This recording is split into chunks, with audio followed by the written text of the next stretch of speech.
Hello everyone, welcome to the Redmen TV. I'm Steve Hoard. This is Errol Smith. Over at the board, we've got Dan Club.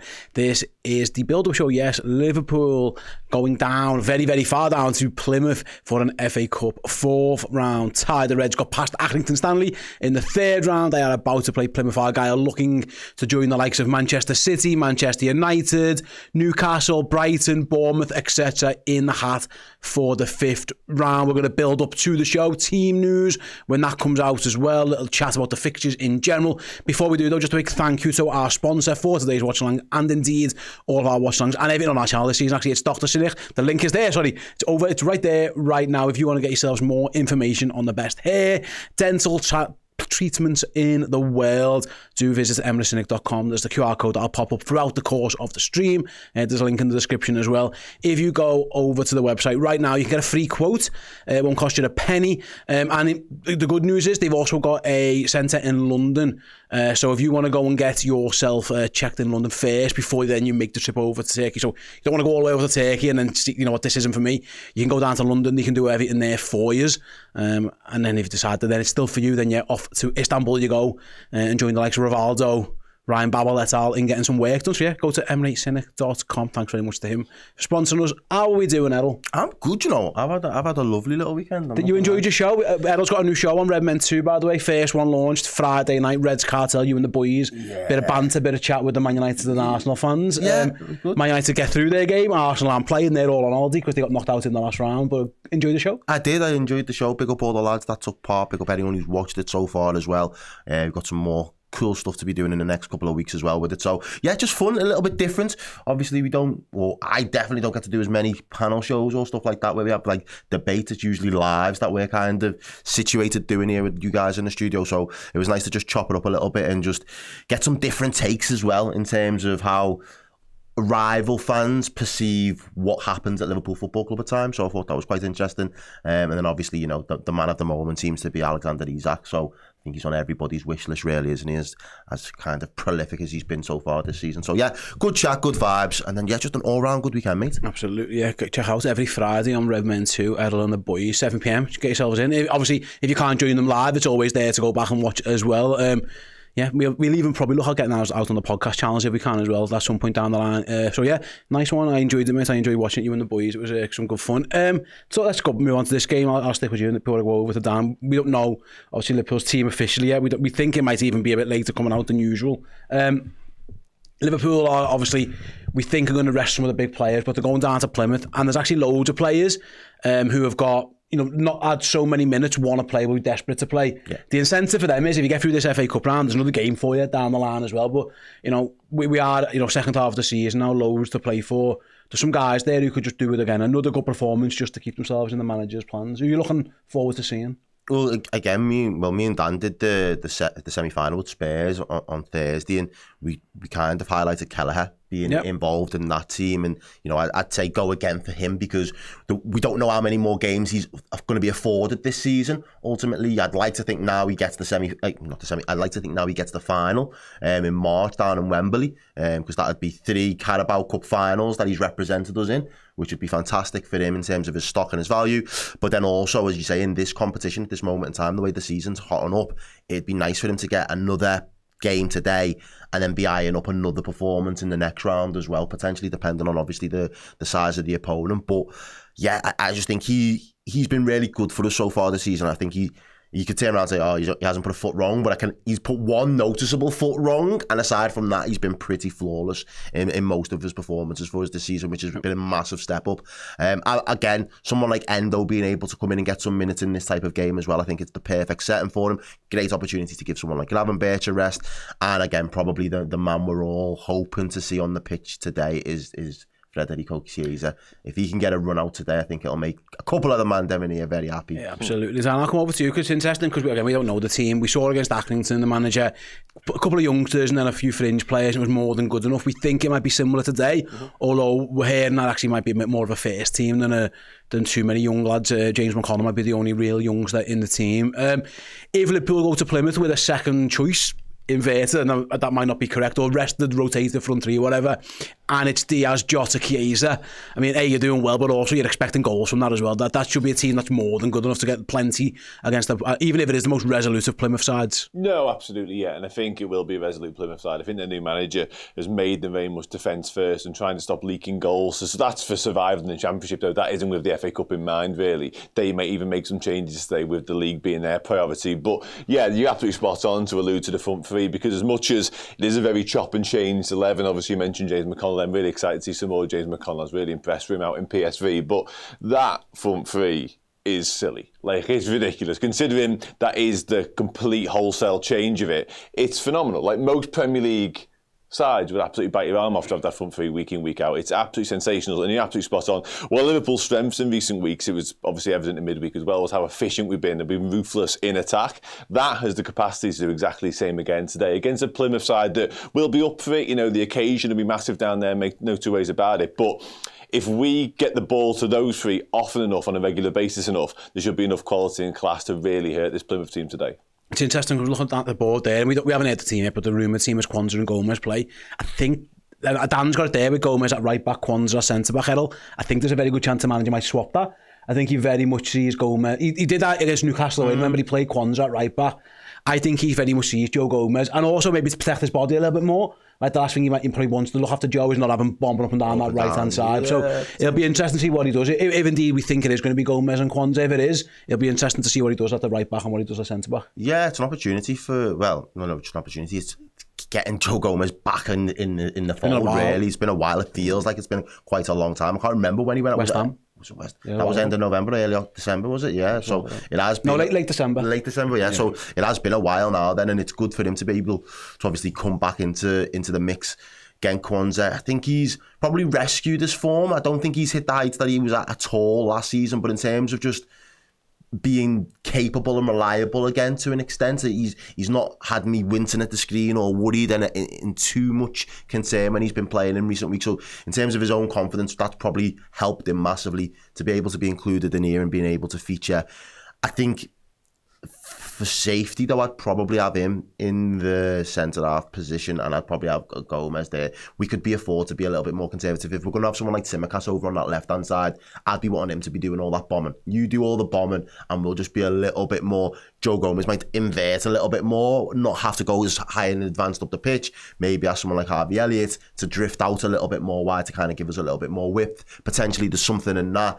But yeah, just as you know, Dan was saying before, that front three, the firepower there, you just think you're going to have too much anyway in terms of how much control we're ultimately going to have in this game. You'd expect the ball to be with those three a lot of the time, and defence bare minimum. Even from five, Dan, if it is, again, waiting to see if it's Jones and Elliott behind that front three, like it feels like, I said the other day, Arne Slot probably wants this to be over early, you know what I mean? One of those games, a bit like Accrington, where it was a non-event really. After about an hour, you knew everything was relatively calm. Obviously, I understand he's made changes, but Liverpool do have a big derby coming on Wednesday. There's games coming thick and fast. They lost their midweek off. Obviously, they meant to have a midweek off in a few weeks' time, but now the Aston Villa game's been placed in there with Liverpool moving obviously into the League Cup final. So I've got the sense, if that is the team, again, we'll confirm it later, Arne Slot is thinking early goals, control the tempo. Even if it is a reserve team, we probably want to look after the legs a little bit as well. Yeah, without a shadow of a doubt, yeah. That's the ideal scenario. If he can turn to the bench, and the bench looks particularly young, we don't know it in full yet, of course, but there's definitely some inexperience on there. There might be a couple of potential debutants on there as well. That will 100% be the plan. That will be the outlook and how he wants to get this game done. And that front five, as you alluded to there, is absolutely more than capable. It's international quality. The front three, all senior internationals. Curtis Jones, obviously international recognition. Recently, Harvey Elliott, a star of England under-21s more often than not, on the fringes of senior call-ups as well down the years. So that in itself, providing what is quite a makeshift sort of defensive department. Obviously, James McConnell's still very, very young, very, very talented, but still, that if that can take care of things and get the control and sort of garner possession and be the dominant force that we've seen in recent weeks, get it to this end of the pitch, and all of a sudden, yeah, I do think we'll have far too much for Plymouth to be able to cope with again. And I think actually there's a chance the way this game might pan out, with Liverpool being quite attack heavy in terms of the quality and the experience on the pitch, if we can get in front and sort of maybe even get a 2-3 goal lead, I think Plymouth would probably shake hands at that point and go, okay, we've ran our race in this, because they've got different things they need to keep an eye on. Championship survival is their priority this season. They're not dreaming of doing a Wigan from down the years and going on to win the FA Cup necessarily. They've changed the manager recently, obviously from Mooney to Muric, because they want to stay in that division. This to them is a potential day out. Who knows, they might cause an upset, but realistically, if Liverpool can do what we've done in recent weeks and just control proceedings and get in front and hopefully run away with it, it should be quite a straightforward afternoon. You say that, and I love that energy, yeah. But, and I don't even say this to banter, I still think they're going to be more stubborn. I'll say stubborn because I feel like stubborn's more of an apt word than Spurs were the other day. Yeah, they'll try and defend more. Atkinson were. Yeah, Atkinson was more stubborn than Spurs. Like, yeah, that's what I mean. It's hard to be, obviously, to defend against top players, but as a manager, you can set your team up to fill gaps and fill spaces and make it difficult. Now Liverpool have got loads of quality, so we'll see how that lasts. But you are right. The Plymouth game plan is to take this game as deep as they can and try and stay in it as long as they can. The last thing they're going to do is try and go gung-ho at Liverpool. No. It's just impossible. I say the Spurs tried the other, and yeah, you got to be well coached. Plymouth aren't doing so well in the Championship. You'd be interested to see how he goes. How did Lucas enjoy that? Mate, he loved it. So can you indulge me in a little story? Yeah, that's why I'm asking, bro. So I took Lucas to the semi-finals, first semi-final, and my son, he's 10. And as Richarlison goes down, you go the first time, the Van Dijk thing, and some fella behind just goes, fuck off, Richarlison, all that. And Lucas turns to me and goes, Dad, am I allowed to swear? I went, not really, mate. And he went, but then a late start, he went, well, can I swear in the songs? So I said, yeah, you can swear in the songs, which I think, I can understand that, just don't tell your mum. And he was like, sound, so he's going, you've won the fucking lot, and I was like that. And because I told him he can swear in the songs, next minute Richarlison goes down again, and like the crowd start going, blue and white shite, blue and white shite. And I'm just talking like this, looking like that, and I turned around and he stood on the chair and he's pointing, going, blue and white shite, blue and white shite. He's 10 years old, and I was like, I've created a hooligan. Like, he's pointing at him, and he's walking, he's going, cheerio, you dickhead. I was like, oh. He's fully letting it all off. Mate, he was pointing at him, blue and white, as loud as he was. So yeah, I've created the next little Liverpool nut, but yeah, he enjoyed being able to swear for that. Yeah, he had the for 90 minutes. I said not in general, like I don't want you swearing at people or in conversation, but as part of a song. But I thought he meant for a lay. I didn't even know he meant what fucking your shite was. He very much did. And he ran with it. He fully ran with it. He took that opportunity. Yes. You give someone an inch, you take a mile. Yeah, he took them out. We got a message from Sarah. Says, hopefully Liverpool win for my birthday tomorrow. Happy birthday for tomorrow, Sarah. Hope it all goes well. More life to you, yeah. Yeah, keep going. Another year around the sun. Keep them going.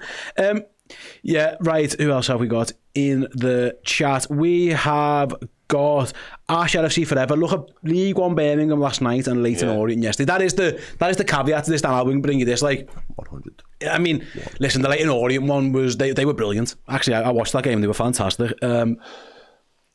Birmingham was, again, it's a different level. I think Birmingham, it's weird because I'd imagine, but even though they're in different leagues, actually Birmingham were probably better than Plymouth at this moment in time. Birmingham spent a lot of money to get back up, but the point remains, if you go away to a lower league team, Dan, like they are, they're not there just to make up the numbers. They've got a crowd behind them, and this is the biggest game of some of these players' lives. Like you shouldn't just sit here and presume anything. You still got to go and earn it, because it is right what Ash says. Leighton Orient go up against Manchester City, Birmingham up against Newcastle, and then pegged them back, and a couple of controversial moments in that game got Newcastle through. So the warning signs are there from the big teams who played yesterday. Yeah, that's the fear in all of this. I don't want to be embroiled in anything like what that Birmingham-Newcastle game was last night, because that was Royal Rumble-esque at times. It wasn't even a game of footy. Birmingham were properly physical. But I take the point, and the point is very much a salient one, and it's absolutely right. Liverpool won't rest on their levels. They haven't rested on their levels, what we believe to be the front five in particular.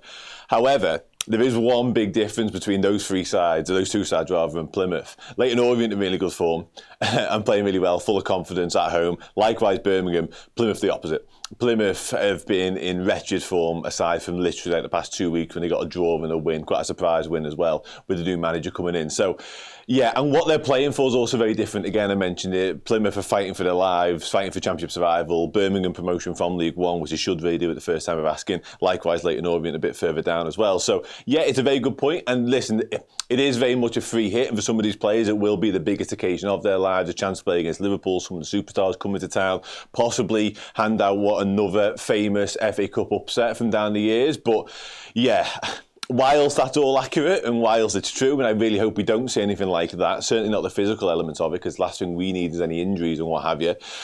I don't see this panning out that way personally. I think we will just have too much quality for them on the pitch. But let's hope. They did beat Brentford. Like, you know, they knocked, the reason they're in this round is they knocked the Premier League team out. Like, sometimes I always think when teams are struggling for relegation or whatever, Dan's right, there might be an idea where they go, listen, we've got a big game next up again. I think it's Millwall they play next. We really could do a win in that one. But also, it can almost be like an escape from that, you know what I mean? It's like that pressure. The pressure of the championship, exactly. Go play Liverpool. Yeah, just go play. Here's a little one-off. Do you know what I mean? Go play Liverpool and just go and see what it's about and test your levels and get some air back into your lungs and all those things. Start to just kind of free a player from that monotonousness and that nature of their league and their division and the stuff that's kind of been weighing them down for weeks on end. And I think, there's times when, as you've just said, that will be the case, but it just gives them an opportunity for them to just be fearless. We've got nothing to lose. There is no shit. Like, we get beat by Liverpool 2-3-0, as Dan said before. We shake their hands and we say, we're all for. We've just been beat by the best team in the world. They'll still take a huge amount of pride out of that because, as you say, it's the biggest game of some of their players' lives is ever going to be.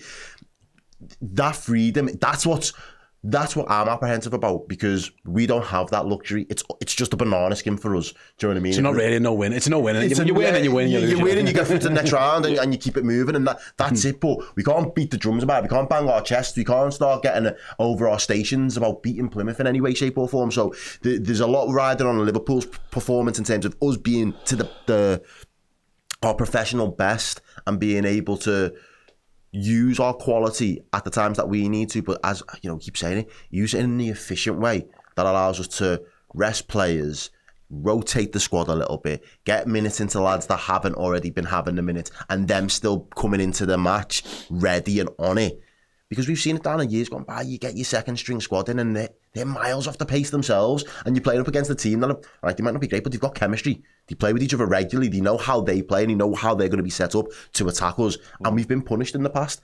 These lads, for me, give me different vibes completely. And a lot of them still, the beauty of where we're at with Slot at the moment is a lot of them still need to prove themselves across the board. That's the key to it for me. That's it. I think Plymouth will be up for it. Making this, obviously, of course, with this Liverpool coming to town, they've got a chance to make themselves heroes for football, not just Plymouth. But for me, the beauty of this is that some of these lads have had so few opportunities to really shine in Premier League and Champions League games and what have you. This to them is a massive opportunity to be involved and to be in Slot's plans, as we mentioned earlier on, for what looks like an absolutely ginormous running. Like the business end of the season, as things stand right now, looks absolutely huge. Carabao Cup final coming up, FA Cup, who knows after today, Champions League, Premier League. So every time they pull on the shirt, every time they step on the pitch, they need to perform. It is the opportunity. We spoke in midweek about Kelleher, audition for him, maybe what happens in the summer. But for the other lads, it's about playing a part between now and the end of the season. So as much as the Plymouth narrative is the Plymouth narrative, and they will be bang off for this occasion, all of these lads will be as well. So yeah, I just think, as much as I don't think it's going to be very, very, very straightforward, I just think we've got too much on the day. Yeah, absolutely. We'll see how it all pans out. The team officially is out in about 2 minutes' time. Whether it's that one that we think, there might be some changes. There's some whispers going around that Train Johnny might start, so we'll be able to confirm that for you in just a couple of minutes' time. We'll find out in due course. I was obviously we watched the last game, Errol, the Accrington game in the third round, and then I watched PSV with the guys here in the studio as well. I know you weren't here for that one.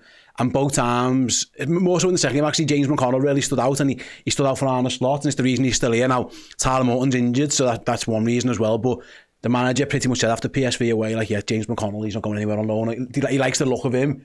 What have you made of him? I haven't really had your chance to talk about too much. I like him, I say up until from last season, there was obviously the Carabao Cup back end, that little run in for him, and then obviously now this season there's little cameos in the games that you just mentioned.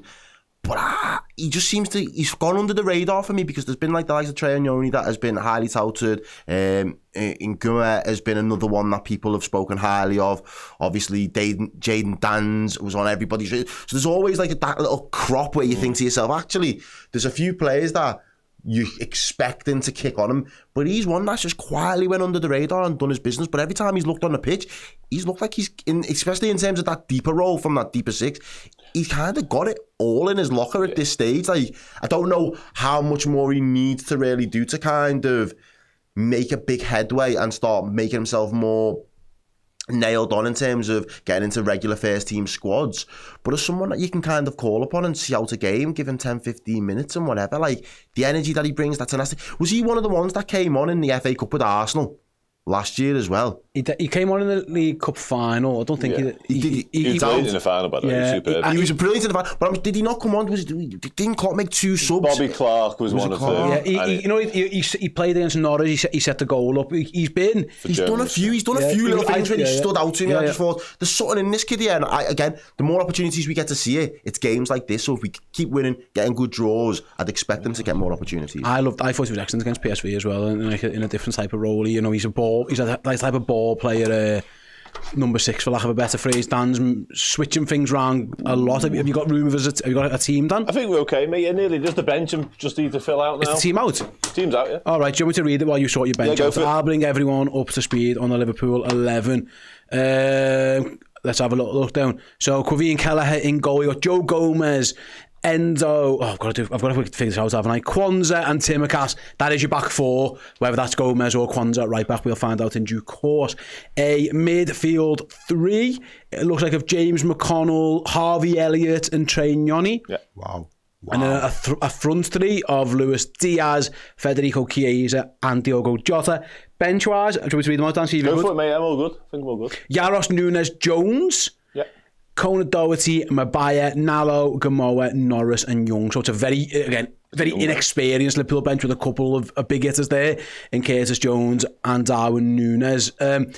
He's rung the changes in his 11, Dan. He's left a lot of players at home again. Yep. It's similar to PSV, although this time, of course, this isn't a dead rubber. This has got something riding on it. But it's up to the 11, really, on the pitch to get the job done. And then he's obviously got Curtis and Darwin off his bench as well. And then a lot of young players there for him. Yeah, no, absolutely. Yeah, he has got that, as you say, those 2 safety nets, if you like, in Curtis Jones and Darwin Núñez. I think it's quite a wise call, because I think you have a full inexperienced bench. You might have been looking at potentially 9 debutants, more or less. I think that's a smart decision. Plus those who probably need some minutes as well, given what's gone on in recent weeks. But yeah, in terms of the 11, I'm pleased with it, to be honest. I really like the inclusion of Trey Nyoni. Wonderful footballer, really, really talented, really, really gifted. The under-21s game on Friday and then the under-18s game last night kind of lent me to thinking that he'd be involved in some capacity. Likewise with James McConnell. I really like everything you said on McConnell there. Very, very intelligent footballer. And he's got that expansive passing range. He's got that ball-playing ability. He's got that tenacity and the energy that you need to play in that particular position. So,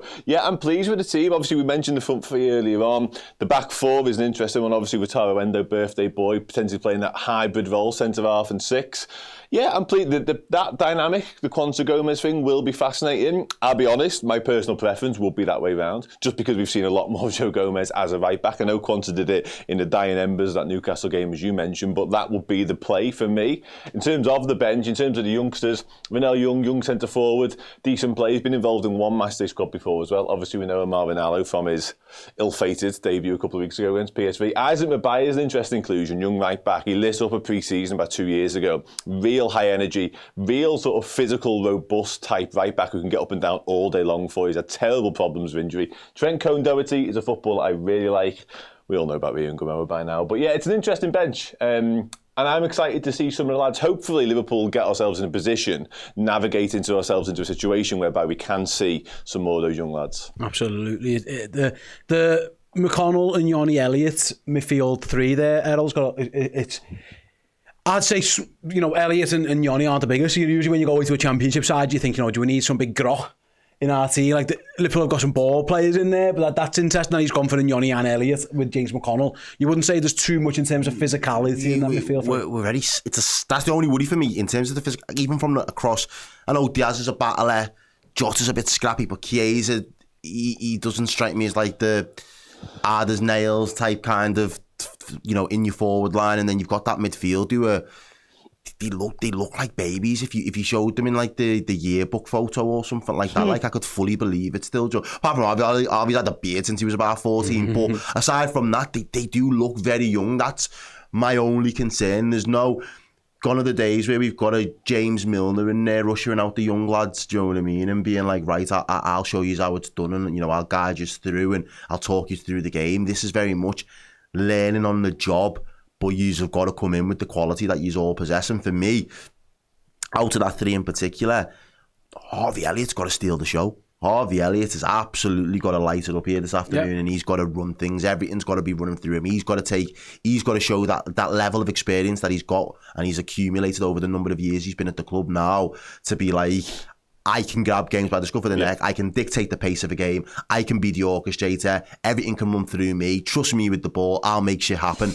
That has to be Harvey Elliott today. There cannot be any ifs, doubt, or any doubts about it.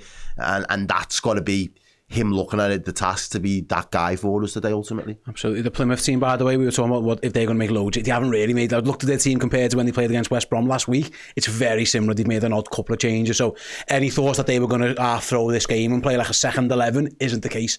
So just bear that in mind as well. Like Plymouth, and rightly so, why not? They're having a good go at this one, despite the fact that I think I'm right in saying they've got a big game on Wednesday. They've got Millwall at home in the Championship, which is probably a bigger game.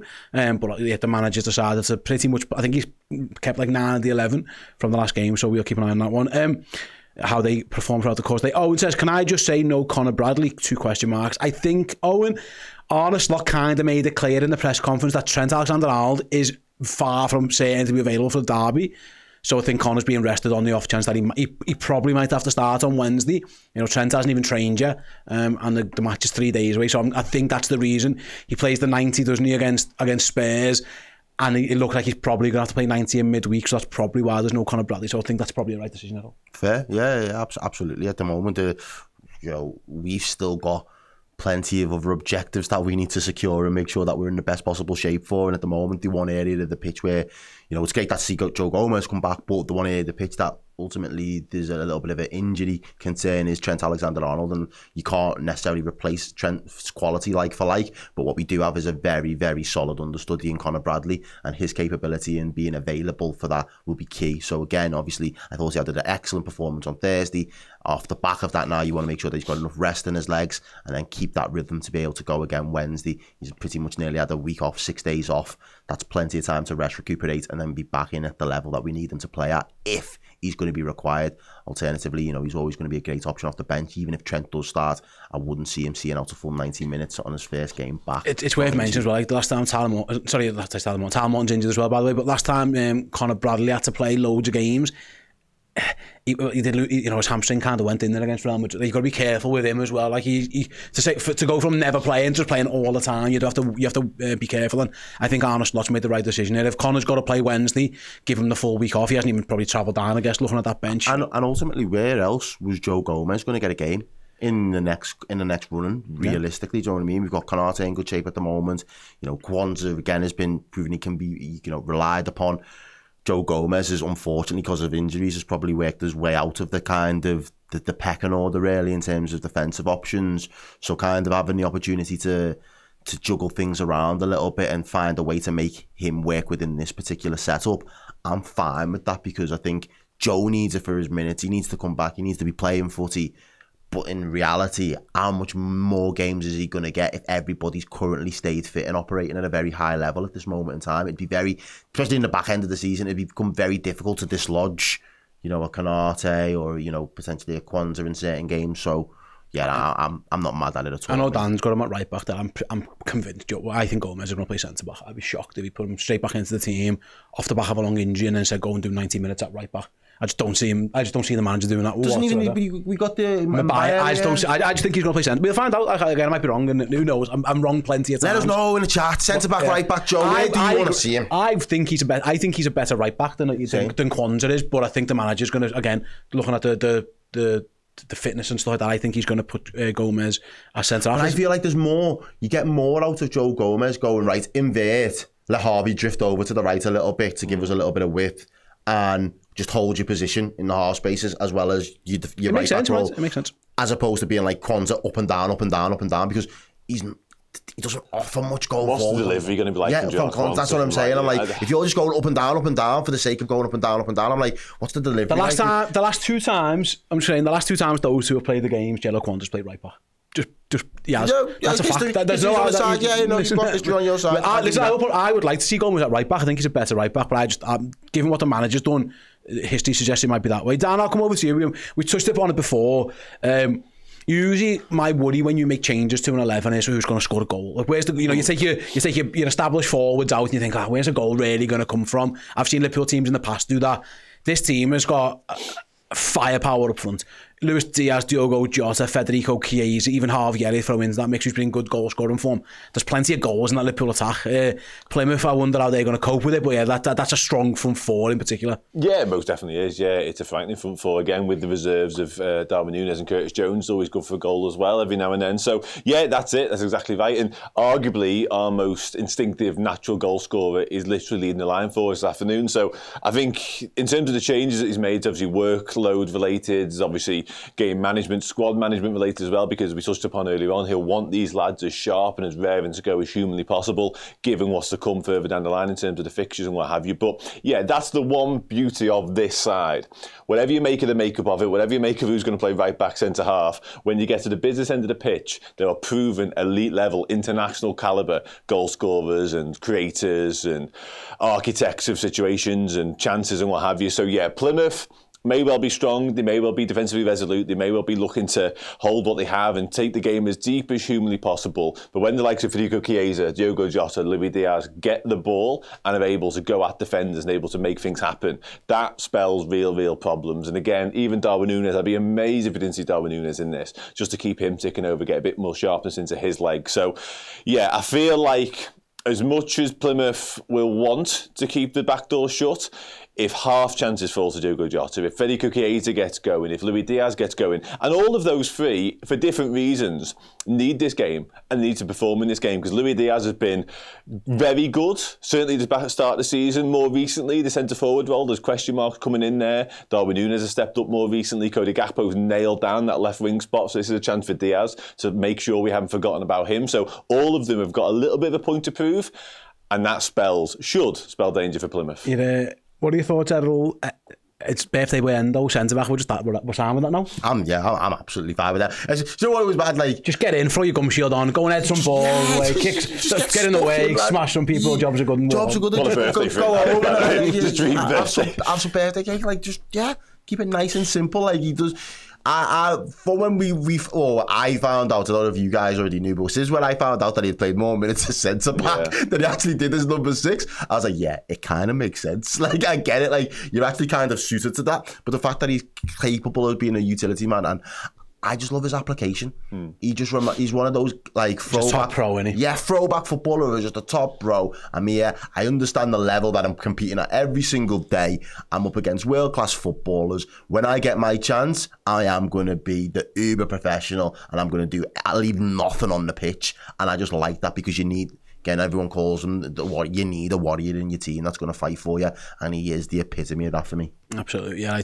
I love Endo. I think he's fantastic, and I reckon this type of game he relishes. Yeah. You know, some people think, what, be arse going to Plymouth away, home park, tight ground. I reckon Endo just goes fucking gum shields in. Here we go. I'm off, and let's go and get stuck in. He'll relish the challenge. So, I'm not worried, because worried probably too strong a word, but there is certainly a lack of physicality in Liverpool's midfield. I think at the back there isn't with him. Yeah. Like he will. And also, we saw Dan, and it's interesting, we saw him do this last time he played centre-back. He will go into midfield as well. Like, he steps up low. I wonder if that's the option here as well.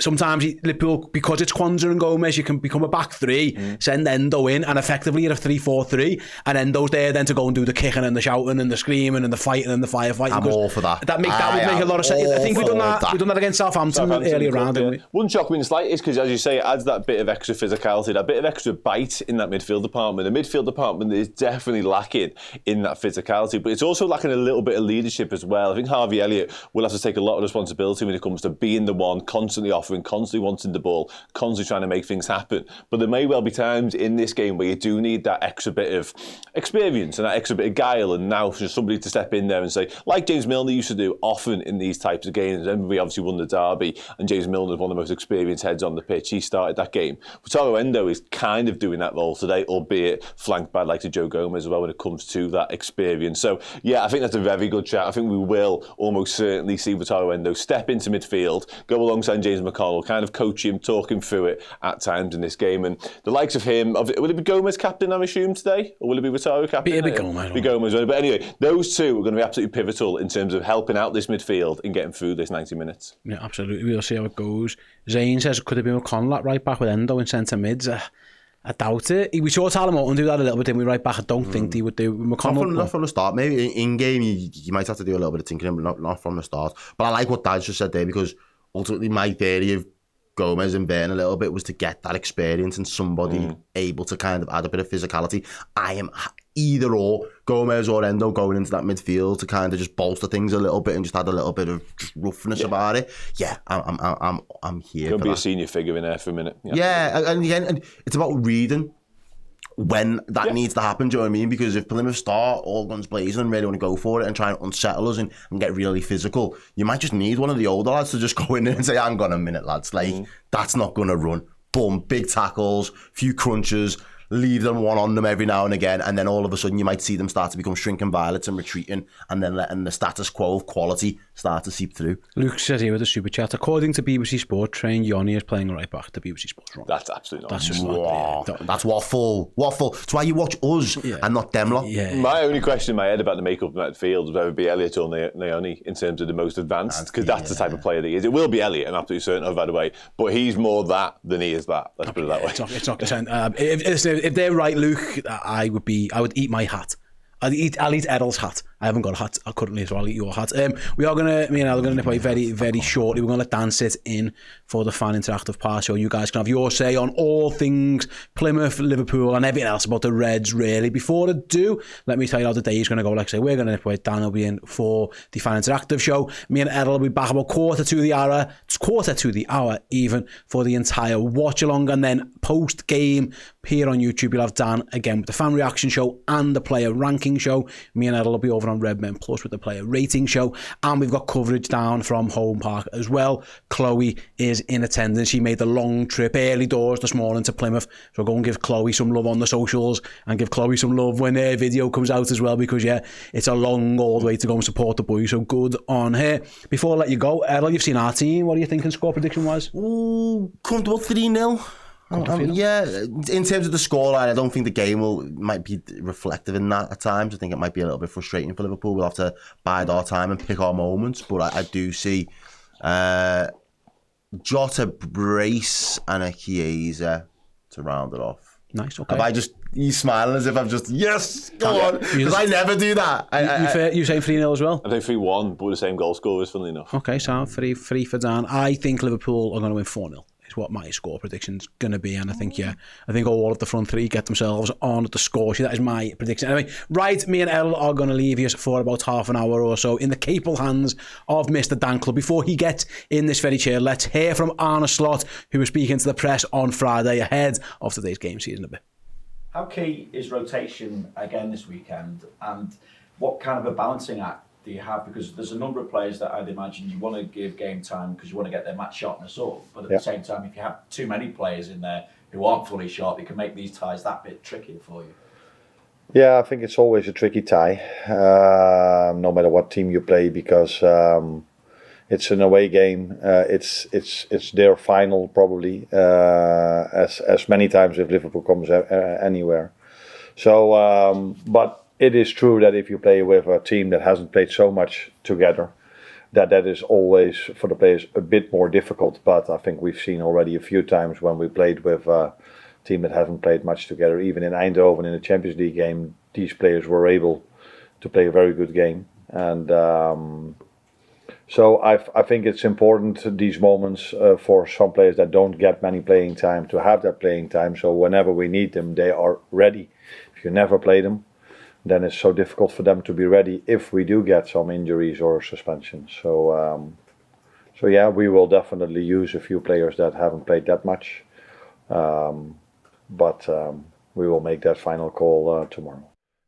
Hello everybody, welcome back to the Redmen TV and your match day live ahead of Plymouth taking on Liverpool down in the West Country. I think it's the West Country. I'm pretty sure my British geography is right on that one. I'm Dan Club. I'm here for the next half an hour or so to have a quick chat with you guys about how we're feeling, what's the mood like, what's the confidence levels like. This is the part of the day whereby the floor is yours. Anything you want to ask, talk about, absolutely knock yourself out. Literally, I just run through comments like a madman and then try and answer any, try and give some opinions, etc, etc, etc. So let's get into it, shall we?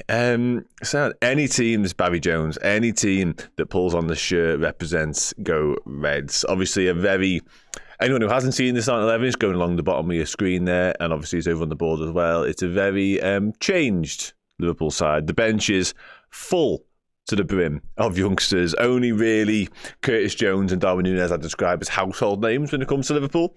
Vítězslav Jaroš is also on the bench, obviously seen a little bit of him this season already. But yeah, it's a very, very, very rotated Liverpool squad today, which I'm quite on board with, to be honest with you. Obviously, I watch a lot of the youngsters, so I'm aware of their capabilities.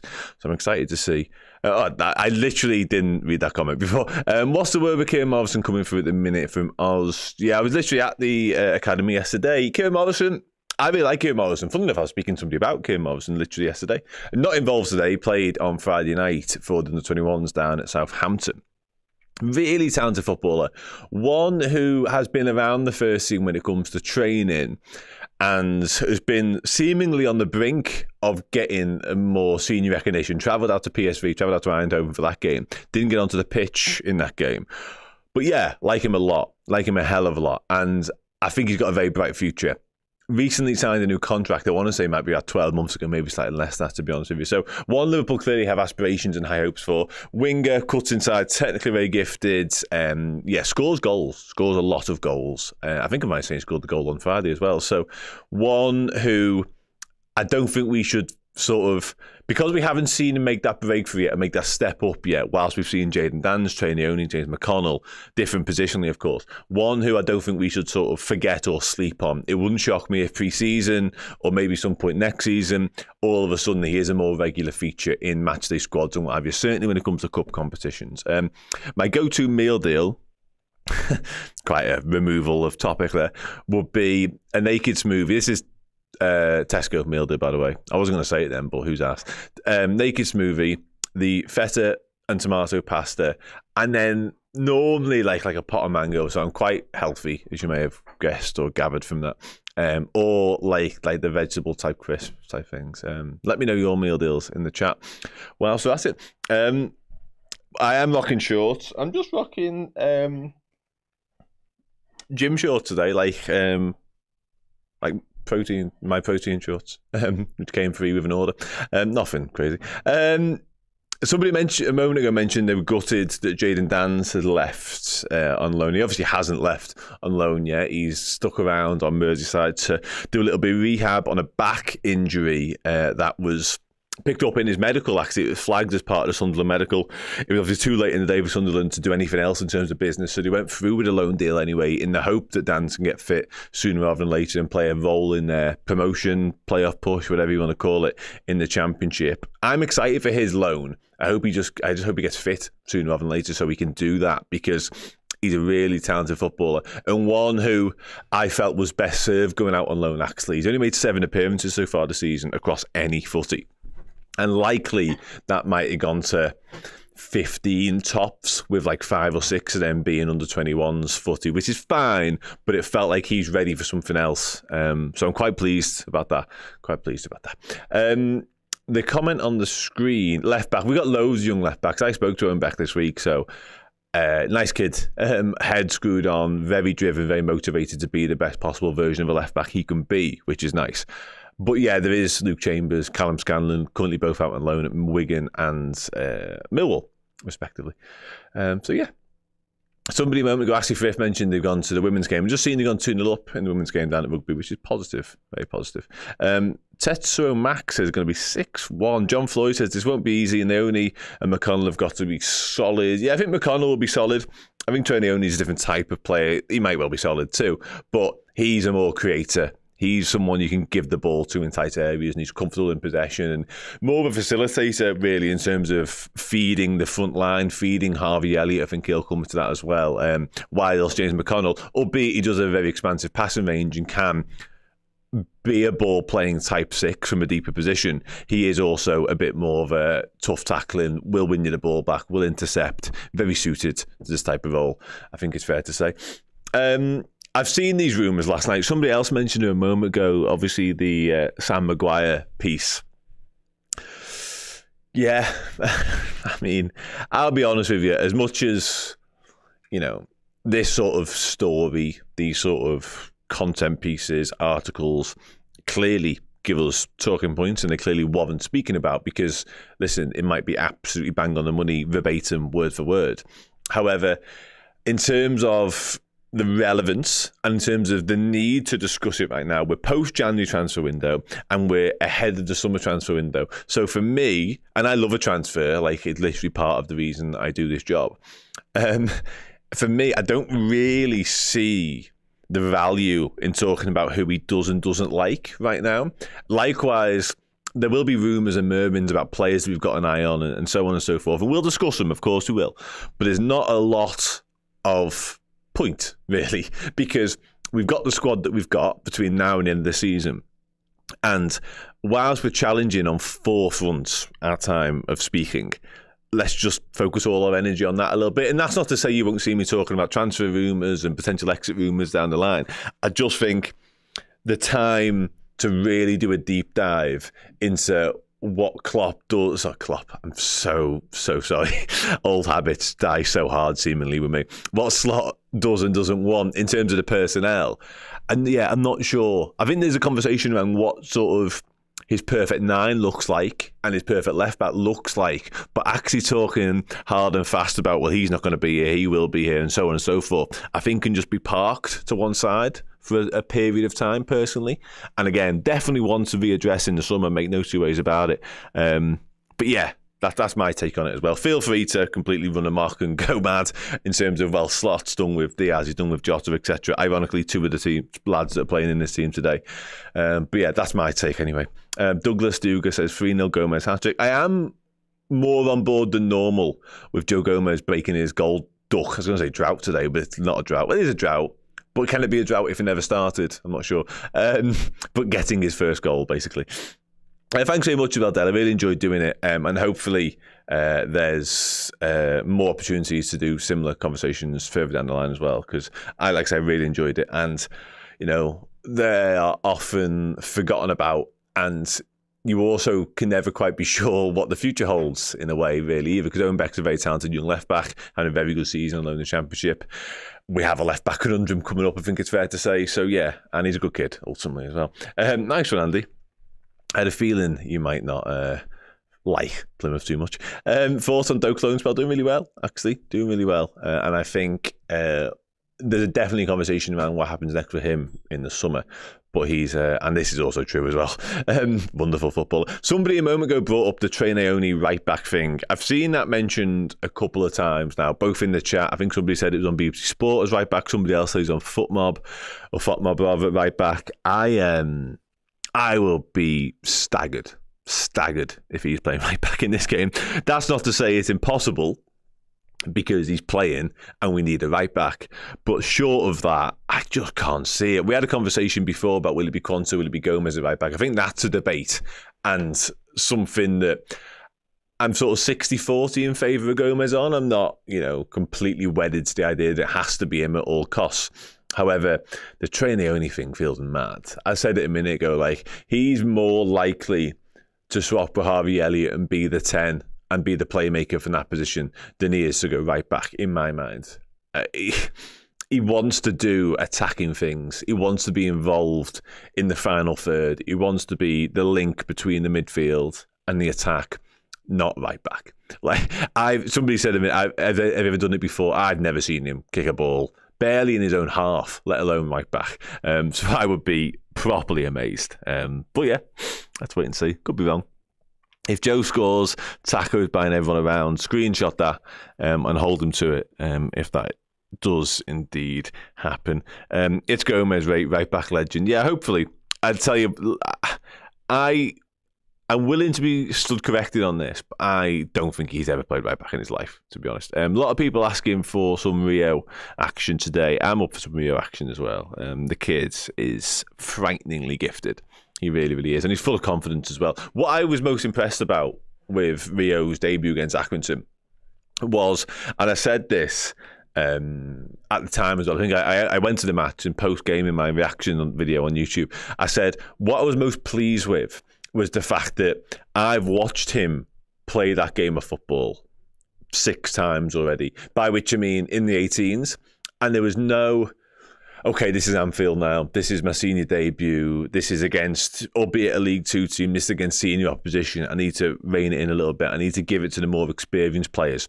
He got it and he went at people, simple as that. He did it. He does it all the time. That's all he does. His first thought is, how can I beat my man? And then when there's 2 men in front of him, he's like, how can I beat both of them? And that desire and that willingness just to dribble at people was evidenced literally on his first team debut. And I was so pleased. And listen, he caused some havoc as well. Let's have it right. Like, Accrington were doubling up on him, which allowed space for others to roam free and to have a bit more freedom. But yeah, he's honestly, he's so gifted. He really is. And it's no coincidence that we spoke a minute ago about Kieran Morrison, who I also really like as a footballer.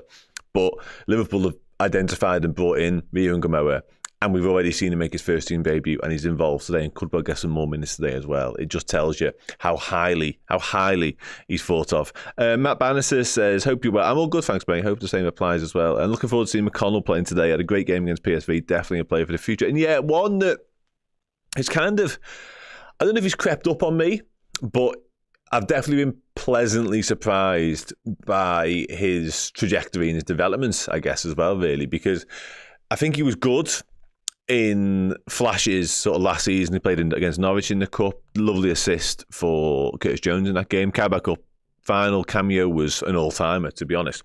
But he started this season injured, and there was a little bit of me that was thinking, okay, I'm not quite sure what James McConnell looks like now in this Liverpool setup, but more recently he's looked outstanding. I watched him for 21s a couple of weeks ago as well, provided a lovely assist for Jayden Danns. Like, the sort of passing range I wasn't entirely sure that he possessed, but clearly he does. And what's so interesting about a lot of this lineup today, and certainly some of the bench lads as well fall into this category, is that the likes of Trey Nioni is probably one, certainly James McConnell and Quansah clearly, where although this is a stern test for this Liverpool side, because it is such a makeshift Liverpool side, Plymouth would have bent over backwards to get James McConnell through the door as well in January in terms of a loan. That's how good a footballer he is. So whilst it's a step up, and whilst you look at it and go, he was brilliant against PSV as mentioned, so he can clearly handle himself at this level and beyond, there are still some like reservations because we've seen so little of him. But this is exactly the sort of quality of opponent and team that he would have walked into, I think, in January. So I back him to deal with it quite well. And likewise, Trent Cohen-Doherty on the bench as well. Isaac Mabai is probably another one that falls into that category in terms of, like, had Liverpool been willing to sanction a loan, we'd have been more than happy to allow that to happen.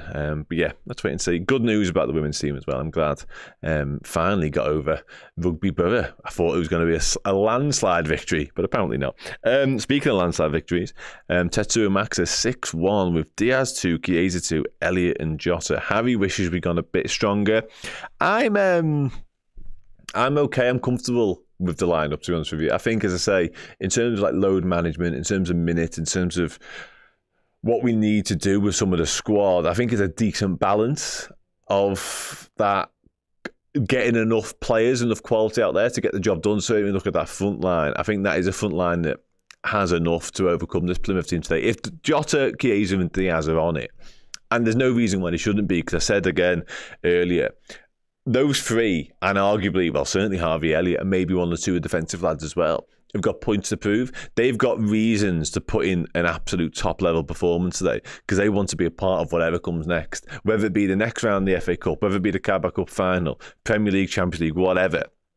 They all want to play their part between now and the end of the season. So days like today are chances for them to remind Arne Slot that they're more than good enough to do that.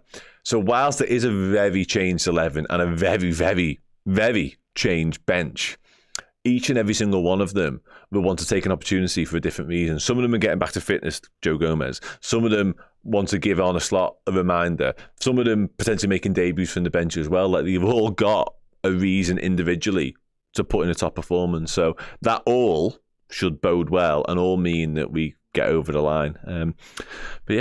Cop Expert says, I don't care what their league position is, but we cannot underestimate. And now again, I said, when we rest on our laurels, we've still got to turn up and perform. Like I said, if all of them produce anything like their A game, we should have enough to beat Plymouth. That's kind of where I'm at. But yeah, let's wait and see. John Malone says, this team should get us over the line. If it doesn't, we move on. Everything is much more important.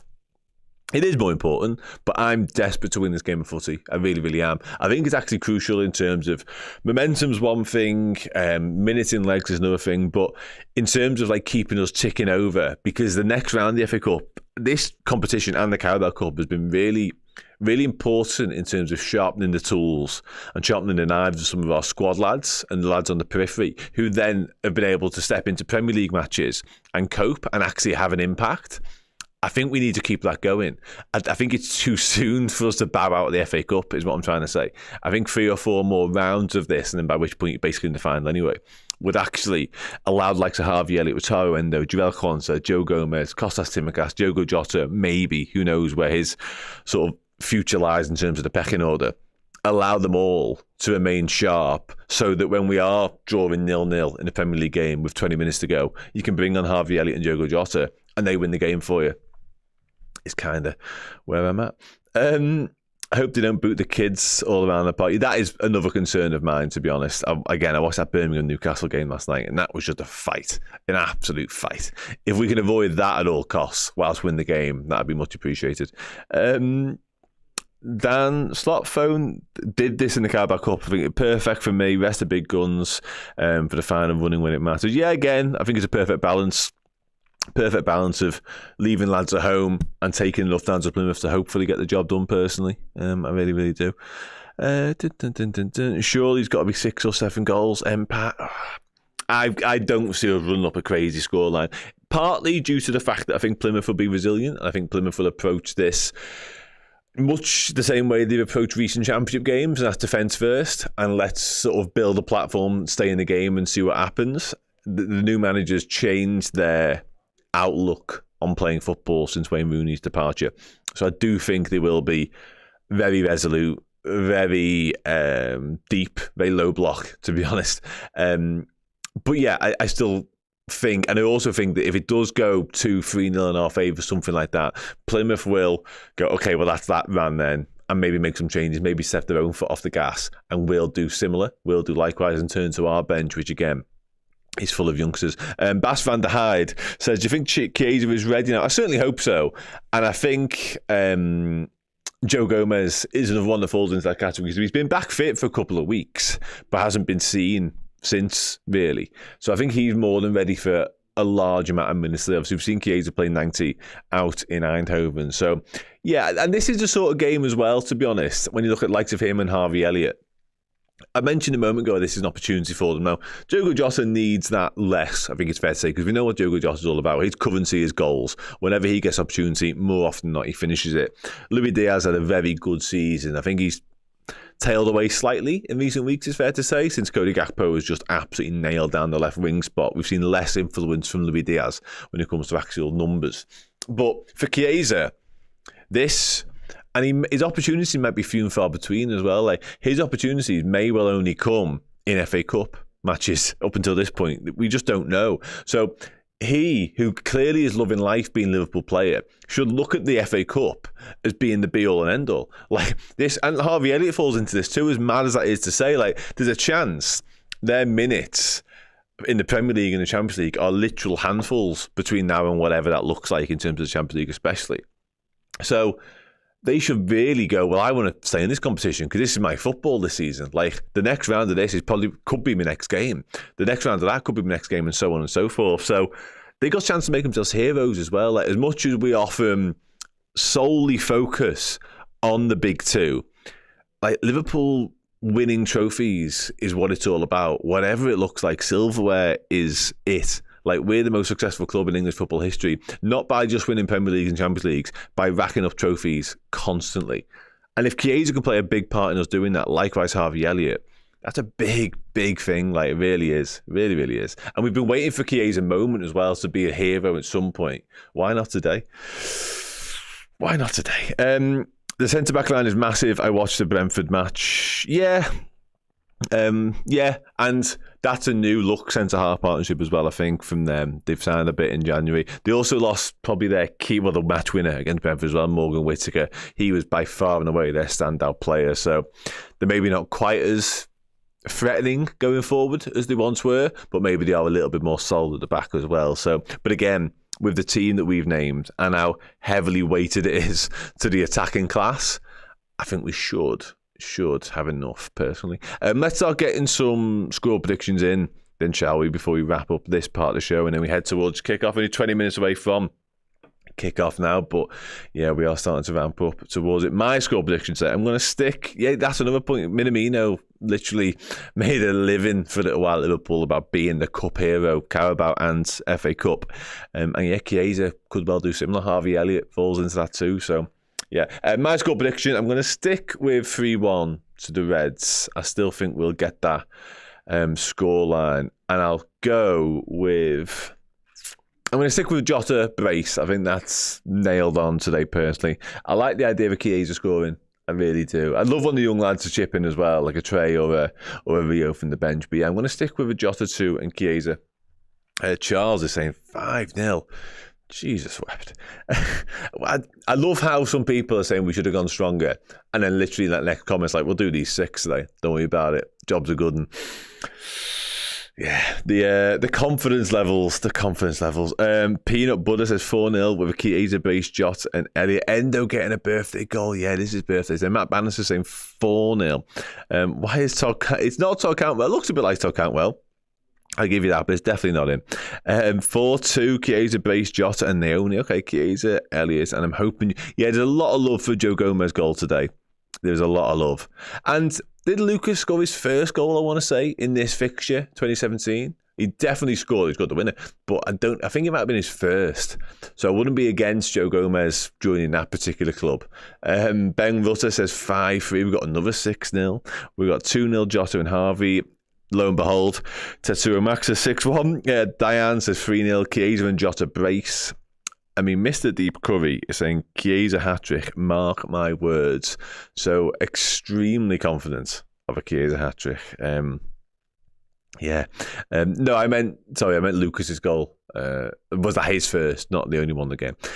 We should have gone weaker. Only academy players with Chiesa and Gomez. That was never going to be the case. There's too many lads that need minutes. Like, where's Quansah getting regular game time for? Joe Gomez hasn't played for weeks. Vittorio Endo, likewise. Like, it's a very smart, very shrewd pick in my. I think the selection's nailed on. I really do. If anything, I'm a little bit surprised by how understrength the bench is. I must admit, I thought 1 or 2 of the bigger hitters might have travelled down as well. That's my only shock, because it's a very PSV looking bench from a couple of weeks ago, and that was a dead rubber. This isn't a dead rubber. Whatever you think about the cup, whatever you want the result or the outcome to be today, I would have liked to have seen maybe 1 or 2 more safety nets or senior lads, as they're better described, on the bench. Yeah, I think we all will by this point. If anything, just to stop people saying every week, who's captain? It'd be Joey Gomez captain. I'm positive of that. If Gomez scores, I celebrate. I do like Lewis Hamilton wins it. F1, not for me. 3-0 Diaz, Jota and Elliott. We've got Chiesa 2, Jota 1, Elliott. Cone Doherty. Okay, I'm up for Trent Cone Doherty getting on the pitch and scoring. Yeah, I'm fine with that. 3-1 Liverpool with 2 from Jota and a Gomez overhead kick. It was going so well. Can't remember the last time Liverpool was supposed to walk over a team and actually did. These games usually closer than most want them to be. Yeah, I think you're right. I mean, we all wanted Liverpool to walk over Spurs, or we kind of did in midweek. But I take your point. And I think certainly for a lot of this game might be about getting through the first 20, half an hour a push, because that's when Plymouth will be most energetic. The high energy from the crowd, from the players, they will be at it, absolutely at it for half an hour. If we can ideally score in that period, or certainly ride out that period and get to grips with the game and just flex our muscles, puff our chest out a little bit and say, yeah, you're a decent side, but listen, we're in town now, we're much better. That'll be absolutely pivotal, absolutely pivotal. If we can do that and calm the crowd a touch, the last thing we want to do is give them opportunities, God forbid, give them a goal. But that first 20, half an hour is always pivotal in games like this, where you are going to, an underdog. I was going to say minnow, but that's just not true. Yeah. Last couple of comments now before I leave you all. Mark Houghton is in Manila. Phenomenal. 4-0 Diaz to Elliott and Chiesa. And I doubt it. I think it will be... I think it'll be Joe Gomez, personally. Does stupid fingers playing for the other players at Anfield for the revenue? Yeah, quite possibly. And of course, no replays now either in the FA Cup. So we'll be going to extra time and then potentially pens thereafter. Sound? I mean, Rio and Gamoa. If Rio and Gamoa scored today, the kid's 60. I saw him yesterday, funnily enough, just at the academy. And I was saying to one of the lads before, like, momentarily, I did a double take. Because I thought, I'm sure that's Rio. And it was. But I had to question myself because I thought, no, it can't be him because it's a child. And then I went, oh, no, hang on. Yeah, actually, yeah, it's definitely him. Because I swear to God, he is so young. Like, if he does, the fact he's playing, or even in the squad today, is testament to how gifted the kid is and what Liverpool think of him, like I said. But if he can come on and score or contribute in any way to a goal, then my word, the kid's not even done his GCSEs yet. It's ridiculous. 3-1 says Greg Jones with Jota, Chiesa and Endo. Chiesa's looking focused. Happy days. If we 3-0 up and get a pen 80th minute, what's the chance of Gomez taking it? Yeah, go on then, I'm up for it. Freedom journey, there we are, now we've started. Now I can end the show, now you've said that. I wasn't going anywhere until somebody said something absolutely ludicrous. And there we have it. Wonderful, yeah. Callum Scanlon's injured, did his hamstring a couple of weeks ago. Playing for Millwall. Sounds. I'm going to get off because I'm starving. And also we kick off in 15 minutes, so I need to go. Thanks so much for getting involved in this part of the show. Do stick around for the next part of the show where Errol and Steve will be back in for the watch-along ahead of Liverpool taking on what is rightly described as no longer Wayne Rooney's Plymouth. FA Cup fourth round. Can we book our place in the fifth? In the hat for the draw, which I believe will be tomorrow night. I will be back post-match with a bit more of this and some player ranking stuff, so do stick around for that as well. Hope you enjoyed the game. Hope Liverpool get the job done.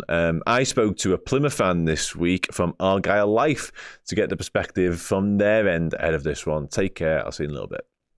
In terms of the approach from the manager, you touched upon it earlier on, it looks like he's made you more solid and you've got defenders who have 7 minutes worth of celebrating tackles to call upon. So clearly defence may well be the way forward for Plymouth for the weekend.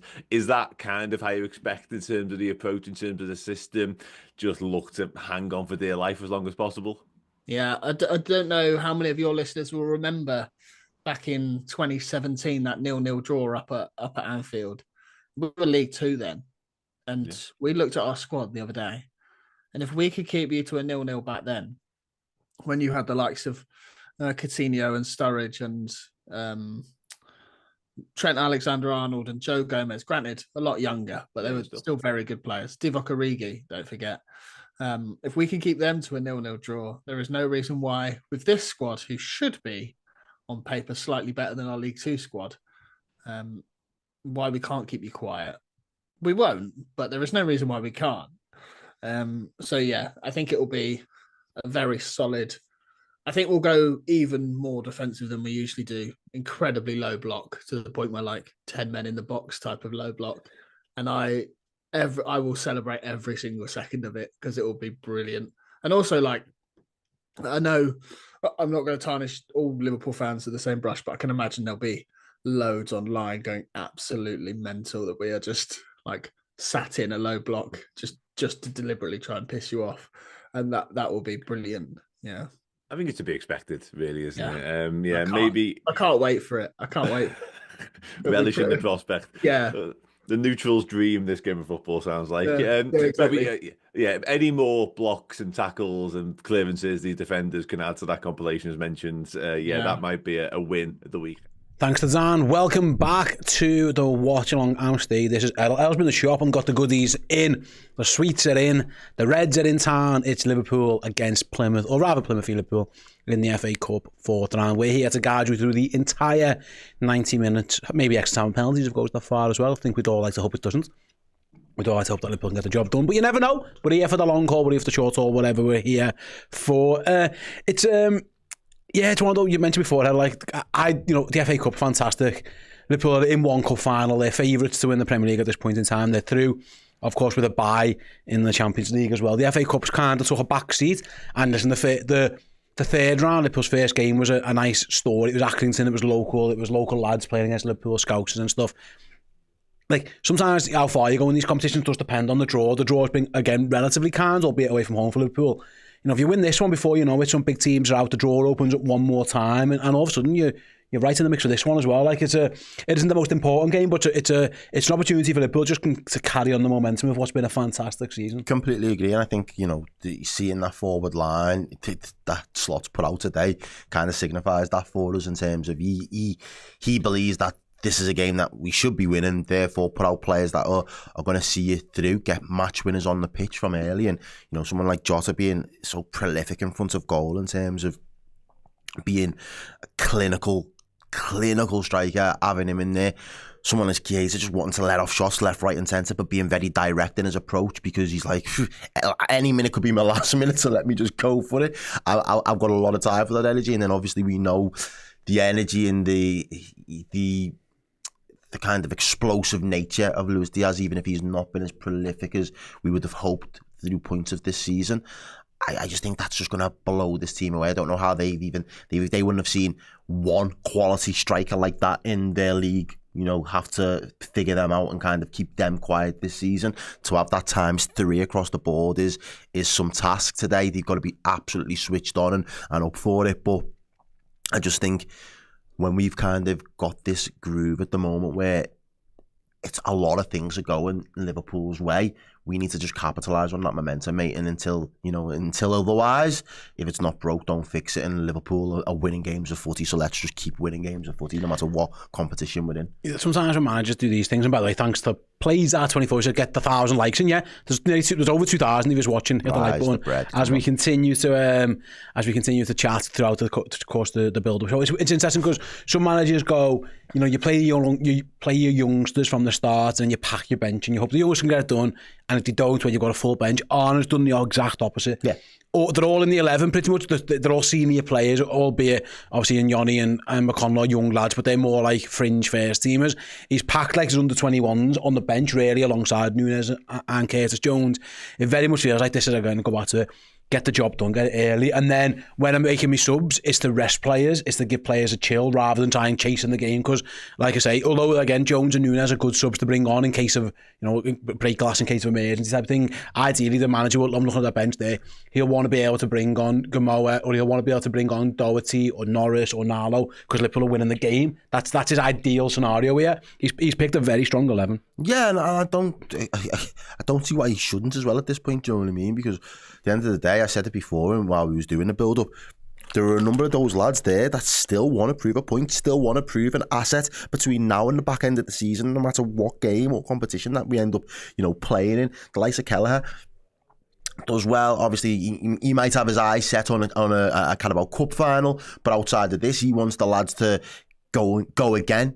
Hopefully get another favourable draw, hopefully be the cup keeper and kind of nail down that place, for that, because I think he's been fantastic for us on the whole this season. The likes of Endo being able to come in and say, you know what, when you need a makeshift centre half and a bit of a little bit of defensive experience, I'll just drop in. If that's where my performance is going to be, because it's clear that he doesn't really want to utilise him as that 6 more than he has to. But he's more prepared to give him 90 minutes in a centre-back position. Well, you've got to go out and get the next game then, haven't you, really? You've got to chase that down. Yeah. It's vital for getting players back to full fitness as well. And again, it's the stakes aren't as high. And obviously, as the stakes are higher than the PSV game. But that was a dead rubber, but it was another opportunity for the lads to just get minutes in the legs. This, again, is the same. It's not just an exercise to get minutes in the legs, though, because there is a reward for this. There is the benefit of going through to the next round. And like I said before, mate, the only real benefits for Liverpool is get through to the next round and just keep it moving, because anything else, then the narrative just gets twisted or spun up back towards us. It's not been a good afternoon because, you know, for all intents and purposes, we should be beating Plymouth. I think this team have got more than enough quality across the board to be able to do that, and it gives a chance for some exciting young prospects to really cut the teeth in a tasty game. Well, that's what I'd be thinking anyway. Yeah, absolutely. Like I say, I always think for fringe players or lads who maybe aren't getting the minutes they want, the best way to get your minutes in the next round is to get through this one. Yeah. You know, if you want another game in a couple of weeks' time where you're not sat on a bench and you're playing games, win. And then there's a good chance in the next round you're starting 11 no matter what, because again the fixture list is intense for Liverpool. We were looking at it before, planning like the Redmen next couple of months out, the next couple of weeks out, and there's no midweeks off really. You know, there was meant to be one. It was meant to be before City, but they've just placed the Aston Villa game into there now. So yeah, there's no weeks off. It's a relentless schedule. When they play Real Madrid as well, so they'll be playing Real Madrid and we play Aston Villa. Like it's back to back. The fixtures are stacked. This was why we are in the best possible shape, really. Hopefully Trent comes back in the next couple of weeks, well, next week or so, in terms of full fitness. You know, you don't want Tyler Morton to be out for too long, but you've got someone like McConnell able to kind of come and step up and take that rank and that opportunity. And as you say, having a full squad to be able to fight on four fronts still up into, you know, hopefully the bare minimum March is what it's about for this team right now. That's the objective, but the levels that they have to be at in order to be ready when they need to be called upon is absolutely integral if we're gonna go on a deep run and we're gonna try and pick up multiple silverware this year. I need to be able to call on Endo, and Endo needs to be able to put in a 7, 8 out of 10 performance, no matter whether he's playing Plymouth or he's going ahead and playing in the Aston Villa game in that midweek. Whatever it is, whichever way around it works, we need those players to be match ready for us. Absolutely. We've got a vital question here, actually. C-Max says, what snacks have you got? This is always the strawberry laces, Haribo Gold Bears. The bears are fantastic. I must admit, I'm enjoying in between conversation having a couple of bears. They're great. The bears were bought with you in mind. Much appreciated. Yeah, man. Just grabbed a few in my mouth there as between sentences. Right then, there's about 4 minutes or so left until the start of the game. So it's this part of the watch along where we start asking you guys for favours. You're not paying for this. I mean, you're paying your internet fee and a little bit of lecky, but other than that, this is completely free. What we want in return is some interaction with the show, if you don't mind, as Joe Gomez gets ready to lead Liverpool out onto the field. Let us know in the live chat right now your score predictions for the game, whereabouts in the world you're watching, and what time is it. And don't forget to press that like button as well. We're going to give you about a minute to get it done with an advert break. When it comes back, I want those likes on 1,000, and I want everyone tell me where you are, score prediction times. Let's get involved with the show. We'll be back with the full watch along after this quick break. See you in about a minute. Hey everyone, in December we give away a shirt signed by Kenny Dalglish. In January we give a shirt signed by Ian Callaghan away. Well, it's February and we've got another signed shirt to give to one of our wonderful Redmen Plus Legend subscribers. This time it is signed by not one but 2 icons of the football club. This is a Rome 1984 shirt signed by 2 of the men who won the European Cup for Liverpool on that day. You've got Ronnie Whelan and you've got spaghetti legs himself, Bruce Grobbelaar. If you want to be in the draw to win this, simply go to redmenplus.com. Join us as a legend subscriber. Get access to all of our amazing extra content in video and in podcast forms. And yeah, you get loads of perks. You get access to the Discord. You get free merchandise. You get discounted merchandise as well. But if you do it today, by the end of February, you'll be in the draw to win this signed shirt. Ronnie Whelan, Bruce Grobbelaar. Get yourselves involved right now. Welcome back. Let's find out who's with us and what score predictions we're going from. I'll get as many of these as we can. I love doing this. We've got 2 minutes or so to the kick-off. So we've got some in CCTVs in Ireland. Diane's in Essex going for 3-0. Don is in Colorado and it's 8 a.m. TV. Abner is going for 4-0 to the Reds. Matty's watching from Leeds going for 3-1. Adam is down the road in Huyton going for a 4-0. That was your score prediction.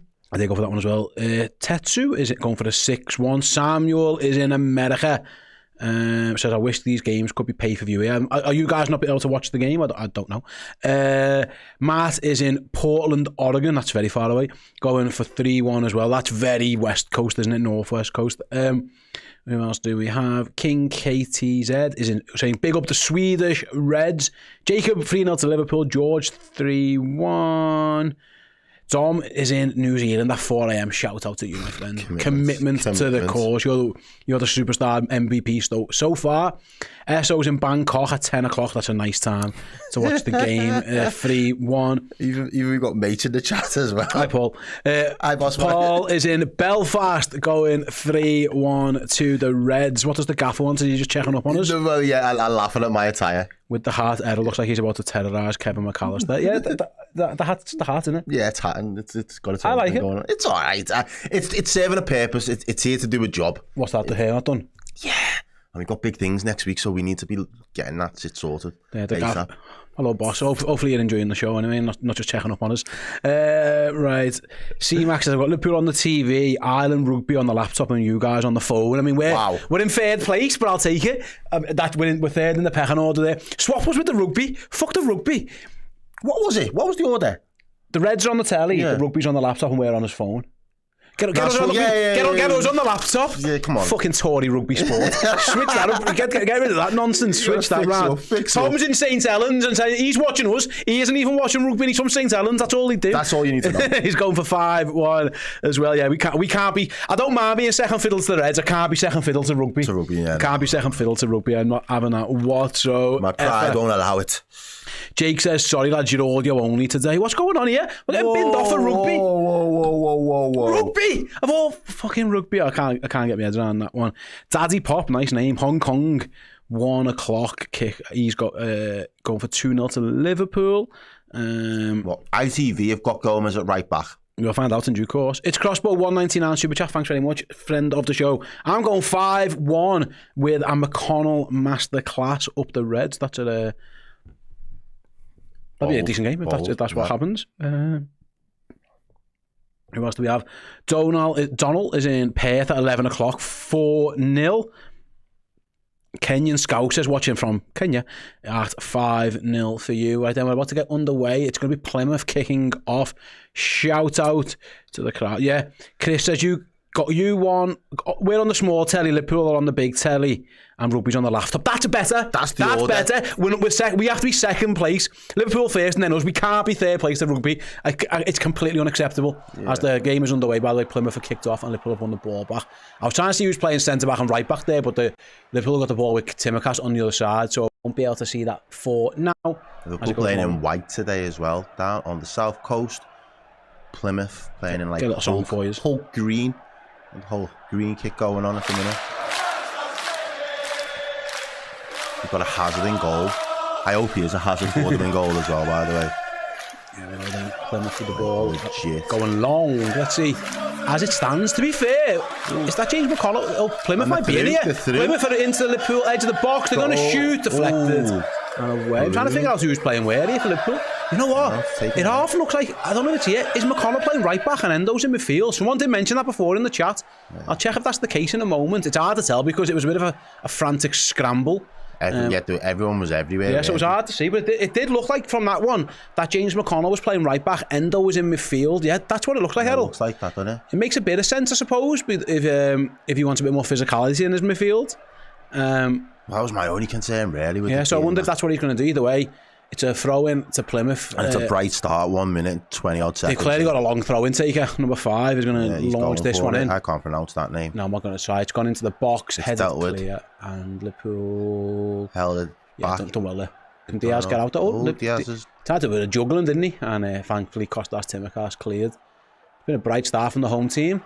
Well, Liverpool got a throw in on the halfway line. Yeah, it does look like James McConnell is playing right back. Shout out to the person who said that earlier in the chat. You were spot on. It's Endo is playing centre mids, and James McConnell's been asked to do a job at right back. It's Gomez. We wonder if it's Gomez or Kwanzaa centre back. It's both. Gomez left side, McConnell right back, and then Kwanzaa's centre back on the right as well. BM with the £2 super chat says, I watched the ladies team now. I'm watching the men. Oh yeah, Liverpool women were on earlier on today, and now the Reds are on as well. I say Reds, they're playing in white today.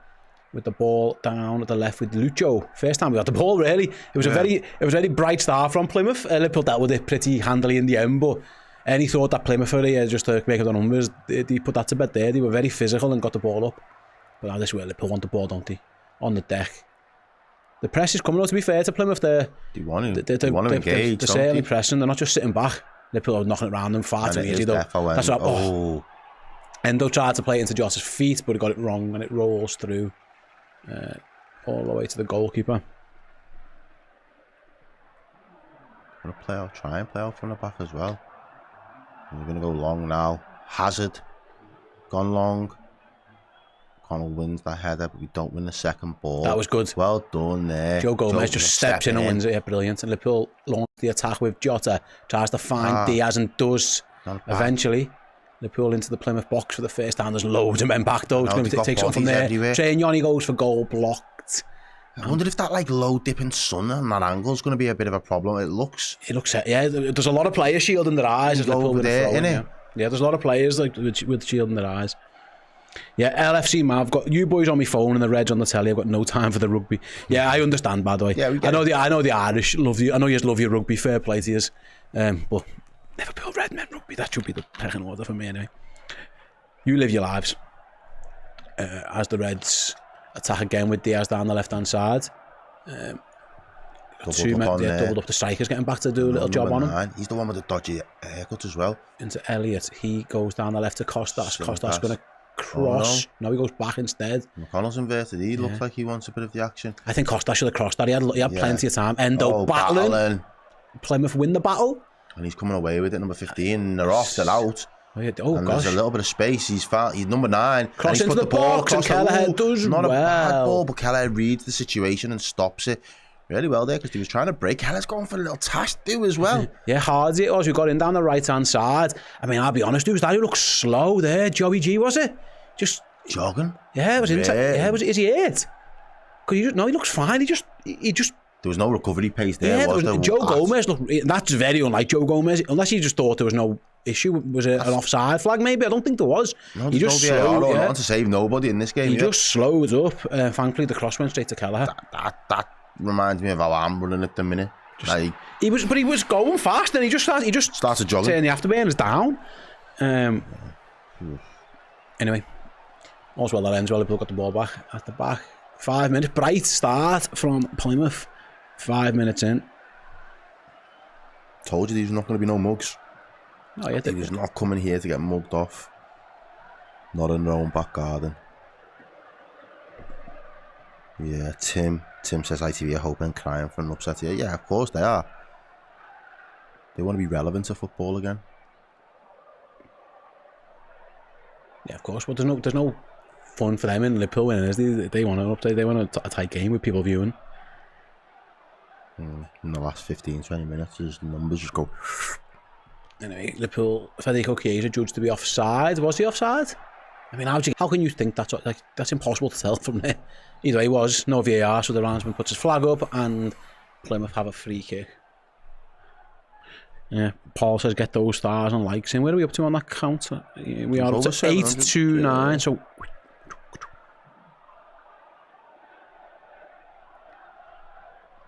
he looks like ahead of him. Right then, ball go. Oh, Kelleher, Liverpool, a bit of a mix up there. I don't know why Gomez chose to clear that. Kelleher was going to claim it. Thankfully, hasn't hurt him too much. I think he should have left that. I don't know if is Gomez struggling a little bit. He looks a little bit like a bit sheepish there. He is. He's looking to the sky. He looks as if to say he knows his body ain't up for it. You know. Is he injured, Joe Gomez? He's going to go off, I think. He doesn't look. His head's down, isn't it? Is he all right? We're going to keep an eye on that one. He's got the ball now. He just looked to the heavens because we saw him pull up on that run. He seems okay now. But he just looked up, didn't he? And he was like, bollock. You know what I mean? Like, I don't know. Keep an eye on convincing. His body language isn't convincing at this moment in time. No, yeah. He's got the ball now. He looks okay, but he definitely looked like he felt something on that sprint back. But there's no zip either. He's not telling people to push up or not, and he's. I'm not convinced. I can't see any activity on the bench though. He's telling them to go backwards. We're asking for trouble because Kwanzaa's we're not moving up yet, but we're not moving up the pitch. Kwanzaa's just took a whack as well. Now he's down. The captain, it was Randall, who smashed into Gerald Kwanzaa. It's not a great challenge. That's a bad challenge. That's a naughty one. Over the top of his foot. He's lucky not to get booked. That's a naughty tackle. That lands right on Gerald Kwanzaa's upper ankle boot area. He's lucky not to get. He's saying targeting Joe though when he's got the ball. I can't see any action on the Liverpool bench, so we'll keep an eye on the Gomez thing for now. As Diaz gets in ahead of his marker and Trey Yoni gives away a foul. What? Is that That didn't look a foul either. He's staying down as well, this geez. Arne Slott's looking to his bench. Yeah, they're going to make a sub, I think. They're going to have to. He's saying use your head for the time being, but... I think Joe Gomez is coming off here. He was on that little sprint back, wasn't he? Yeah, he's got to go. Yeah, they're going to make a sub. Joe Gomez has gone down. That's such a shame. I told you, bro, he's got to go. That's such a shame for Joe. He's been back 8 minutes. Jono says we rushed him back. We didn't rush him back. He's been training for 2 weeks. I know we left him out the other day. Liverpool did not rush him back whatsoever. If anything, they were extra cautious. He was training before PSV. Liverpool give him extra time. But for whatever reason, you saw on that sprint back, he just didn't feel comfortable. I told you he was running like me. Yeah, he stopped. Don't say yeah. And that's such a shame. Prick. Sorry, Al. No. I think Liverpool are going to bring... I think that was Maguire coming on. Yeah, so that'll mean a reshuffle. So that'll mean McConnell goes into midfield and then goes up into centre-back. If that's the case, Joe Gomez looks devastated. I wonder what it was. What it is. He looks like he's just in pain or discomfort or something like in his body. He looked like... And then when he cleared that ball, he just looked at bollocks. Like he knew something was wrong and he's having to sit down with the phys... Arne Slott's going to take no chances. He's going to get him off the pitch. Hopefully it's not, again, just not too serious for Joe. So Endo's going over to get some final instructions off the manager. And yeah, that's such a shame. You see on that sprint back, he just pulled up and he just started jogging and you knew. They're looking at his calf, I think, this time. That's a different injury. Is it right? Was it? I can't remember what he did last time, to be honest with you. He looks devastated. Yeah, look at him. He knows. He knows again. He's been out for a long time. See that West Ham game, he goes off. He's been given a long time off. Really, it's been like 6-7 weeks. They've been holding him back. They could have used him at the weekend, chose not to. They've held him back 2 weeks or so, and unfortunately, it still hasn't worked out. Matthew Voynick. Oh, it might have been a groin strain last time. Yeah, I think it was last time, but that's such a shame. The heavy pitch has done him. Russell Isaac says. You just don't know. You don't know. Who knows? Yeah, it's just such a shame. But there was. I'd like to hope it's a bit like Alexander-Arnold the other day, where it's just a precaution, and he's felt something and thought, you know what, I need to go off. No, I don't like Trent did, because Trent is going to end up missing a week or 10 days rather than months. Yeah. But that's such a shame for Joe Gomez. Gets a round of applause from the visiting supporters. I'll play like 5-a-side, yeah. And when you haven't played in a while, it's just something in my back will just go, and you just end up being stiffened. Because it's 5-a-side, you just run it, you're only playing for the hour, you just run it off type of thing, knowing that, yeah, it is what it is. But when you know you've got to be at your peak level of performance consistently as part of your job, you don't take any risks with little tweaks like that or little twinges that you feel. We're back underway anyway. The change has been made. It was Isaac Maguire who came on, so he'll go into... Maguire will go into right back. Endo will go into centre back, and James McConnell will go into midfield. So it's not only is it one injury, it's three changes effectively for Liverpool. It's a massive reshuffle. He could have just brought Nala on straight away. He chose not to do that. I don't blame him actually. I don't think putting a youngster at centre half is the move here. Not next to Jarrell, not. So Diogo Jota takes over the captain's armband. Joe Gomez goes straight down a tunnel to get treatment on whatever the issue is. As Plymouth have a early corner kick that Liverpool are going to have to try and defend. That is a blow. Corner comes into good one. Really good Keller punches really well. Shot is blocked. Ooh. Can Liverpool launch a counter? It could be on. Well played by the Plymouth defender. He actually puts in a clearing challenge on the edge of our box because he spotted the danger there. Not the most convincing punch. There's not much more he can do, to be honest. The big number 5 is on his case, Kelleher. The shot was blocked by Harvey Elliott, and it nearly sprung to Chiesa, and it just didn't quite fall Liverpool's way. But yeah, 12 minutes in, unfortunately for Liverpool, they've already lost a player due to injury. Surab says, I've just watched Rohit smash England or cricket. Hopefully Reds do the same. Yeah, we were just watching that as well. We had a little bit on. Yeah, we had a little bit on before. As the ball goes long up to the Plymouth goalkeeper back at his feet, and he can play out. It's a big kick. Straight to Liverpool. We haven't really seen. We haven't seen 12 minutes in. Obviously the break in the air for the injury, but like we haven't seen much of Liverpool as an attacking threat really yet. Haven't got going, have we? No, just trying to work themselves into the game. Obviously the reshuffle. will have slowed things down. I don't mind James McConnell playing centre mid. I'm absolutely fine. I'm a buyer. I haven't seen too much of. This is what we was expected to see. So James McConnell running through midfield and flying into a challenge. Wins the ball though. Yeah, fair play to him. Like, what we was good feet by Lewis Diaz. Training, he takes over. Referee, come on, ref. He's getting manhandled, bro. Gives us the free kick. That was good feet by Diaz. Well held on to the ball. To be fair, that's not a bad foul if you Plymouth, is it? No. Just give that away and get everyone back. Get back in your shape. But again, I told you they'd be more stubborn than Spurs on Thursday. They're going to work hard for 15-20 minutes, aren't they? Accrington kind of did the same. You just got to hope that you can tire them out and your quality shows. As Liverpool down the line with Timmercast. Ball in is wild. That's unlike, very unlike Kostas Timmercast. Wild. He's usually a much better crosser than that. It goes straight behind the goal.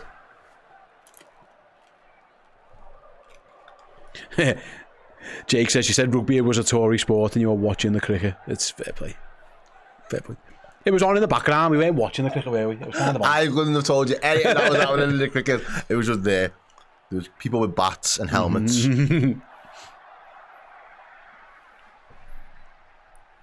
Anyway, goal kick to Plymouth. That was poor really from Timmercast. He's usually much more safer than that. In fact, usually his crossing's his biggest attribute really. He just got that one all wrong. And there's a bit of a scramble in the middle that Liverpool clear with him by. Jota's going to chase, but he's not going to get there. Away. What is the more Tory-esque sport? I think we're going to insult people. I'd probably guess rugby, but I don't want to. I know it's different in different countries, national sports and stuff. Liverpool trying to play through Javier. I don't think it was a bad pass. He wasn't happy that with the lack of the runner. I think that was a good ball by Elliott. I think the runner should have done him a favour there. I don't know why he stopped. Elliott's asking the same thing. Where's the movement? And now they've got a player down. It's been a very stop-start game. Plymouth have got a man down themselves. This pitch is just taking players out. Maybe.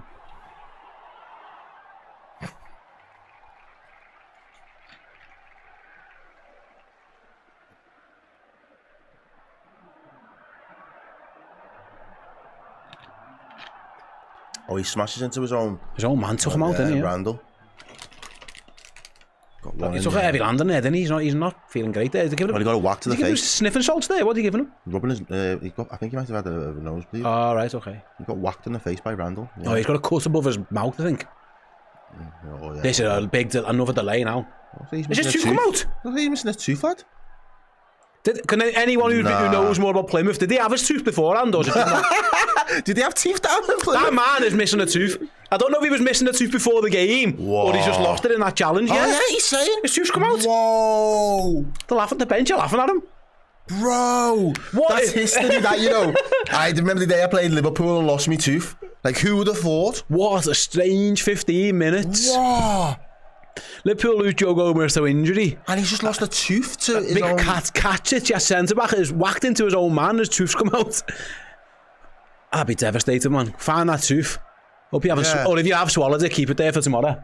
Oh, you have to go fishing tomorrow, though. Oh, yeah. It's one of them as well. Would you leave it? Get a fake one? Yeah, you'd have to. If you swallowed it, you can't go back to the dentist clean with it clean, can you? And go, where it's come out of.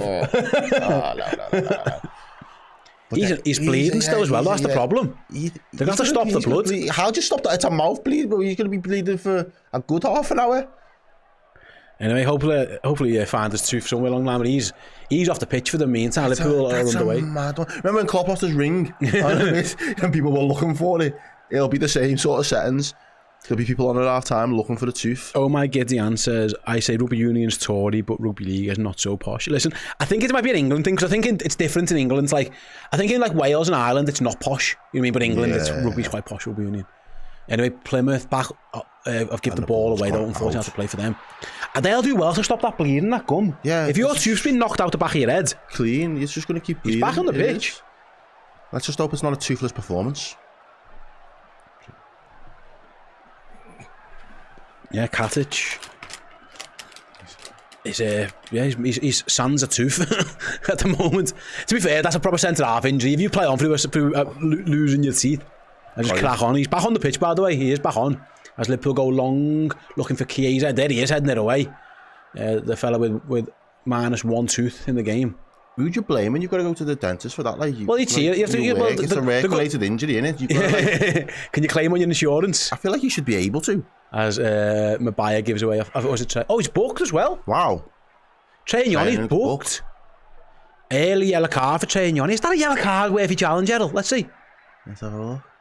It's a little bit late, and it's on top of the foot as well. Yeah. I don't think there's any. That's not worse than the one Kwanzaa suffered before. I think that might be a yellow, but Trey, who looks about 12, by the way, he's now in the book. It's been anything but an uneventful. Like, no goalkeepers had much to do, but we've seen yellow cards, fouls, injuries. A guy lost his tooth. There's been plenty going on. Yeah, it's a proper. It's a bit scrappy. Yeah, Tom with Endo with his gum shield and saying "Told you so." Like, I had lose no teeth. It's a free kick on the halfway line, and Plymouth are just sending everyone forward, and it's bombs away to the back post. You think, oh well, but Liverpool got a very high line. They've gone deep to the back post. Liverpool win the first challenge. Can they clear with him? He just wellies it forward with no real aim. It's going back, up and under. Tell you what, this is not a faint-hearted tie. This is not Premier League level, like how we play in the Prem, is it at all? Like, they're trying to drag us. They're trying to rough us up, yeah, they're trying to drag us down to the pits of league football. And it's like, have you got that in your locker still, Liverpool? For all the quality and all the quality you possess on the ball and moving it round, if we just disturb that enough, have you got what it takes? Liverpool are trying to play. They're trying to play now. We've got a chat here. It says... this was from Dan. It says, stay ignoring Errol's tooth joke as the highlight. Did I miss a joke? What was it? Forget about it. Sorry, I missed it. Was I not listening? No, it just wasn't very good. What was it? I'll be honest. Right. Did I listen to you in a podcast with Paul the other day talking about jokes and like the timing of jokes? Yeah. That just didn't land. Sorry, mate. It's okay, don't worry. Like, these things happen. It's live entertainment. I wasn't even paying attention. It might be my fault. I didn't think anyone in the chat would have been paying attention either, to be fair, but yeah. It was when you said the toothless performance. It got the response it deserved. Hey, I'm here for the honesty. Do you know what I mean? Anyway, Liverpool can't get out. I told you it was Chiesa and Jota have not touched the ball really. It goes back to Hazard in the Plymouth goal. He just kicks it long. Liverpool Thanks, Don. Yeah, it was a proper dad joke. Thank you. It was. And I have that title, so I'll take it. That's fine. You're allowed to. Liverpool's front three haven't really had the ball. As again, offside against Plymouth. It's been very much an earn your right to play kind of performance so far. Liverpool are trying to play football and Plymouth are trying to rough it up a little bit, long balls, chasing, hustling and harrying. The injury might have disrupted Liverpool a little bit as well. But the Reds are going all the way back to Gerald Kwanzaa. He is going to try and play, which I think is the right move. Gives it to Costas and he goes back to Endo, who's now in a centre half. I don't think we want to get, like you said, we don't want to get dragged down to the level. We should try and play out. If you get caught, so be it. You don't want to just be getting into a hoofer match with these. No. There's a fella back there head in the back of his own mate's head to win the ball like that. You don't need any of that. Man's got no tooth. Don't be going no 50-50 duels with him. Keep it away from him for a bit. Anyway, 20 minutes. I say 20 minutes gone. There's going to be a lot of injury time added on at the end of this half for sure. Given the Gomez's injury and then the Katic loss. In terms of quality, it's not the greatest game. It's enthralling because it's two different styles. As Liverpool go long looking for Diaz, he's got there. Oh no, but he's going to be a goal kick in the end. The defender did well. Wow, and they're doing chest. Diaz won to the corner. I thought took a little tumble, didn't he? I thought he did well there, Diaz. He doesn't, and he just. Are we sure that's not a corner? It's hard to say. No, it's hard to say, but that ground looks hard as anything because wow. Maxi gives it have a bit of that. Oh. Wow. Anyway, Rob Lewandowski, nice, says rank your top four: Reset, Robbo, Enrique, or Timicas. Easy. Robbo, Reset, Timicas, Enrique. Yeah, pretty much. Yeah. The highlight of Enrique's Liverpool career is the Newcastle assist for Suarez. Or going in goal for a bit. Yeah. He's a good guy, actually. But in terms of on the pitch, yeah. Reese had moments, big moments, bangers. And Simicas is just a dead ball specialist. Neil liked nice song. I like his song as well. Neil liked your joke, by the way. He's praised your joke. Thank you. As the ball comes into the Liverpool box, Gerald Kwanzaa is very calm as he clears, which I think is the right thing. He's now the senior centre back in the team. Obviously, Endo's there, but he's not in his usual position for us. But Again, very scrappy performance. 22 minutes in. I think Plymouth will be relatively comfortable where we're at. Doesn't he look like a head of year? He looks like Or an accountant. he looks like a teacher who tries to get like be cool with the kids. Yeah, that's what I mean. Yeah. But he's still a teacher. Again, Liverpool go long. I don't think that's the ball. They lead that up all day. It's not going to stick. No. Chiesa is hustling and harrying. It's coming to no avail. It's going to go back to the goalie and he's going to kick it long again, I think. Yeah. We are looking a little bit lightweight. It's not lightweight, just you're playing the wrong tactics. We need to play football. We don't need to get dragged into a long ball game.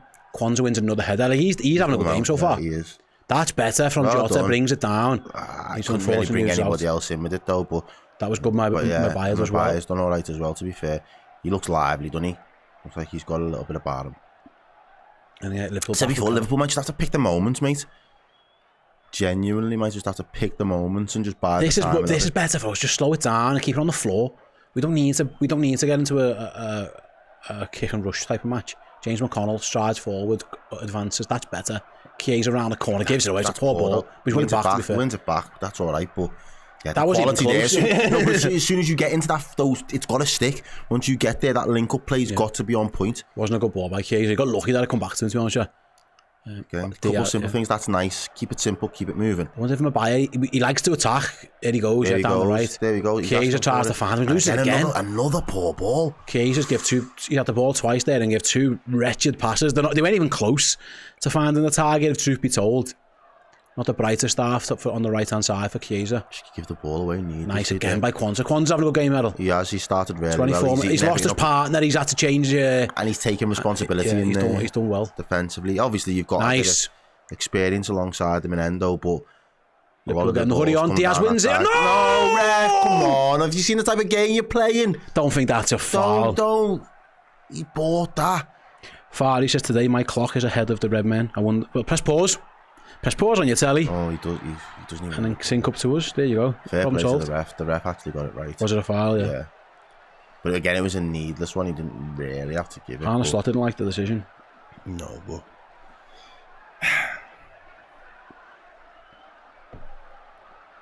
Plymouth go long again. Endo wins his header. Man's got he's up for this one with his gum shield. Take your time. McConnell just heads that away. He could have brought that down if he'd have got a shout. Little fancy flick from Plymouth. Costas does well. He's boxed in there though. He's gonna have to do it. Yeah, he's done well. Wins a throw.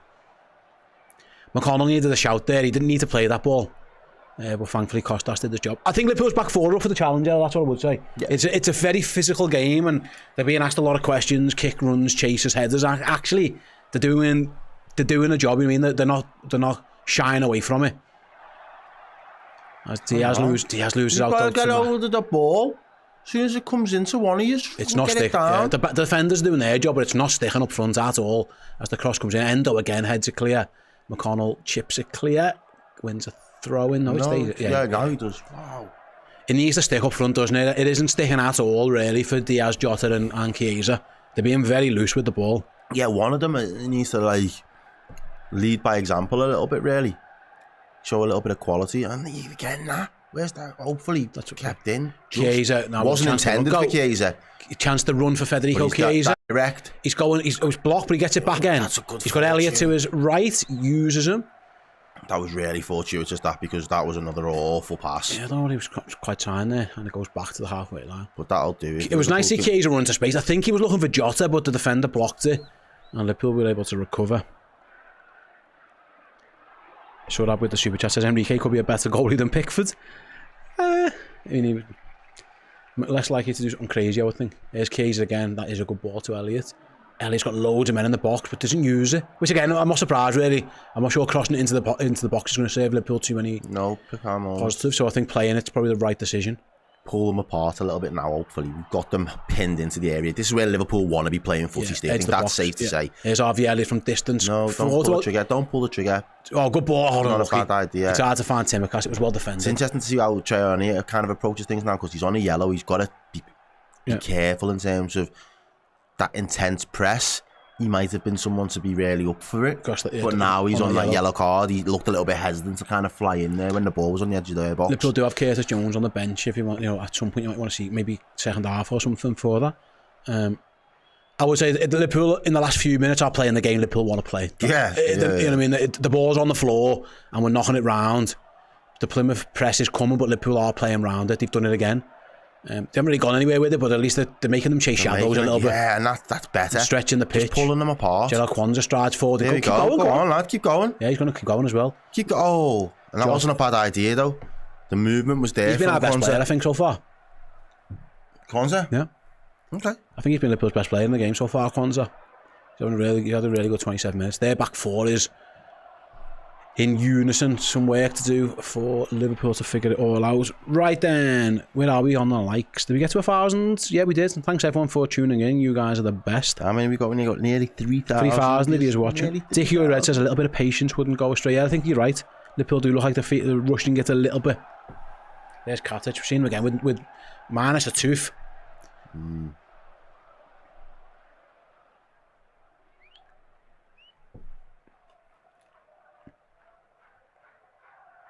28 minutes gone, still 0-0 at home park. Long throw in by Plymouth.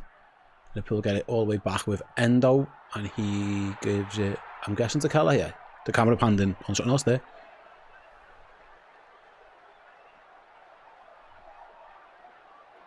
And it's back with Kwanzaa again, and Endo. This is better for Liverpool, Errol. I know it's not as exciting, but like, no, but just take the sting I know we're not attacking with Ver, but yeah, you're right, just chill it out a bit. Liverpool are going to go along with Kwanzaa. He's looking for Chiesa. It's a good ball. Yeah, Chiesa's touch is good and wins a throw in. Yeah. They can take it quickly if you want, yeah. He does. How many times do you reckon Chiesa's met him in Mbaye before? They're playing on the right side together now. They probably don't even know each other. No. James McConnell advances, gives it to Mbaye. His game is an attack. He's an attacking right back. That's what he wants to do. He's going to be given the chance to do that. That's going to be a goal kick. I thought he'd want a corner, but I thought he got kicked in underneath his football. Unlucky. Yeah, for those who joined us a bit late, Liverpool lost Joe Gomez very early to an injury. They started with James McConnell at right back. He's gone into midfield and Endo's gone into centre back. Mabaya's come on at right back. I think that was the right decision. He had Nallo on his bench, but I don't think you want to be bringing a young centre half into this game yet. So Liverpool shifted Endo back. It might actually help them in terms of a football thing. I think McConnell might be a little bit better on the ball in there than Endo. I think, yeah. Here he is now going long. Looking, he's going to ask Luis Diaz to chase, but the goalkeeper's going to get that one. And again, just kicks it as far as he can. Really good from Endo again, and by Costas. The lucky bounce. He's still... And Kwanzaa does well, but there's some defending to do. Shot from distance, Mabaye blocks well. He does really well there, Mabaye. Yeah, Liverpool defended a couple of sticky situations there, okay, in the end. Yeah. Costas got unlucky with the kick.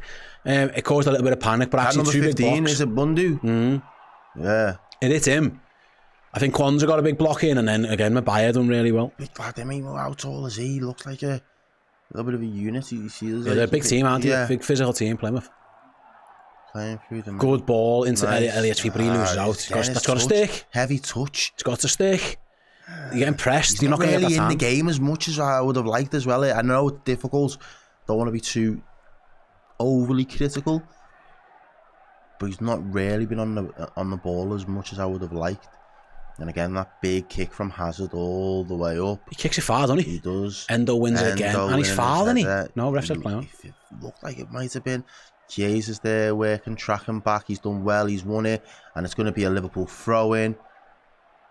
Against Wright, Chiesa and Wright into a battle. They're battling us all over the pitch, mate.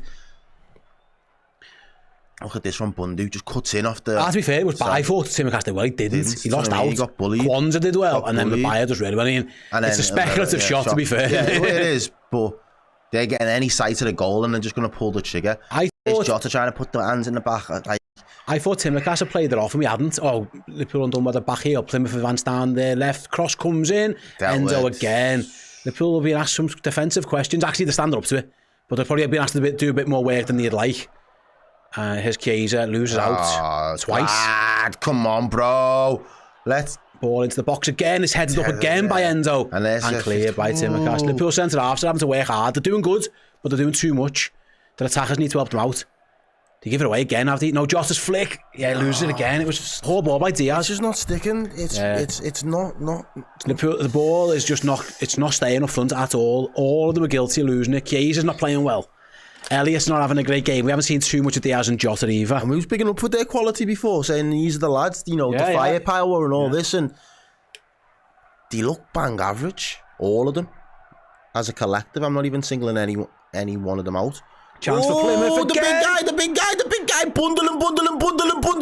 Hey, he's asking the question, you know. The ref's not buying it. Wasn't a foul. But he's about that life. He's getting himself in the mix. Liverpool on the break. Oh, that's a great ball. Come on, punish them now. The split's open. Luis Diaz into the box, twisting and turning, looking for a pass. Hasn't got one. He hasn't Come got on, an boys, option. He's got out. no option. There he goes back to the edge of the box. Trey, he lays it off. Elliott. Harvey, don't hit it. Goes for goal, blocked. I can't be in it from there. There's a sear. I think Timmercast did just about okay on that. The big fella was all over him. Desperate defending though, mate. Latch dick. Yeah, it was. Yeah, it was. Yo, it was. He done well. But you're right. He was mismatched physically, and I think he just about did enough. I don't think it was a penalty. It didn't look like one to me anyway. I haven't seen a replay since. There was a chance there because he was so spread out. Diaz just didn't have a pass, did he? No, he just didn't. But again, he doesn't commit his man, standing him up and doing this. Samba. There we go. Ain't working. Kwanzaa deep in the Plymouth half. Actually plays a good ball out to Federico Chiesa. Cuts inside. Oh, he's dancing now as well. There's 3 of them on him, to be fair. Yeah, he needs a pass. It goes out to Maguire. He puts it in. Headed clear by Plymouth. They'll kind of eat them up from them angle, I'd imagine, more often than not. Long. And then they've gone long. That'll do us. There's a chance for Liverpool to turn it round. Yeah, we'll never see a replay of that incident. It was Bundu again. Here it is. Bundu, man. It comes off him, it cannons off him. He does. No, Costas does fine there. If anything, he gets fouled. Yeah, he's getting ragged everywhere. He's just holding his ground more than anything else. Yeah, that's fine to do it, but it's not convincing. He's just holding his ground and saying, you're not going to run through me. Yeah. Costas does fine there. Yeah. It isn't sexy defending. That isn't not. You don't teach your kids that in the academy, do you? That's not the way you get taught in the academy to defend. Whatever way. To be fair, defend for your life. He was physically outmatched, and to be fair, he didn't give up. To be fair, he didn't give up, did he? No, he didn't. That's what I'm saying. Like. If in doubt, just make a nuisance of yourself. Oy. Anyway, 34 minutes gone. Here's James McConnell advancing forward. That's a good thing. He's looking for a pass. The gap, I think Harvey Elliott needs to get way deeper, you know, he's doing that now. The gap between our midfield and attack's too big. Liverpool can't get any possession through the middle of the pitch. They've got like a little box in the midfield though. That's what they're doing out of possession. You've got this little box thing going off and they're just locking off the lanes. Trey's struggling a bit to keep hold of the ball. The babies, bro, they're tiny. Here's McConnell. Come on.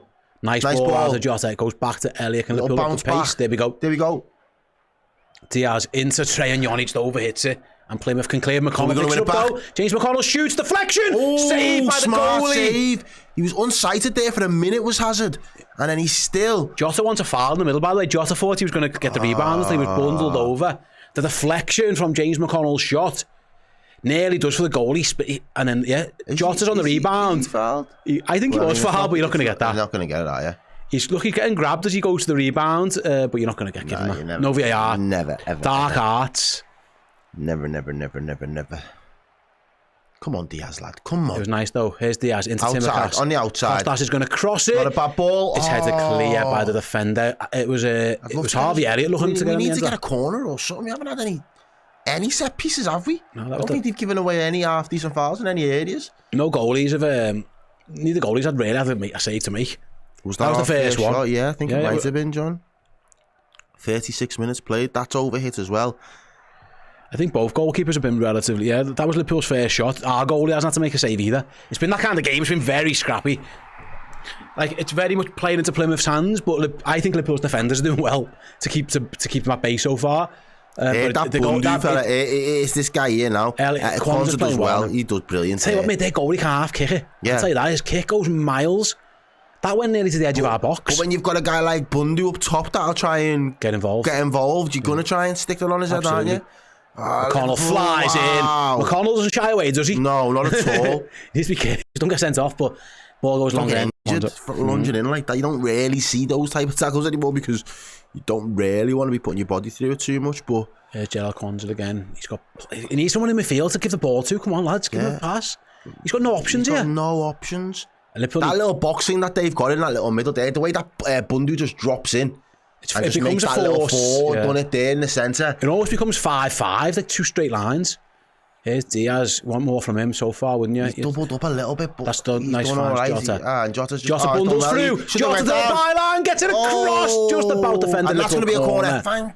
Boy. Jota, more back again, perseverance, just tried to run through them. Got a little bit of a fortunate bounce. Bundled through him. Maxi gone. You're right, I wonder if he goes down, does he get a foul? He's getting ragged though, isn't he? 29, like watch this now. It's 29, He's in the box, just well, no, it's the first one, he lets him go, and then the other one, but... In the end, it was pretty well defended by Plymouth. They were a bit scrambly, but Liverpool have got a corner. Now listen, Liverpool got a very small team on here, and they've got big lads, so can we find a Liverpool head from Costas so we go short? I don't blame him. I'm not shocked. And then back to Costas, that's not the best ball, and it's clear another chance though. Corner. Yeah, I don't know, If you're going to cross, if you play short, it shouldn't then result in another cross. You might as well just cross it. I don't mind us playing short because we've got a very small team. And we have again. Yeah, I don't mind that 2-on-1. It's Diaz. Oh, it's got to be quicker though. Now he's looking for the ball. It's got to be quicker though. That's a good ball to Elliott. Edge of the box. Can he get it under control and shoot? He does. Wow. Blocked. Nah, he hits him in his face. Elliott wants the... What's he give here? What's he give? Offside. How can it be offside? I don't know. That's what I've got no idea. They've got a free kick for something. The lad blocked Elliott's shot. I don't know what the foul was for. I don't know. What did you any ideas what that was a foul for? I'm going to try and tell you now. Boom. I got no idea what that's for. Foul. Jota was having a bit of a wrestling match with the guy in the box, but what happened when the other guy was having a wrestling match? I don't know what that was about. Anyway, let's see. Handball. So Jota, how's that a foul? He's getting ragged to the floor. How's that a foul? That's not a foul. He ragged him to the ground before we did it. Yeah, the Kings made the trip south. Even the Kings asking the question. There's no foul. God knows what happens on there, but anyway. Free kick back the way, halfway line. Again pulled him. Yeah. Free kick. I know he's asking us to take it back, even though they put it for 10 yards. He's asking about the ref, yeah. Same sentiment, Kenny. Same sentiment. Anyway, Liverpool, Gerald Kwanzaa. We're up to the 40th minute, still 0-0. There will be a fair amount of injury time. An injury to both sides. We lost Joe Gomez. Defender lost a tooth. Here's Maguire. His touch was poor. And he gets away with him, really. He did well to win a throw in there. Welcome to the big leagues, mate. Like, I know it's only championship, but you might be able to take that touch at 21 levels, but you can't take that. You're not going to get any time whatsoever. Throw in against Liverpool. Keyes got lucky again, mate. Keyes is not playing well. Yeah. To be fair, Plymouth are scrapping. That's their ball, interesting. Plymouth are scrapping and hurrying out. Liverpool need to hold the ball up better. You just need to play sustain better, some attacks. You just need to play better. I think we've had like one good period. I want to see that little graph thing. I feel like we've had one good period where we've held it down. Again, our goal has not to do anything, and that is theirs. It's been that type of game. Yeah. It's just been a game played in the middle third, really. Like this, lots of scrappiness and. That hold-up plays better than what we've been putting together, though. Plymouth go long again. They've kept it in, but Kwanzaa steps across. Yeah, it's been that type of game, mate, honestly. It's been a gameplay between the two boxes, really. They have got a long throw in, though, so I'm guessing that's what's coming.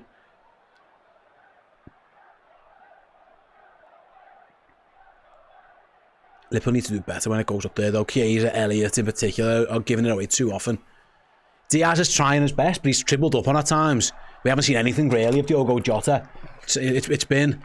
Yeah, Liverpool's attacking prowess. Underwhelming. Yeah, that's putting it kind, I'll be honest. It isn't sticking at all. As the throw-in comes deep, it's shot goal over the bar. He should have kept that down, kept it on target.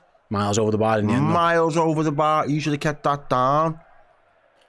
If he keeps that down, Liverpool could have been in a lot of trouble there. The long throw came in, it was Maguire who half cleared it. He absolutely just lashes at it. Yeah, he'll do well to score from there.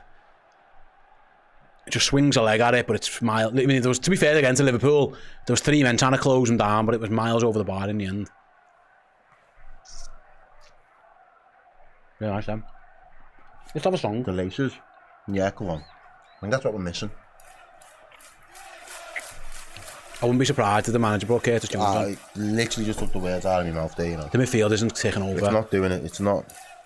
Maguire gives it a throw in. This is very much the semblance of a team that is not He's going to get booked as well. Kick the ball away. used to playing with each other The long throw on a regular basis. Yeah. It's a hard watch. But yeah, I'd like to see a little bit more quality in midfield around Harvey. And yeah, that was a bit of a naive, very silly thing to do, lad. They claimed very it. Very silly. As soon as he did it, he put his hands up. It was stupid. Just a cheap yellow card for Isaac Mabea. Liverpool's too young. Made the mistake. They had half a chance off the last long throw. Here it comes again. Flick on, it goes up rather than out. It goes back out. It's coming back into the box. Defending to do. He must be offside. Yeah, he was. He had to, yeah, he called it. He had to be. Had to be. They'll be happy with that. Plymouth will be very happy with this half of it. He had to be offside. I mean, it's lazy. It's lazy play, really. He shouldn't have been offside. That's really poor from the attacker. Get back on side, mate. But thankfully, Liverpool didn't. And it is a free kick that Gerald Kwanzaa will take.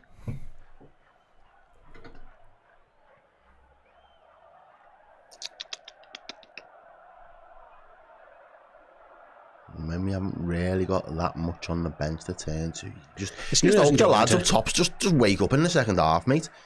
You can't. I refuse to believe they'll play that bad for 90 minutes, all three of them collectively. No, and you hope that Plymouth can't keep this up as well, because they have been intense. But like, these are bottom of the Championship. Like, they give a good account of themselves.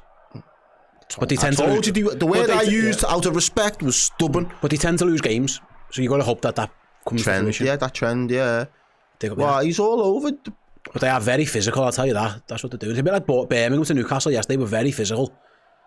As Liverpool, I think we defended all right though. I think the defenders have done the job. You know what I mean? Like we've dealt with what we've had to, but I think it's going forward. We've had the opportunity to turn them around. We just haven't sustained the attack. We haven't had nearly as much possession as you. I mean, we've had a lot of the ball, but without doing too much with it. I think this is better. Try and play some footy. That's good. McConnell to Chiesa, Elliott. That's better. Much better from Liverpool. They've got to the halfway line relatively easily just by knocking the ball about. Timikas runs inside. He's looking for a pass. Finds Mabea with the switch. Finds Chiesa. 1-on-1 with his man. Go and beat him. There you go. He's trying. He's got 3 men on him now. You've got to help him out. There's too much space. Our midfield balance. There's no. I mean, we're criticising the attackers, but a couple of times Diaz and Chiesa have had the ball, and there's been no one to give the ball to. Yeah. Look now, give him a pass. There's Betre, and Yanni does that this time. That little movement though, inside to come back out. Better from Liverpool. There we go. And Yanni trying to find Chiesa. Can he keep it in? Just pushes him too far wide. No, he doesn't. It's going to be a goal kick in the end. And it was I'm surprised at that. 3 minutes injury time. That's a surprise. There's been 2 major delays. I'm very surprised at that. That was the best part of our game. That was the best move we made, actually. But it's what you mentioned, though. Changing the ball about a bit. Making himself a little bit more available to that left-hand side, aiding in the attack. And then he's able to play a little bit of 1-2 with Harvey, and then he's able to try and spring the pass between the lines. Obviously, the execution was, poor, but the idea was right. We need to be doing that off both flanks for me. I have been critical of the wide players, but they've been very isolated at times. But that was a good move. That was a better move from Liverpool. I can't believe it's only 3 minutes. Gomez and the guy with his 2 getting knocked out, and we only play 3 minutes. That's bizarre. But here we are.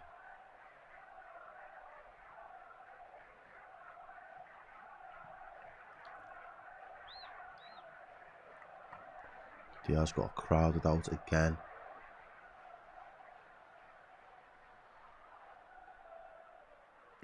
Liverpool ending half with the ball. We've had the ball a lot. To be honest, 77% possession.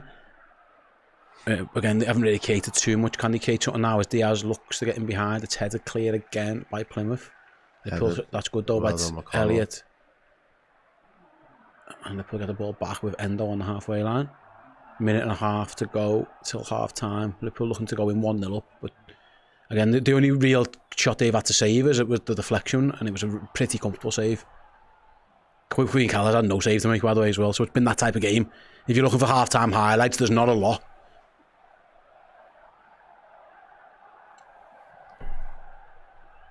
They've got everyone behind the ball as Liverpool just looking to knock it around, but Maguire's taking again. That's another poor touch, and he's forced to go back to Kelleher. I think Plymouth are happy to see half time.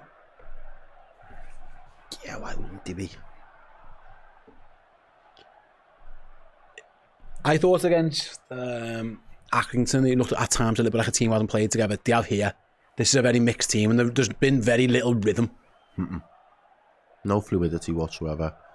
Midfield's been very disjointed. Yeah, Elliott's looking for the ball, but he's just not getting it at the moment. Liverpool need to find there he is. Turn.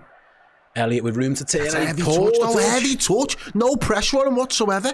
Heavy touch. He's got it back now. Yeah, but he's going backwards. He's done well. Last 15 seconds, can Liverpool get a chance? Can he make something just before the break? Last chance to do it with Diaz. Cuts back. He's got crowded out. He goes all the way back. It's going to be half time, I think. Final chance to get the ball into the box, maybe. No, that's going to be the half-time whistle. Goes Liverpool. Seen enough of this. Yeah, Plymouth 0, Liverpool. And I'm surprised again. 3 minutes at the time was not nowhere near what you thought it was going to be, given the injury blows. But like I said, that's been an eventful, uneventful half. There's been loads of it's been very scrappy. By what I mean, there's been bad injuries. The guy loses tooth. There's been a couple of yellow cards. They're very into it, but very little from both teams in terms of goal mouth action. Both goalies really could have been sat on their sunbeds. There's been, and obviously the onus is on Liverpool to be better than that, but they haven't quite been able to work out the answers to this Plymouth test so far. No, they haven't, and I was starting to get a little bit worried that after about 15-20 minutes they was going to drag us down to the type of game that they want, and fortunately Liverpool were able to avoid that. However, they've not really been able to enforce any real quality of note, especially because the stats kind of prove it there. The lack of inclusion from either goalkeeper is just shown. There's been no real goal mouth action worth speaking about. I think the gaps between midfield and attack have been too big at times for us. I think in terms of being able to get the ball and making it stick with the players that we've already kind of penned as the ones with quality, hasn't worked so far. They've all been playing under par, and it's been quite disappointing really from a Liverpool perspective, because there are players there I kept mentioning before.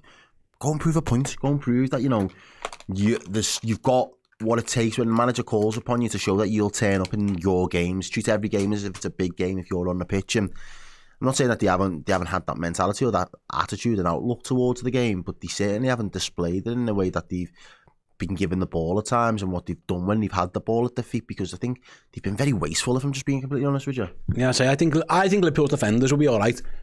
I think they'll go, we've scrapped there, we've had to battle, but we've done just about okay. Quanton in particular, but Endo as well, since he's dropped back in there. I go back to Plymouth having the shot on target. They had one chance that was a bouncing ball that went over the bar. The defenders are doing their job, but in terms of an attacking threat, they haven't offered enough. I think the balance just doesn't look right to me. I think, we've been critical a little bit of Chiesa and Diaz when they've had the ball, but if you look at it, every time they've got it, there's 3 men on them. Yeah, absolutely. And they're looking for a pass, and it's just not right. Maybe Jota has to offer himself more in those positions. And I think Ignoni and Elliott are struggling, and that's really hurting Liverpool, because they're your out balls. They've got to be the ones they're linking everything together. I think McConnell's doing okay. They're not knitting it with them. That's what I'm saying. Yeah, I think as well with that, when you're doubled up on and tripled up on, you need a quick out pass instantly. It needs to be on so that you can then play the ball and move. And because we're not able to do that, it means that they're lingering on the ball. They've had heavy touches as well themselves. So by not being able to bring other people into play, it's forcing them to hold on to the ball longer than they probably like in those positions. And then as a consequence of that, then they're actually chewing the ball and kind of killing it themselves, because the touch hasn't been right, or they picked the wrong the type of pass, like we seen with Chiesa a couple of times. He had that kind of 3-pass succession of where they just all failed, do you know what I mean? Because there was nobody really around him. Again, you're probably right. The root of that, or the source of that, is probably the midfield. Yeah, absolutely. It's not exactly working. Like I say, Liverpool had to make a couple of changes. Endo was in midfield. Now it's McConnell. He was at right back. Liverpool had to make the switch when Joe Gomez got hurt, unfortunately. So maybe that's upset them a little bit as well. Like I say, I said the biggest thing I noticed in the last few rounds of Liverpool has been these don't look like a team that hasn't played a lot together. Liverpool have kind of done okay in those scenarios. This looks like a team that hasn't played too much football. The manager has made this decision to leave a lot of big guns at home. It isn't even like they're on the bench. He's got a couple on the bench, and it does feel like Liverpool are lacking that. That's what I mean. We don't really have many people we could turn to. Nunes and Jones are the two, aren't they? And they would cause issues, you would think, but you don't really want to go to them yet. or having already used one sub as well. Sub, you basically want to tell the lads that are on the pitch, like, look, it needs to stick. Whatever you need to do in that midfield. I think that Plymouth have done really well in terms of their defensive setup and how they've kind of. We look lightweight is what we look. I wonder if the manager, again, Jones would add a bit more physicality. He's obviously much bigger than both Elliott and Trey and Yoni. I think that's the issue a little bit as well, is that their big rock centre backs are just mopping everything up like that. You're going to have to be brave. You're going to have to get on the ball. You have to link things together. It's just been a little bit. Yeah, it's just been a bit, I don't know the word, it's tepid. I don't know. Again, I'll go back to it. Like, I was listening, I heard some people in the chat saying the way the commentators are talking, like Plymouth are batting Liverpool. Plymouth aren't batting Liverpool. They've had none of the ball and they haven't had a shot. Plymouth are up for the battle and Liverpool have got no bite right now. Yeah, that's literally it. They're battling well. I wonder if, I usually think Arne Slot's really good at spotting things and spotting weaknesses in systems at half time. Because everything Liverpool's tried so far really hasn't paid off. Again, we're watching the highlights, there's been none. Like two shots. There's been very, very little. One was deflected and the keeper palmed it away and the other got blammed over the bar. That was absolutely it in front of goal. It's been, in terms of quality up front, it's been poor from both teams really. I think the one standout for me, if he was looking at both of those forward lines, is that Bundu. He's looked like he wants to be a bit of a handful. And he's prepared to put it about, but you know, he's not there getting, you know, best part of £500,000 a month in wages, do you know what I mean, by any stretch of the imagination. So I'd be expecting the lads that are more in that region to be putting in those levels of performances where they're trying to be more than a handful and they're trying to create opportunities and chances. And it's weird because you think that even if it is the root of it being the midfield to the attackers not being able to link, the attackers aren't able to bring the other attackers in either. Absolutely. Which is a bit of a strange thing, because we used to, like, even if Salah's having a bit of a, he would look like he was having a bit of a sketchy day on Thursday, he still gets away with an assist and then a goal, do you know what I mean? Like I say, Plymouth are being very direct and they're trying to go longer. And to be fair, in the first minute or so, they'll have a chance with him halfway. He won one flick on. I think since then, actually, I think Kwanzaa and Endo have dealt with that well. You know, I'm trying to think. Obviously, the negatives. It's the attack and play hasn't been great. I think from a positive side, I think Liverpool's starting centre back and then Endo, who went in there very early on after Gomez's injury. I think they both dealt with it pretty well. Would you agree? Yeah, they have. I think obviously, you think the threat is probably Mbaye when he's come on. But I'd say it was probably more Simicast 1v1 with... That's mad. Look at this. Adam here says it shows that Kwanzaa isn't up to it. He looks out of his depth against Plymouth. I think he's been brilliant. Have I missed something on Kwanzaa? I thought he's won most of his duels. I think he's won. I think he's had a really strong... Well, and he's tried to be progressive and bring the ball out of his own third as well. Yeah, I don't know what much more Kwanzaa could have done. I think the only person that really looked like he lost a couple of individual battles in that moment was Simicast, just from some of the highlights that we've seen him from memory. And then Bayer really just making a few mistakes, but again, being young, you're not expecting him to have an absolutely flawless performance. We all have opinions, but I think Kwanzaa, if I was picking Liverpool's best player, I would have said Kwanzaa's been the best player. So again, if different people watch different games differently, but I'm surprised by that comment. Let us know what you think he needs to do, or where he's kind of let himself down, because it'd be interesting to just see. I'm just looking to see if I can. I'm just bringing up the stats actually on Gerald Kwanzaa. Let me just check on that. Yeah, he's won. That's the main thing. He's won 3 out of 4 aerial duels. I think he's had a good game. 97% pass accuracy. I think So he's won the ball back, interceptions, 3 clearances. I think he's played well. I think he's dealt with the challenge of the physicality well. So again, different games, different opinions, but I think he's had a very good game. Liverpool's biggest issues have been they haven't been able to force enough attacking moments out the goalkeeper.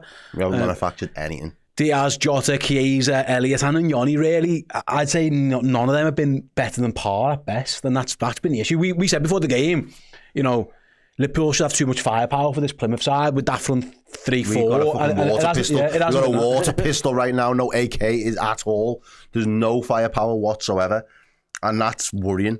If I'm being completely honest with you, I can allow for Jota coming back from injury and just trying to find his feet again and try and find a little bit of form. But Diaz has featured heavily. And, like, you know, I said before, you know, someone like Harvey Elliott should be running the midfield. Okay, if you're not going to do that, I expect one of those forwards. There's, like, you've got 3 good forwards there. I mentioned if Salah weren't on his day, he's still always got that assist in his locker where he can pop up with a goal in a moment. None of these lads look like he could even replicate that at this particular moment in time. They go that far off it. I don't know whether it's the level of competition, the way that either approaching it, or they're just not feeling today, but collectively all three of you can't be fucking dropping like clangers like that. Like one of you have got to say, you know, actually I'm going to turn up. Yeah, absolutely. It only takes one of them. It only takes one of them to turn up and say, I'm going to play. If one of them turns up and say, I'm going to play 8 out of 10, we're 2-3-0 up. That's how good they could be on their day. And like I say, it's 0-0. What the end's 0-0. I think it's again, it's a cup tie away with the Shane's team. I don't think it's the end of the world so far. But you're right, the attacking players are going to have to step up a little bit. Alexander with the super chat says, has the match started? You haven't missed much, Paul. Brace Deville, I hope we bring Nunes on so we can batter that minge with the ponytail. Our ponytail versus their ponytail. That guy flexing when he won a challenge. Yeah, get stuck into it a little bit. But yeah, listen, again, if Plymouth can play like this for 90 minutes, they're going to be really difficult for us to break through. You've got to hope that at some point Liverpool's quality and maybe fitness levels shine through. But it is worth mentioning, the manager's made the decision to leave a lot of the big guns at home. There isn't much on the bench. There's a couple. Nunes and Jones will be good subs. The rest of them are young players. So we'll have to wait and see how the manager decides to do things there. Right, we are about 5 minutes or so away from the start of the second half. So me and Errol are going to go and take a quick break. We'll be back with the second half of the watch-along after these quick messages. See you in a couple of minutes. Hey everyone, in December we give away a shirt signed by Kenny Dalglish. In January we give a shirt signed by Ian Callaghan away. Well, it's February and we've got another signed shirt to give to one of our wonderful Redmen Plus Legend subscribers. This time it is signed by not one but two icons of the football club. This is a Rome 1984 shirt signed by two of the men who won the European Cup for Liverpool on that day. You've got Ronnie Whelan and you've got spaghetti legs himself, Bruce Grobbelaar. If you want to be in the draw to win this, simply go to redmenplus.com. Join us as a legend subscriber. Get access to all of our amazing extra content in video and in podcast forms. And yeah, you get loads of perks. You get access to the Discord. You get free merchandise. You get discounted merchandise as well. But if you do it today, by the end of February, you'll be in the draw to win this signed shirt. Ronnie Whelan, Bruce Grobbelaar. Get yourselves involved right now.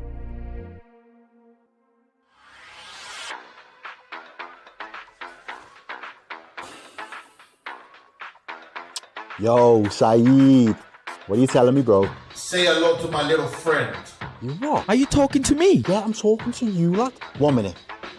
Potter's calling me. I'll bell you back. Yes, Potts. You good? All empires are made of blood and fire. You what? Lad, I just wanted to see if you... Hang on a minute. Jifty's giving me a call. Once you're in, you're in. Like the mafia, innit? Why is everyone talking in riddles? I need to chat to Tan and see what he's saying. Go on. I'll bell you back. We're building something here, and we're building it from scratch. All the pieces matter.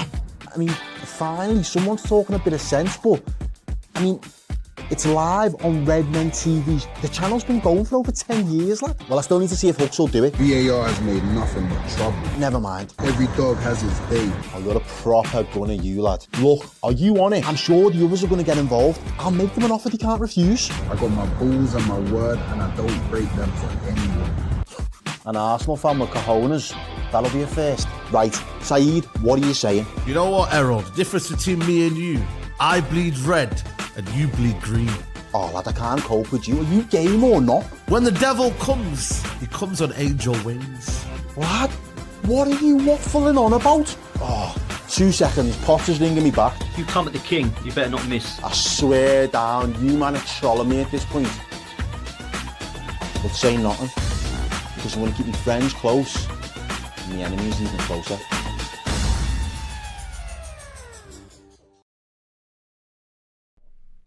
Yes, ladies and gentlemen, welcome back to the Redmen TV. Plymouth 0, Liverpool 0. In the FA Cup, 4th round, it's all up for grabs. There's no dead set that Liverpool are going to go through at this rate. We have to play better, in my opinion, in the second half, certainly. I am Errol Smith. I am joined by the wonderful Steve Hall. And we are back to bring you this second half on the watch-along. So hopefully you didn't go anywhere. Or if you did, you've got a refreshment. You got yourself a brew, coffee, maybe starting your Sunday roast. Whatever it is, this is the Sunday service. You're in good company. We're going to keep you going right up until the end of the match and thereafter, because we've got content flowing for probably about an hour on YouTube afterwards. We've got the player rankings, we've got the fan interactive. Me and Steve will be doing player ratings as well on Redmen Plus. So we've got you boxed, and hopefully Liverpool can box us with the goods so that we've actually got some good stuff to talk about in a second. Fingers crossed. I was chatting outside before, like, there's been a few Premier League teams this weekend who have gone away to lower division teams, and listen, ultimately they've ended up getting the job done, most of it, but found it tough. You know, City found it tough at Orient. Newcastle found it tough at Birmingham. Man United found it tough at Leicester. A little bit at times. And now Liverpool obviously find a little bit tough. This is what the FA Cup can do when you go away from home. Like, it isn't always easy. Proper cup tie settings. Yeah, it's been that already. And now they've decided to put a leprechaun in goal because the other keeper had no job to do. Fulham just about got past Wigan. That was 1-1 and it was 2-1 for a long time. Like, a lot of teams, I think actually Ipswich did well at Coventry. But yeah, for the most part, like the Premier League teams have found it tough going away. Southampton lost at Burnley, for example. So yeah, it's not been easy pickings for the away sides going down to Premier League opposition, going down opposite. I know Wolves scored 2 in a couple of minutes, didn't they, against Blackburn, but it wasn't plain sailing either. So this game's kind of followed that trend a little bit. But again, I'll go back to it. I do go back to it. Defensively, Liverpool have at least looked like they're up for the fight, because sometimes I've seen Liverpool teams look like they're going to crumble. This one hasn't so far. That's a Pilgrim in goal, not a Leprechaun, I've been told, by the way. Makes sense. They're the Pilgrims. Okay, fair. Plymouth Rock and all that, yeah. Okay. But anyway, back underway, Liverpool with the start of the second half. We're going to go long with Kevin Kelleher. Interesting decision to go long first ball. Plymouth win the header, unsurprisingly. I don't think that you could go great odds on Jota winning that header. Or that one. Yeah, but Liverpool just trying to scrap. They've won themselves a throw-in anyway for now. What song would you like, Errol? We are Liverpool. Come on, let them know. Where are we? There you go.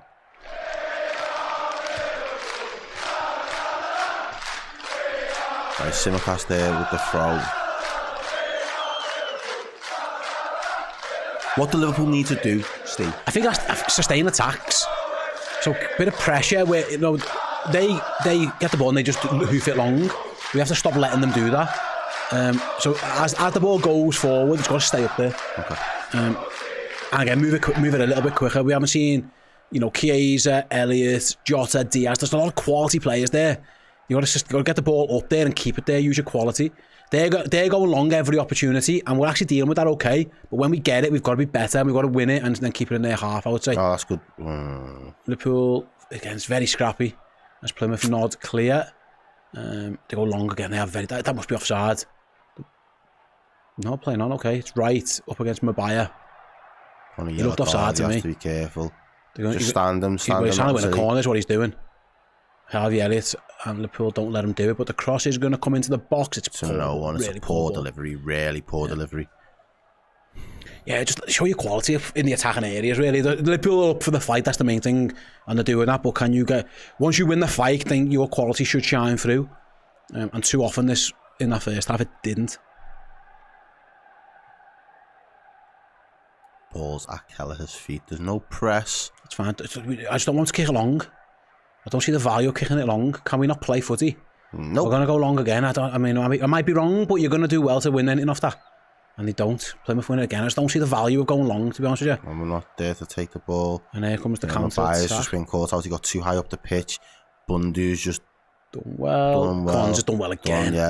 Honestly, I know it's a game of opinions, but whoever told me in the chat that he was playing poorly, I just don't understand that. I think he's been really good. Liverpool needs to stop kicking the ball long. Even off the goal, let's just try and play through. If they take it off, on the press, fair shit.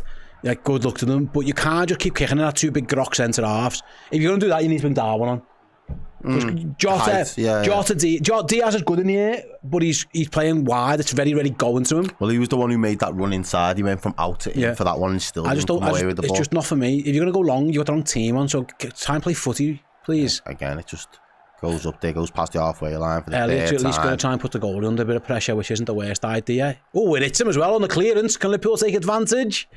They've half won it back with Jota. That was good from Elliott. It really was. Liverpool on the just cleared away from Chiesa. The defender just sticks a boot in. But fair play from Harvey Elliott. Yeah. He went and closed it down. The agency, taking the onus, taking the fight to them.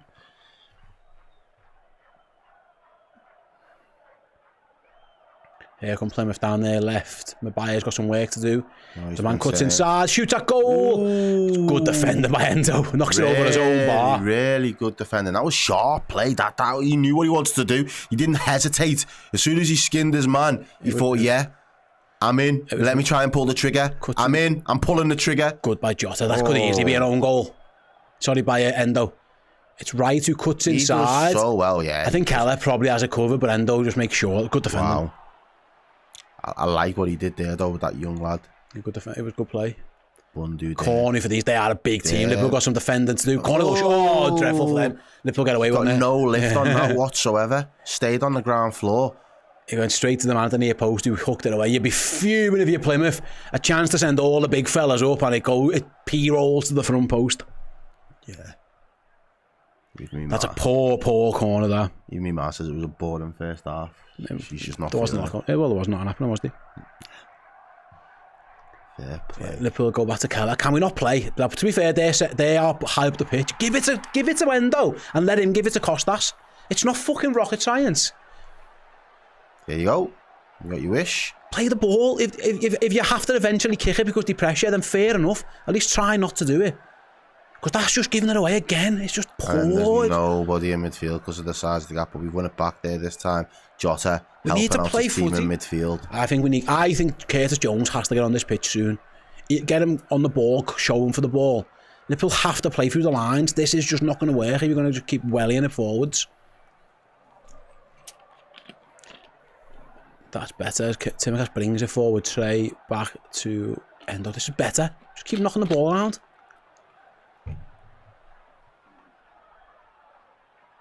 He'd take it off you there, fair enough. You mean let them? He's struggling as well, a little bit on the ball. Not half. The buyer's touches let him down 3 or 4 times now.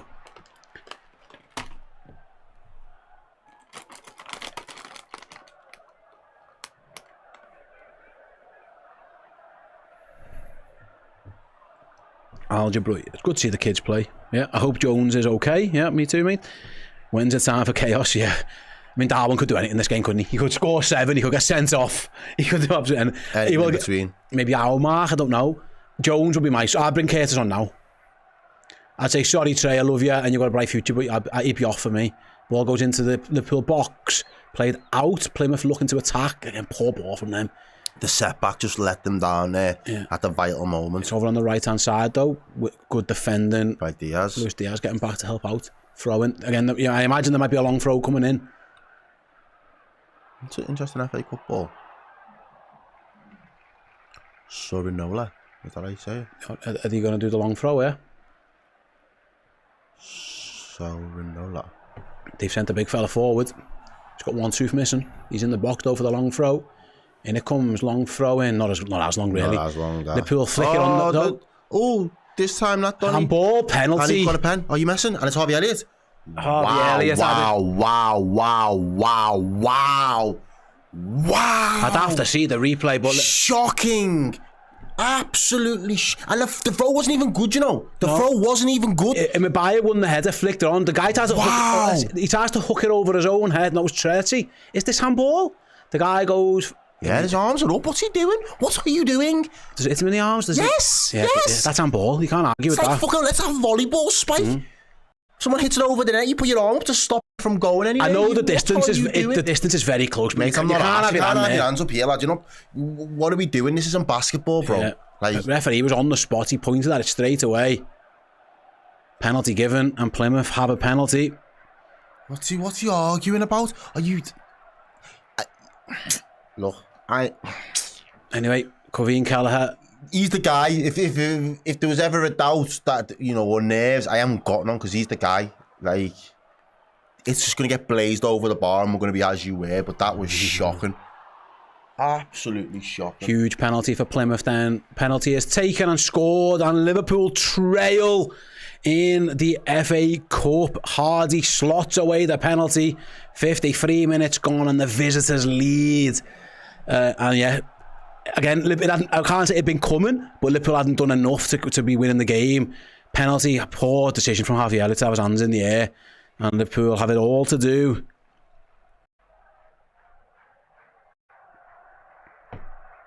1-0 to Plymouth. I mean, it isn't the best penalty I've ever seen, but the goalie goes the wrong way, so it doesn't matter. Kelleher guesses, doesn't he, really? The guy only gives him the eyes a little bit, wraps his foot around it. I mean, Kelleher was always going that way. I don't know if he noticed that, the attacker, but yeah, either way, 1-0. And Liverpool trail. I wonder how long the manager leaves this. Again, his bench isn't full of attacking players. He's got young lads. He's got Nunes and Jota. He might go there sooner rather than later. And similar, again, I go back to Manchester City, Newcastle, now include Liverpool, all concede the first goal away from home in the FA Cup. Those teams figured out in the end it was a hard game for all of them. Liverpool are going to have to do this the hard way as well now. And they've got something to defend, have the home side. I hope that just plays. Oh, what's that? That's a fucking shocking touch. I hope it plays into their hands, the fact that they just start to sit deep within the next 5 minutes. They're not doing that now, mate. They're on the attack. No, they're not doing it right now, but within the next 5-10 minutes, I hope once it settles back down, they just start to try and focus on protecting what they've got, and it just allows us to sustain attacks, because that's inexcusable. Inexcusable. Anyway, just give them a reason. What are you doing? Throw in to Liverpool at the left back position. You give them a reason to get their crowd right up for it for the next 40 odd minutes. Look at them. Go for them. Sorry. Throw in to Liverpool. Kostas Tsimikas looking for something. He's asking players to move for him. Flick on by Jota, doesn't really go anywhere. I wonder when do you think he will go to Jones and to maybe to Darwin Núñez? By the hour. Anyway, here's Liverpool on the attack with Diaz. First real chance. Keep going. Plays a square ball to Elliott. Hits him in the face, but he's done alright to keep hold of it, to be fair to him. Plymouth are pressing up though. Kwan's a nice ball into Elliott's touch. His paw gets away with it because it falls out. Shot is driven wide, really. Ambitious from Chiesa. He loves a shot. He doesn't well to score from there.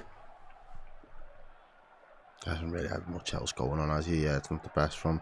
It's hard to take it early, doesn't he? Yeah, but he's comfortable in the end for comfortably wide. A bit of frustration in that maybe from Chiesa. Darwin Núñez doing some stretches. That doesn't surprise me. All the kids are out warming up with him. Yeah, man like Saeed, don't even use. What's he said? Losing to a champion side. don't even. I'll see you soon. You know, our kid. Don't even go there. Man United fans. There's nothing worse, you know. By the way, we've got another break in play. Plymouth have got a man down.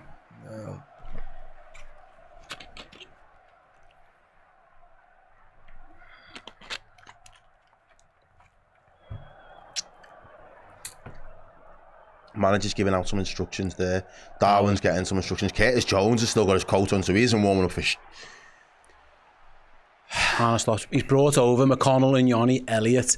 He's brought his midfield over early, hasn't he? Plymouth are doing the same. Their manager bringing all their players over.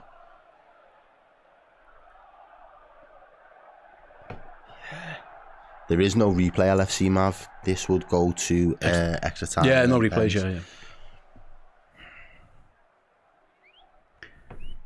Yes, Patter's slot keeping Curtis for the derby. Honestly, the manager told you this. His team selection told you what the importance of this game. He's rested everybody for Everton, but he'll still want to get a result from this one.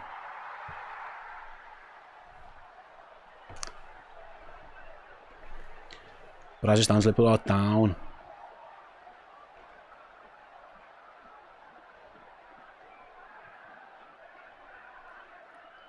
Survive coming off. He's coming off. He's coming off. Yeah. The sub being subbed is difficult. It's difficult, but and Darwin. I don't blame him. Manager brings. He has to be done. Maguire goes. He's on a yellow as well. It's harsh on the kid, but must. So is James McConnell going to go and play right back again? Yeah. 4-4-2 almost.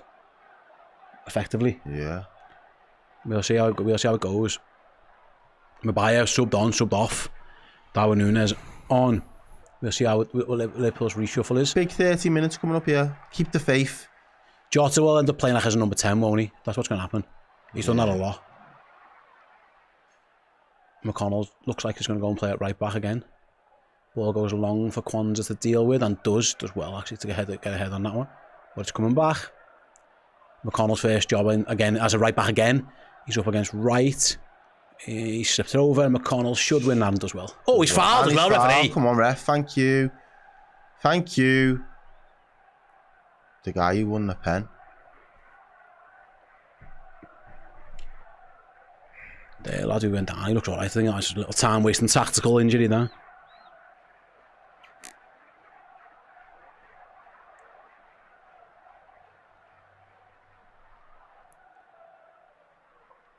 So it's going to be like I think, yeah, Trey Nyoni is going to be asked to play like a base of a diamond, almost.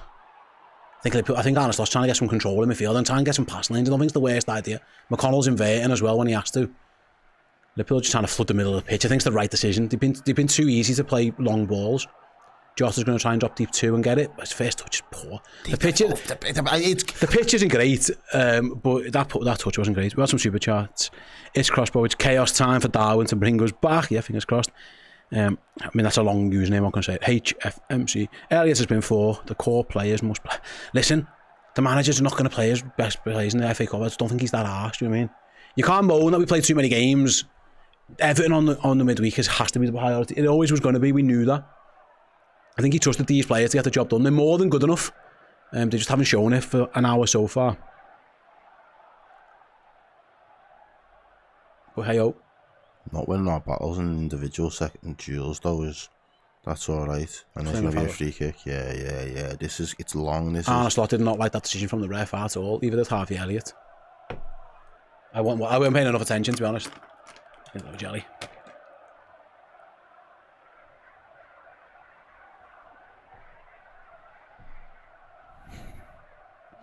Taylor says excuses are poor from you. You still should be a few of them on the bench.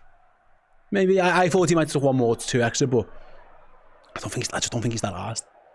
I think he's got bigger fish to fry. Ball goes long.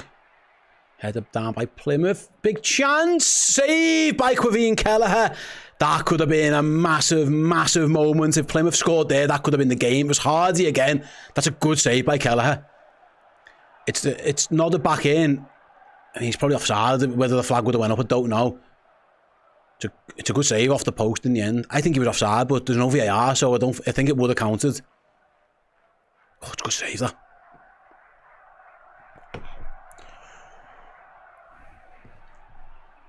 That was offside, by the way. I'm not saying it wasn't. I'm just... You don't get VAR, You don't get VAR, so, you live by the sword, you die by the sword in these settings. Corner to Plymouth, trying to put pressure on Liverpool.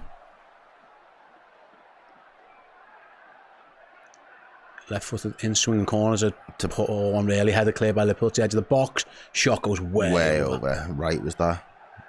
Yeah.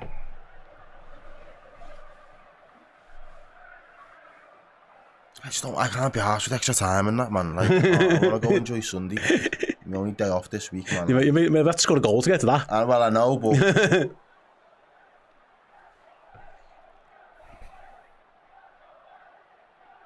They've been a better team in the second half. We have not had the ball in their box. We had a shot. We haven't had the ball in their box once this second half. Yeah, the second half. I thought we would expect better from Liverpool second half. It's been worse. Yeah. The penalty decision aside, there's been no attack and flow, really. I think I'll be asking Curtis to come on soon. Liverpool go for the long switch. Wow, I just don't get it. Unless the pitch is that shite that they don't think they can play footy on it. But yeah, it's been all, well, it's a big wet fart of the game so far. Liverpool having a lot of the ball without actually doing much with it. Absolutely nothing with it. Good ball. Fuck. I thought it was a good ball, didn't get there, and Plymouth go long again, very direct, over Endo's head. He's got some defending to do, he nods it back. Well done, that was the best he could have possibly done. Can we play now? Kelleher rolls out to Trey. Trey and Nyoni looking for a pass, going sideways though. Where's he? Can we not play the ball forwards, boys? Someone needs to be dropping into the space to get a pass to. That's exactly what they've done. It was Diaz who's dropped left. Can he link up? He's gone for a big switch. He's got Good ball. No, it wasn't. No, it's not. No, it's not. I thought that got to him. It was nowhere near him. We are fucking shite, mate. What are we playing at? I'm not sure what Arne Slot's telling me. I think he's telling Jota to push up. I don't know. But Diaz went for the spectacular there, and it went straight out of play. Right then. McConnell wins himself a throw in on the halfway line. 63 minutes played. This is going to have to be one that you have to just try and scrap out now. Someone's going to have to stand up. Can Luis Diaz provide a bit of a spark from the left? He's got 4 men on him. That means there's got to be men. This is what I'm saying. How can you have 4 men on one guy and there's nowhere to pop the ball to? Yeah, there's got to be a pass on if that's the case, surely. Move the ball quicker, come on. Quans are going to try and do just that. Elliott looking for a pass, gives it to Trey. Trey, loads of options around him. Who can he find? McConnell spins. He's looking for Jota, didn't get there. The defender's going to try and let that run out. It won't. Throw into Liverpool.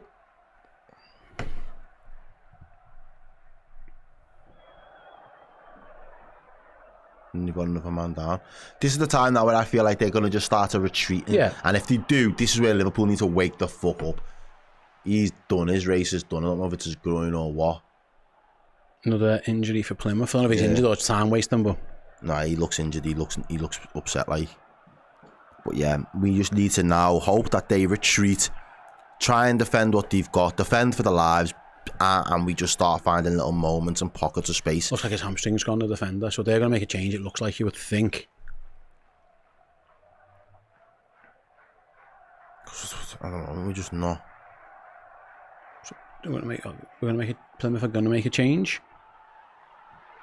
Yeah. It's not looking good, bruv. It's not looking good. Let's go something while we're waiting for this stuff. A little break in play.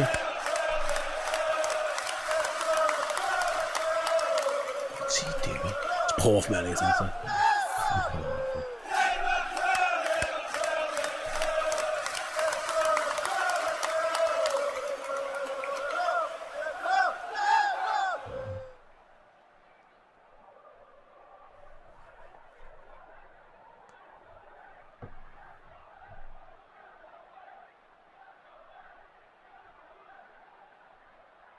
How many touches have we had in their box? Can we find that kind of stuff out? Maybe it's overscore. In this half, I can tell you not many. I don't even know how to pronounce his name. Number 5's gone off. Paulson's going on. Number 44. Trying to find, yeah. Dickie Red, the hard haircut is dodgy. Said that when he was walking out in the tunnel, and now he's just come back to bite us in the arse. Yeah, we haven't made a big. He said, well, no big chances. There's just the shots in the box. Let's see. I'm not sure we can get that stuff from, but not many. Not many. Not many. No, most of the games being played in the middle of the park, to be honest with you. There's it is. Nunes heads it. Oh my god, the touches are just awful. Liverpool out wide then with Tsimikas. He's going to try and... He's got 2 on him again. So goes to the cross. Deflected, is it? No, it's just out. Goal kick. It's poor again from Tsimikas. You can usually... That's a couple of times. You can usually count on his delivery. I just want to end the stream. I'm not going to lie. What are we doing? Oh, it's so frustrating. I'm not messing. Why? Why are we playing so bad? Why has he got a COVID mask on? What's going on? What am I watching? This is crazy. The away end. What is going on? The away end thinking, well, this is a long way to come to watch this. It is to watch this, you know, that, like... Oh, shit, you know, I am so glad I'm Jen says it's a time for Darwin. He is on. He's on. He's on the pitch. That's what I mean. Anyway... 22 minutes to go. Plymouth have a throw in their own half. Yes, Rich Neil, this is painful to watch. It isn't. Imagine watching it in 4K. Yeah, Finster, I feel sorry for the fans going there. They'll be fine. They'll be fine. Away fans, you have to accept that. You have to accept you can get pammed by Plymouth on the south coast. You know when you go, when you go away to games, there's a chance. Honestly, I've been there, done it. Plymouth then looking trying to win themselves a corner. If they can't, they have lost the ball though. Saying Yanni gets it, he's whacked. Liverpool can play on though. Let us play, dog. Get up. And now they're wasting more time. And to be fair, that's the ref's fault, that you know. Bundu just smashes into Trey and Yanni. Ooh! That's a bad one, that. Ooh! The ref stopped the play to book him. Why is he saying he's hurt? You're fine, lad. Naughty tackle, that, you know. Leanne says, on this channel we hear that Liverpool have a good squad. Liverpool do have a good squad. For fuck's sake. Honestly, the overreactions on people on the internet drives me insane sometimes. Liverpool have a good squad. Some players aren't having a good game, like fucking hell. That happens. It's just frustrating as a fucking honestly. It's frustrating for it to unfold in front of your very eyes, but it does happen. Like, I'm not going to pretend. Of course, like you have a good squad. We have a very good squad. You know, then Endo goes long to Diaz, good touch. Great touch. Down the line, that's a bit better. Asking a bit much of Jota, like, but the big defender Maxi comes across and slams it out of play. You know, from the minute he did all this, you just knew that they was just going to be built differently today. I said he'd cause us more problems than the Spurs, and I told you they'd be stubborn. Yeah, they have been very stubborn. I said 4-0, I was wrong. You said 3-0, you were wrong. Liverpool haven't even had a real opportunity, haven't had a shot really. One shot on target the whole game, and it was a pretty tame deflected effort from James McConnell.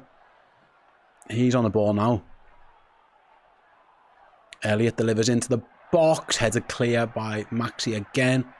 Plymouth done well to play out with Trey, and Yanni gets there first, puts a good boot in. Wait, bro, he's already on a yellow. Stop letting him man on me, boy. Plymouth got everyone back. How can Liverpool find a way through it? They're about to make a couple more changes as well, the home side. Just maybe freshen it up a bit. Chiesa. Chiesa's had a stinker today, you know, as well. Chiesa had... that was so poor. That was so poor.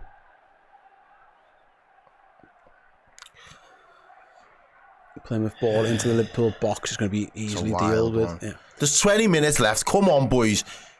Plenty of time to score 2 goals and just roll into the second. I'll take a shot on target, boys. No, I wanted 2 goals and we move. Like, let's just get out of here now. Yeah, here's Diaz. They've put up a spirited performance. The fans have had something to cheer. Let's just get on with it now. Tactical foul on the halfway line. Let's go from 0 to 100 and blitz them in the last 20. This is pretty... I see. So 2 more changes for the home side. They're going to try and bring some fresh legs on. All these men with fresh trims and that, bro. Do you really think they was not coming to perform? They all come with fresh trims, looking like they were... They knew the assignment. They knew they were on telly. Oh, mate. In terms of options on the bench, the manager doesn't have too many for Liverpool, to be honest. He's got Curtis Jones left, and then it's a lot of young players. See the size of this kid. And you saying this is a team that's used to losing? They are. They're bottom of the league for a reason. They lose a lot, but they're putting up a big fight here. If they play like this in the Championship, they'll be fine. Boateng comes on to... Mo, yes, we exist. Have done for hundreds of years. Get over it. What's that? Black Scousers. Yeah. Not the day. Trent plays for Liverpool. Yeah. I'm eating. Right then, here come Liverpool on the attack, right hand side. Cross, low cross. Yes! Yo, good defending. I thought Diaz was going to score. Errol did too. And the defender makes a vital block. That was the best chance Liverpool have had for a while. And it was to be fair to the defender, he did so well. It just felt like, has he just come on? No. No. He's been there for a minute, minute 1. It broke down the right. There was a good pull back into Diaz. Oh, it's great defending. The fullback just covers right the way across the pitch. And just get 2 of them, to be fair, as well. Get a vital block. But at least Liverpool created a moment. Shot on target, was that? Technically a block, so I don't think so. But it was a moment, at least. And it came down the right. I think it was Harvey. I couldn't quite tell. Anyway, didn't go in. We're playing way below the standard right now. Right, but there's 15. Come on. Don't give ITV what they wanted.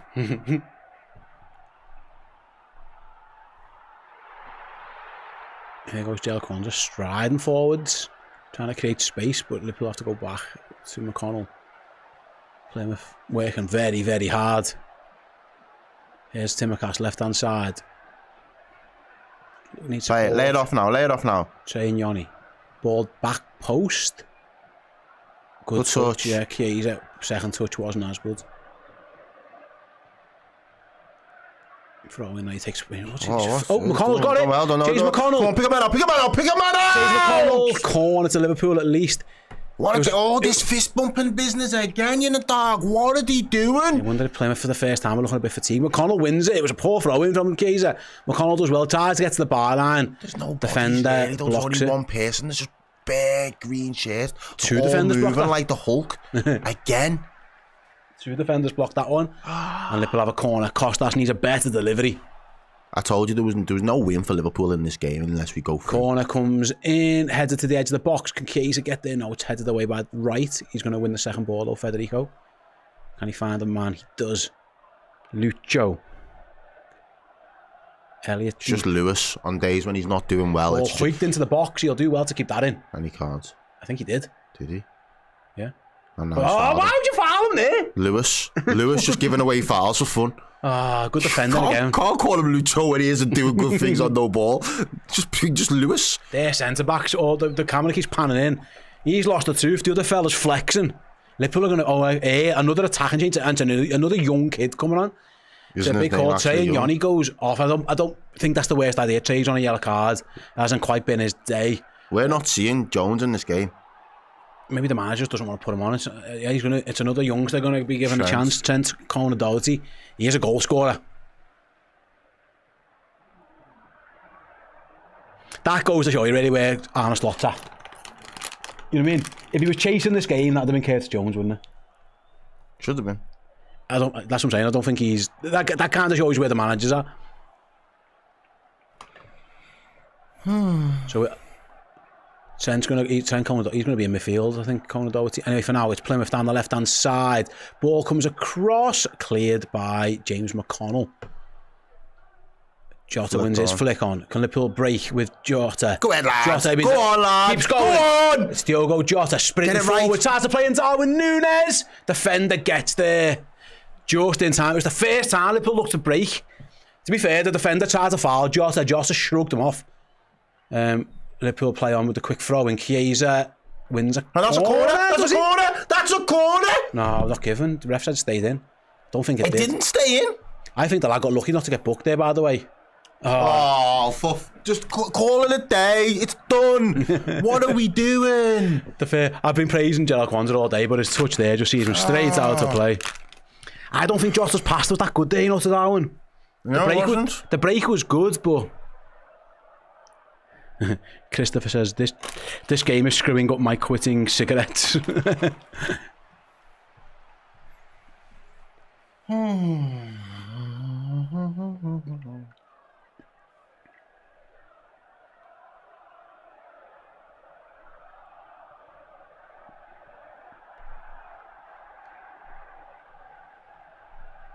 Plymouth win a corner.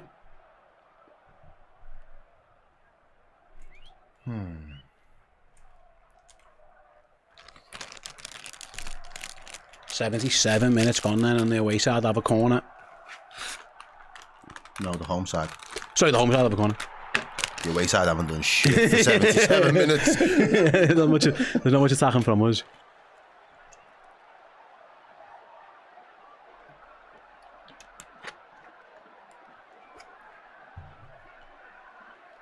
Corner to Plymouth Argyle. In it comes. Deep, headed clear by Jota, flicked away by Conor-Doherty, all the way back to the halfway line. Liverpool got some defending to do over there. Done well. Can they launch a mini counter? Good ball. Elliot goes long, asking Diogo Jota to chase. Jota just chase and it's fouled, surely. And it's a bad foul, that.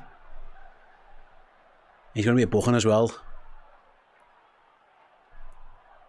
Sorinola.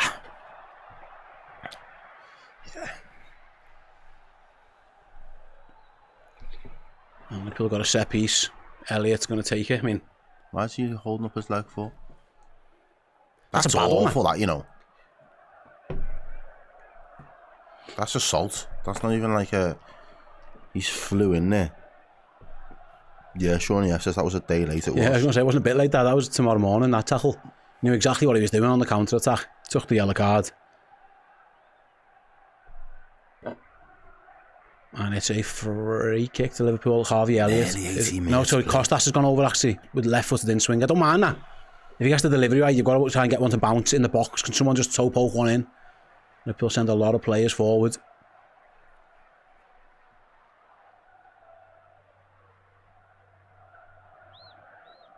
And it comes down from Timakash. Ball comes in deep, straight to the goalie. That's shite, that. That just sums it up a little bit, that, doesn't it? He's usually our best set piece taker, and that is just going straight to the keeper.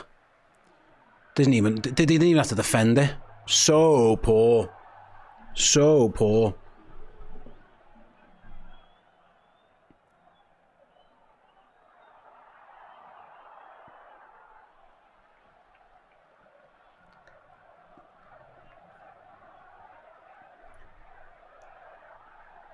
Then Liverpool got it in their own half after the offside flag goes up.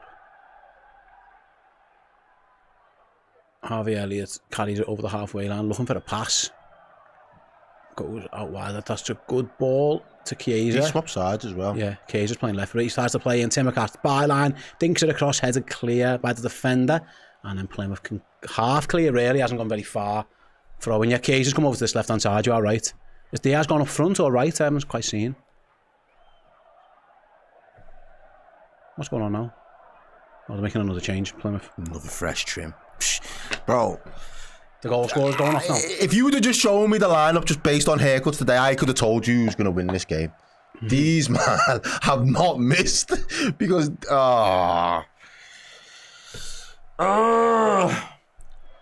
at him, Hardy's like, yo, bye. He's the one with the dead trim. That's an awful, awful haircut, that. He got the goal.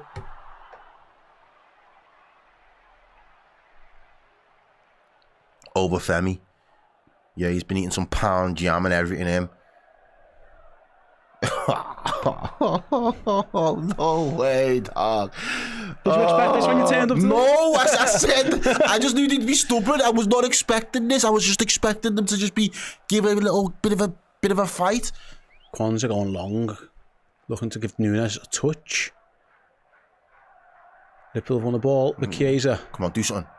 Chiesa goes inside, looking for Diaz, cleared. What's Nunes on about there? He's fuming at someone. Because he didn't go for it, he shit out. Oh no, he didn't do nothing wrong, to be fair. No, he didn't. This one here, no. I don't know what he's shouting at. Nunes wasn't happy with something. Is that a corner or is it a throw-in? It's a Liverpool corner. Don't. Timaka's left foot's got to be better than his last one. His free kick wasn't great. He's gone short this time to Federico Chiesa. Chiesa dinks it in, header clear. Poor again, man. First man.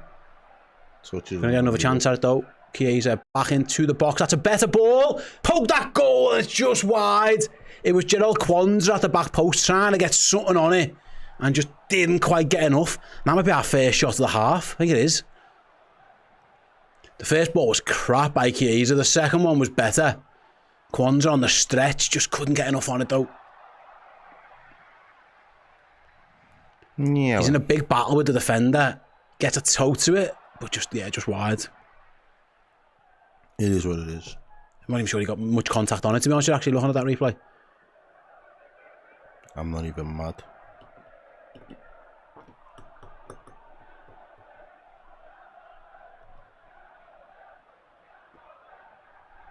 This is the FA Cup. Ball off, Lord. The other results this weekend should have look at that. Here come Plymouth on the attack. Liverpool need to defend better, or they're going to be definitely game over. They're already chasing this one. It is the Obafemi youth. They go wide to right.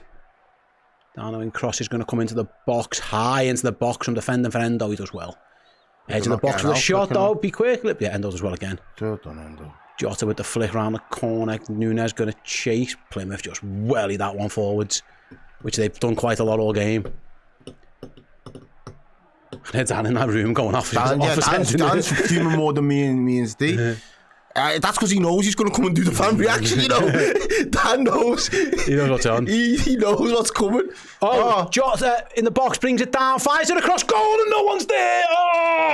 All the attacking options we've got on the pitch right now, and not one of them's making a run across the 6-yard box to get on the end of it. They don't want it. He got a little bit of fortune as it bounced off his back. And there's just no one in there. Nobody's there. He just fires that across blind, and there's no one to just tap it in. Yeah. There's no subs to be made anymore. So we are where we are with this one. No, behave yourself. Tell him to get up. Get up! He is getting up. He dived. Obafemi, man. Yeah, Liverpool have used the free substitution slots, so there's no more subs to come on. I told you there was no Jones, I said. Yeah, he's not coming on. That's what I'm saying. As soon as it was Conor Doherty, he wasn't bringing... Unless it goes to extra time, then he can bring a sub on. Oh. Nice skill by Kwanzaa. McConnell. Liverpool into the box at last. Fired across goal behind. Nunes wants a corner. He's not going to get it. He's not getting it, though. Yeah. At least we've... Got people in chat saying, who are Plymouth? Well, they're beating us. Yeah, they are. Zarbon went for the near post. I don't think it was a corner. I think it went behind. And we've got 5 minutes left, ladies and gentlemen. 5 minutes plus stoppage time for Liverpool to come back. Force extra time, really. We'll see what the added time is on top of that. The Plymouth fans are in loud voice. Why wouldn't they be as well? They're seeing a famous result so far for their team. I told you it was a freaking leprechaun. Told you. Told you. He's a pilgrim. He was a leprechaun, bro. Because he came and gave them some lucky charms. There was Give them some.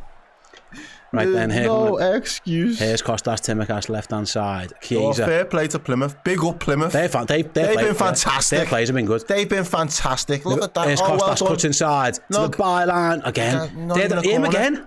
This guy, he's been doing this since minute 1, and now he's doing up physio settings. Someone's got cramp for them.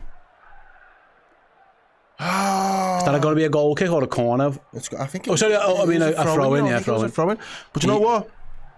Big up Plymouth. Hats off to them. They defended like champions, to be fair to them. Didn't you say you'd eat a hat if something happened? What was it that had to happen before you eat a hat? Train you're playing right back. I didn't have to do that. Right, so that's one benefit of this game.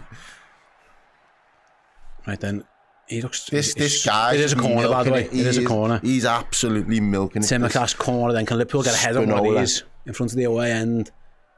Endo stands on the goal. He got Kwanzaa, Nunes, Doherty, all in there. What's this ref doing now? Let us just play the game, lad. He's massive. He's a big guy, isn't he? He's massive. Gerald Kwanzaa's no slouch, and he's leaning over him. I think he's saying... He's like the Green Giant. Man's huge. I think he was saying... Can Kostas find a good delivery this time? Left foot out swinger. Corner comes in. It's edge of the box for Chiesa. He goes back. He's going to go by Elliott. He needs to get the ball in the box and does. Plymouth clear. He didn't get the ball in the box, by the way. It did not make itself into the box. And Liverpool are back on the halfway line with Harvey Elliott. The big fellas are staying up. Liverpool wanted to go long. It has. Nunes wins it as well. With it to touch, just got lucky there on the outside. But get in the box, get in the box, get in the box. He's offside, get in the box. Ball into Chiesa, can't bring it down, and Plymouth can clear again. It was all a bit too scrappy for Liverpool. Endo heads it. And we are definitely desperate now. Liverpool are desperate. We have to throw the kitchen sink at it. Oh, Endo's back pass wasn't the best, and Harvey Elliott is forced to come across. Gets there in the end. You are right, Liverpool are desperate now. 2.5 minutes to go to save the FA Cup season. It could be the biggest result that Plymouth have had for a long time. Unless Liverpool can do something late dramatic action here with Harvey Elliott, Kwanzaa. Liverpool got everyone up front now, why not? Need to do something. Conor Doherty, first chance we've seen of him. Gives it away though, throw into Liverpool. Gerald Kwanzaa's going to go and take that one. He's staying playing right wing now. Let's get a song on. Kwanzaa cross is not great to the edge of the box. And Plymouth just hoof it clear, want to say? Yeah, might as well.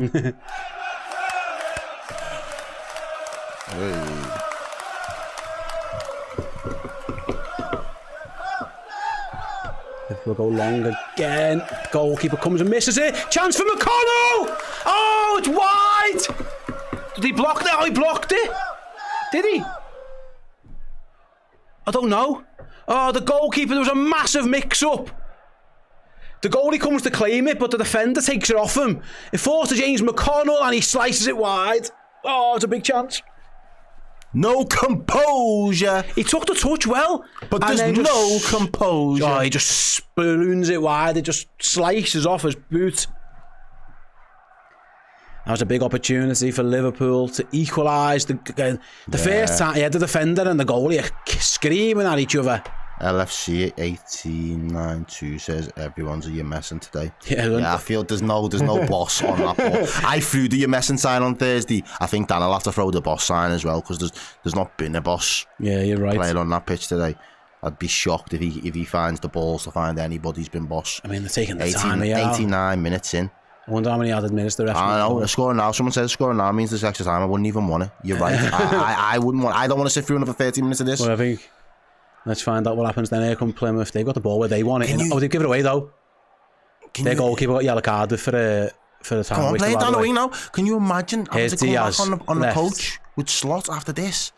Diaz cuts inside, plays it right across. Good ball actually to Elliott. Come on, lad, make up redemption arc time. Elliott dinks into the box, headed clear by Plymouth. Can Liverpool get a boot on it? No, he forced to a Plymouth player first. A big fella. 9 minutes, you know. 9 minutes though. Oh, come on! But there's time to score 2 goals. Let's go. 9 minutes. There's a lot of added time. Plenty of time really for Liverpool. Though they haven't scored in the previous 90. The next 9 might be a difficult. And there's no free kick. They goes the other way. It's offside. Offside. Come on! 9 minutes, boys. Pattern up. Liverpool have 9 extra minutes. Errol says scored 2. They need to score 1. Oh, come on. 9 minutes is a long time. Let's go. They're panicking. They don't want it. They're afraid of Liverpool right now. I mean, they're not. They're having a ball in the away in the home stand. The Liverpool fans are so not being a good performance. The goalkeeper can't time waste anymore. I mean, he got booked for the last one, so he has to kick it long straight relatively early. Endo wins his header, but that's exactly what Plymouth wanted. Ball in the Liverpool half. And here come the home side down the left. Are they brave enough to attack yet? They are. I was going to say, what? Do they stick or twist? They're kind of doing neither at the moment. I think he's trying to... corner flag for 9 minutes is a long time. And Liverpool have won it back. I'm surprised at that tactic. I don't think you'd want to be there for 9 minutes. You'd be better off going for the second than putting it there, I would think. But they didn't. And Gerald Kwanzaa can strive forward. He's done well to run so far. He's going to go up front. I think he's carrying on his run. McConnell fires it straight. I mean, that's a poor ball. It's a really poor ball. No fouls, please, Liverpool. That was poor by McConnell. He had to fizz one diagonally and just hit it straight at his man. And there comes right down the right. He crosses, back post header! Oh, good block in the end by Harvey Elliott. That could have been it. The big fella at the back post up against Harvey Elliott of all people. Even producer Aaron, did you hear that? Fucking hell, Aaron says, as Liverpool give the ball away. Thankfully, they got it back. Goes to the big dive and header. Fair play to Harvey. Comes off his arse. That could have been game, set, match. See you later. In the end, Harvey Elliott's arse comes to Liverpool's rescue. I don't know why we're knocking it into there like that. Endo knocks it long. Liverpool pick up the seconds they can. Jota shot! Yes! Oh, what a save! You mad? Are you mad? Wow! Connor Hazard pulls off a worldie. It would have been a worldie goal from Jota on the spin and volley. Errol thought it was in. Everyone thought it might have been in. What an effort that is, you know. Nunes goes in a chaos. Jota just swings a boot to a save. Wow, it's a good save. That's a match-winning save on its own. Might be. Ah, right there. 6 minutes left. Come on. Corner for Liverpool. Kostas Tsimikas delivers. Edge of the box again. They've got heads on everything. They've been game for that. From minute 1, you know. Here's Chiesa advancing. What's he going to do? He's not sure. Where's he going? He's not sure. He's just lost it. No, he's won it. Diaz wins it back, thankfully. Does him a favour, bails him out. Chiesa ran out of ideas there, didn't he? Completely. Conor Doherty, edge of the... Is he going to hit it? Don't be that guy. Block. Come on. Chiesa again. There's bodies. Oh, don't be that guy either. Federico's just blow the whistle, referee. Here's Harvey Elliott, dinks it into the box. Liverpool can't get their goal. Piss poor. Oh, this is... Some of Liverpool's decision making has not been great. Absolutely woeful. They've just crumbled. They've shit the bed. Absolutely shit the bed. Jota's shot was excellent. It's a good save. At that point, I know it's a half decent eye for the keeper to dive and reach, yeah. But at that point, the ref should just blow the whistle and just say, do you know what? Fair play. fair fucks. They're not winning this one. They're not winning this one. That's the best Liverpool can muster up after 4 minutes. Them man deserve to win. I tell you what, mate, Harvey and Chiesa have dropped stinkers again in the second half. Some of the decision making. Dan, when you come in, do Plymouth player rankings, bro. just rank them out of like boss sounding. Are you messing? Right then, Liverpool still got 5 extra minutes though. There's plenty of time. But it's not going well so far. Luis Diaz has come very, very deep. Why are we going? We don't need to go long yet. Pass the ball. Play football. Conor Doherty drops deep. Rocky, okay, I'm never asking for Chiesa time ever again. Not today. Yeah, he's dropped an absolute bollock. There he is again. Can he make up for it? Where's he going?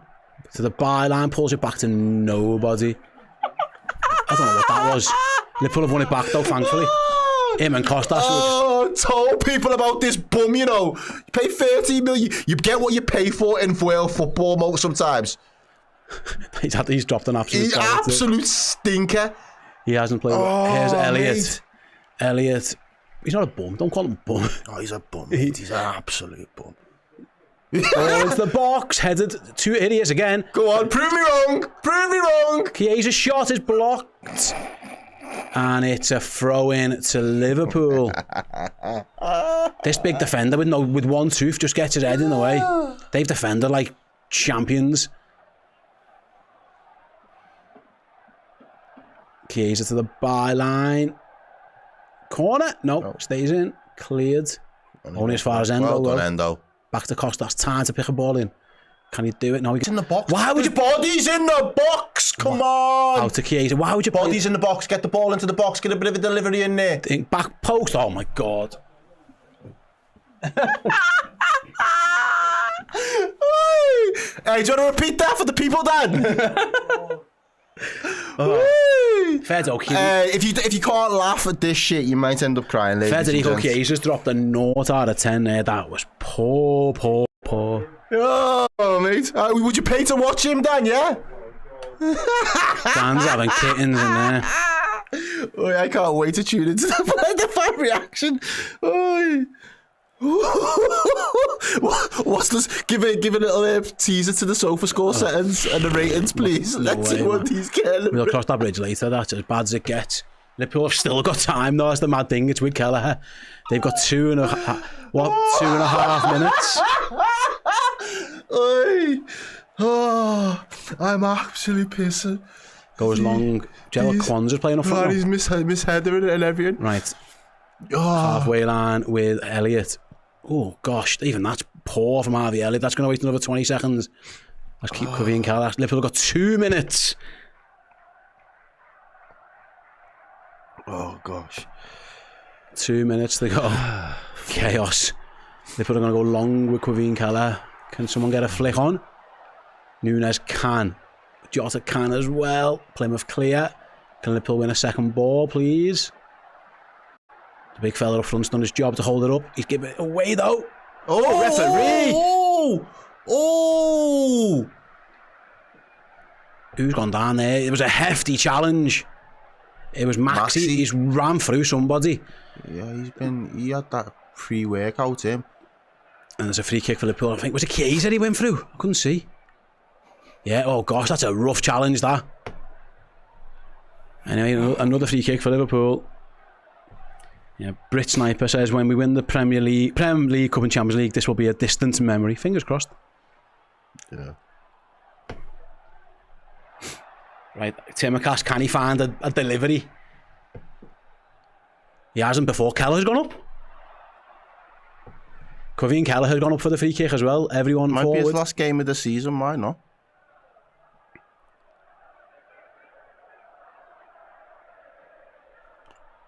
I'd love to go with the score though. I'm turning my notifications and my mentions off after this. Okay, right then, Tsimikas' ball in. Headed down to the back post. McConnell nods it across. Header, that goal is saved! Oh, Liverpool thought he scored and Connor... No, we didn't, because none of us seen, there was no animation. Liverpool thought he scored. Okay. I thought we'd scored. It was actually a good ball in.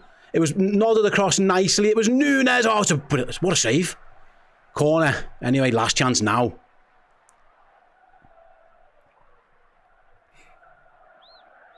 Corner in.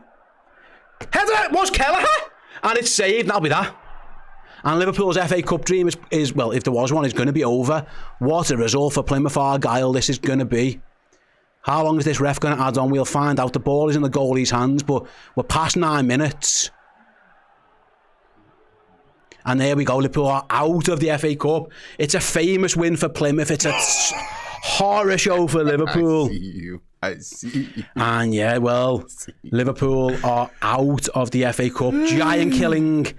Yeah, Arne Slot in his first season learns the hard way about the FA Cup and what it can and can't do to Liverpool. Yeah, Plymouth, fair play to Plymouth. We played into ITV's hands and everything, you know. Fair play to Plymouth. They were absolutely fantastic. They deserved to win in the end. They harried, and out-battled Liverpool. And in the end, yeah, they are winning. They deserve to win as well. And Liverpool are out of the cup. Giant killing. Penalty 1-0 to the home side. Yeah, Liverpool gutted. The players look gutted. There will be no FA Cup win this year for Liverpool FC. Right then, I mean, Dan's got the unenviable task of the next couple of shows. I'm half glad this time we get to pass the baton on a little bit to Dan. Oh yeah, absolutely. No, I'm not front and centre. I can't co-sign that and be front and centre with that one. Absolutely not. No. If you want to have your say on everything there, stick around. Tell Dan. We've got the player ranking show as well after the fan reaction. You guys can have all your say on that one as Liverpool are beaten 1-0 away to Plymouth. Let's give them their flowers. Mate, fair play to Plymouth. They were absolutely magnificent and fair play to them. That's what the FA Cup's about. Absolutely. It's right, the Plymouth lads and lasses. They're struggling at the bottom of the table, but that is a massive win. They beat Liverpool top of the league against the bottom of the championship, and it's the bottom of the championship who come out on top. Right then, from me and Errol, if you want to stick around, we'll be over on Redmen Plus for the player rating show, and I'm sure there's going to be some stinkers in that one as well. But yeah, thanks very much for tuning in. Dan will be in the hot seat after these quick messages. See you all in a bit.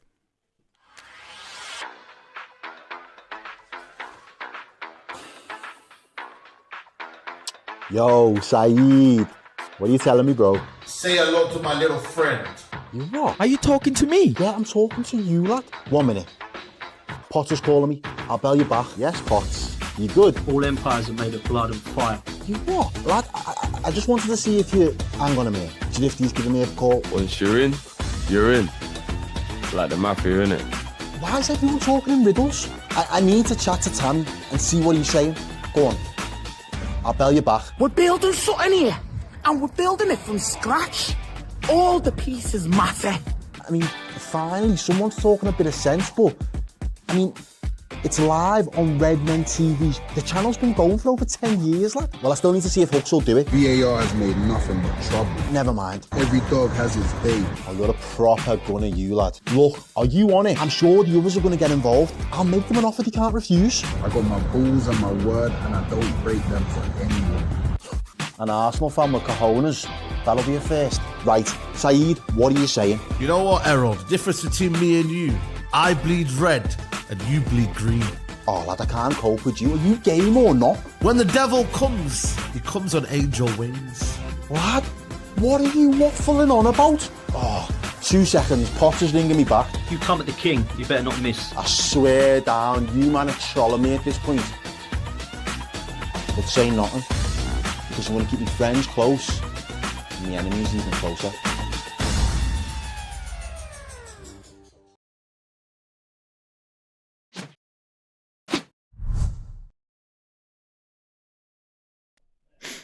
Hello everyone, welcome to the Redmen TV and the fan reaction show after Plymouth knocked out Liverpool from the FA Cup. 1-0 was the score down on the West Country, down at Home Park. Absolutely abysmal. I will temper my language, frustration, disgrace at what we've just watched for the next 15-20 minutes. Dickie or Red, if only I could do exactly the same, my friend. I have been... The air is blue next door, and it will be blue for a while yet. It was shocking. Absolutely shocking. And what's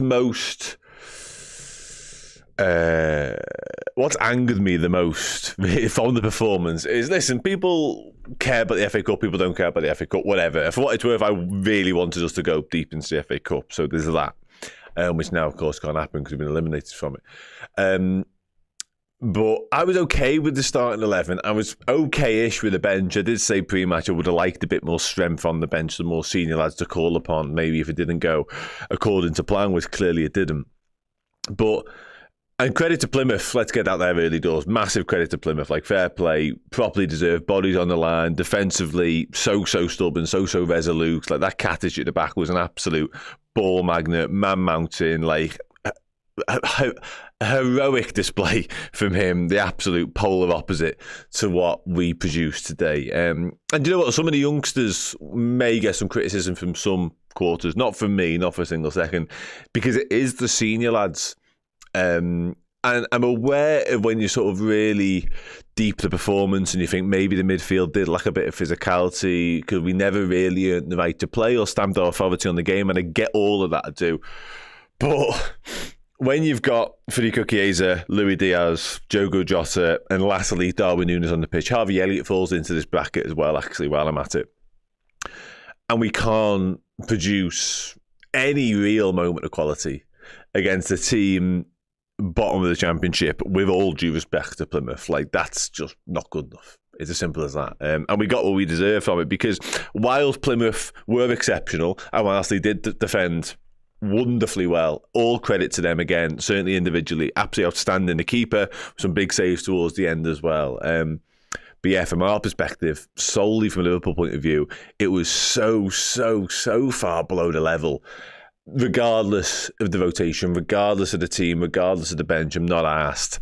Too many senior lads, too many players there who we spent the first half an hour of the day talking about. It's an opportunity for them. Can you sort of force your way into Arne Slot's plans? Can you make yourself a real option moving forwards in the Premier League and Champions League? Well, I'm afraid on the evidence of today, the answer for quite a lot of them is no. Simple as that. Like, when we went 1-0 down, there was a few there, Chiesa, Diaz, Jota in particular, who've got an opportunity to grab the game by the scruff of the neck and say, I'm going to be a difference maker here. Not one of them. Not for a single second did it. Jota, with that one effort, it's a wonderful save, to be fair. But outside of that, it was truly dreadful, wasn't it? Anyway, I'll dive into the chat.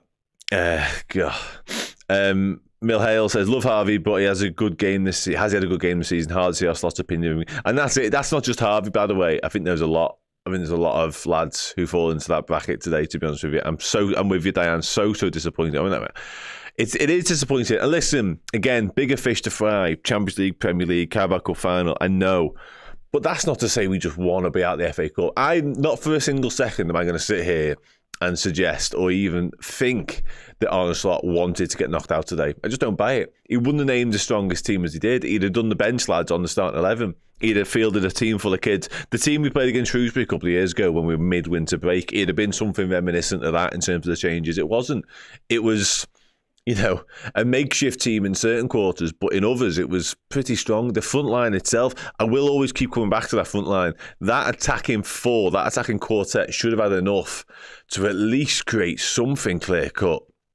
But it was just, honest to God, it was a hard. I thought the first 45 minutes was a really difficult watch, and then it just got worse. The more desperate I become for us to actually produce and somebody to step up and deliver something, the harder it got. Really did. Sarah says, only Endo can hold his head up high. Yeah, not one player stepped up big, some ahead. And listen, I get people, and I'm it's hard to disagree, I get people immediately going from what we just watched to the squad isn't good enough. But I don't buy, and I'm not on board with the fact that team and that squad that he sent to Plymouth, again, I would have liked to take a couple more senior lads to at least have the bench a bit stronger. I don't buy that wasn't good enough to get the job done. Just to a man, almost exclusively, every single one of them was below the level required today. And that's what it boils down to. Harvey Elliott, Chiesa, I've said it already, like, miles off it. Miles off it. Against the Plymouth side, that were always going to be up for it. Of course they were. It was up to us to make sure that it was a non-event. And we couldn't do that because the performance levels was so below par. Deep breath. Honestly. Lost in the midfield, surprising of Curtis Jones. Yeah, I don't know what the Curtis Jones thing was all about. I don't get it. I don't know why take him and then not bring him on. I really don't. He was clearly, I don't know, a safety net option. I don't know. I can't explain it. Yeah, listen. Of course it matters. Anyone who says it doesn't matter, it's nonsense. Absolute nonsense. The FA Cup is a major trophy. I've said it a million times. Liverpool, part of the reason Liverpool exists, as well as the joy and happiness that they often bring us, not today. And the journey along the way is to win silverware. And that's an opportunity at that gone. Just fell by the wayside for no real reason. Like, we had a big rest last week as nobody went to PSV.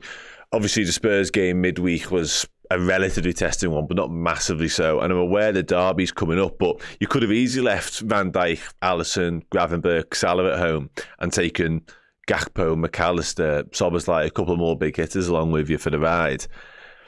I don't know. It will get dissected and unpicked and unpacked over the next 24, 48 hours, I'm certain of it. But listen, in the immediate aftermath, I can't get my head around what I've just watched, like, honestly. I don't really take much sort of credence from it in terms of what happens next in terms of the derby, to be honest.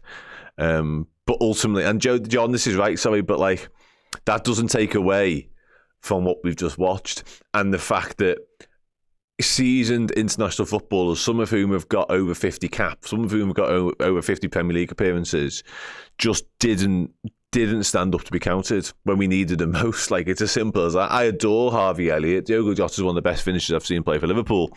Not be foul aside. And what was that? The quality was lacking so often, whether it be the cross, the decision making, the touch was off. Oh, God. So many howlers, Toby. I'm absolutely with you, mate. So many. On a day like today, you can afford one or two to have an off day, whatever. But when 5, 6, 7, and they're all your senior lads, like, you won't catch me in the next 10 minutes, 20 minutes for the player ranking show, digging out McConnell, Trey Naoni, Isaac Maguire, fill in more youngsters here, Trent Cohn-Doherty when he comes on, because that's not.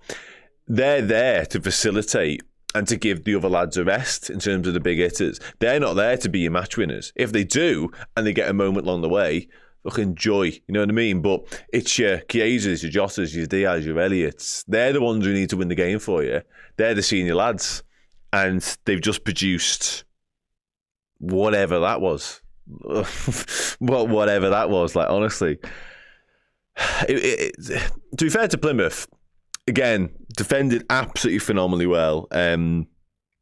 It wasn't a game for the faint-hearted. They did make it quite physical. We struggled to stand up to that in the early part, but that wasn't the story of the game for me. The story of the game was how just underwhelming we were. I went into it thinking there's no end to what this team squad can accomplish ultimately, and I come out of it thinking just left bereft and disappointed and confused by what I've just watched. I've got that super chat on screen, but I want to bring it back onto my screen so I can see it properly. And listen, the FA Cup did derail our season a little bit last year. There's no two ways about that. We can't let this happen again. 100% agree with you. We have to guard against that massively, and that's by producing a response. What I will say is that the players that weren't there today, most of them did feature in that game that you're referring to last year. So there isn't as much crossover in terms of what this could mean, sort of psychologically.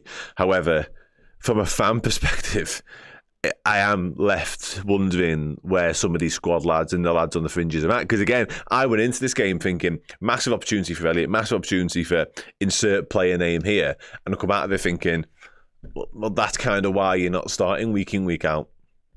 Anyway, John Edinger says, this just proves that FSG needs to stop being cheap and spend for players. You can't defend them Redmen, inverted commas. Now, I'll address the Redmen, inverted commas thing, because we're not in inverted commas. We are a real thing that exists. So that's bewildering. Do we really think the squad isn't good enough? Is that what we're saying? Like, genuinely? Or was it just the fact that Diaz, Jota, I've said them all the names, I'm not going to fucking run through them again, had absolute stinkers. And they did have absolute stinkers. Like, we're in February now, 9th of Feb as we sit here, in the Carabao Cup final, top of the Premier League, top of the Champions League. And pretty much all season long, we've mostly said that Liverpool's squad is nigh on unrivaled. In the Premier League, maybe in Europe. We've called upon the bench at times recently, and it's come up trumps for us. Darwin Núñez, Brentford, etc., etc., etc., Jota, Forest, etc. I don't think, even though I'm front and centre with the people that are completely and utterly baffled by what we've just watched and annoyed by it ultimately and angry at it, I'm not going to immediately go from all of that stuff to like, well, this squad's not good enough, get rid of them all in the summer. That feels crazy to me, absolutely crazy. Like, I don't get that at all. Thanks for the super chat, but I fucking don't get that. I'm sorry. And listen, I'm definitely not sitting here saying that what I've just watched is acceptable, because it wasn't. But I don't put that down to the strength or otherwise of the squad, or the fact that we didn't buy anyone in January. It's just that the players we do have and the squad players we do have that have often been saviours for us today were anything but. Anything but. Anyway, I'm going to wrap up in a second on this. Rob Haters are just not good enough. Is that true? That's also not true at all. In fact, it's the opposite of true. So, yeah. I semi-wish that was the case, to be honest, because I wouldn't have so much money left on my mortgage if that was the case. But it's just all this, Jeff, for that matter. Oh my God. To the end of that. Just nonsense. Every part of it, quite frankly. Every part of it. Robert says, we're competing against a team of corner spamming bums who should be winning the league title. Then you are defending them, Dan. I would have liked Liverpool to sign players in January. I said that from the 1st of January till the 3rd of February in the window closed. I would have signed a backup defensive midfielder to take some of the pressure and alleviate some of the minutes off Ryan Gravenberch, and I would have potentially looked at the left-back thing, but probably not. I would have left that till the summer, if I'm being really honest.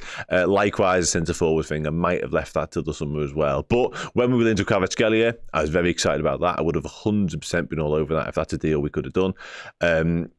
However, I'm not going to sit here and call absolutely everybody out of the football club when we're sat top of the Premier League, top of the Champions League, etc.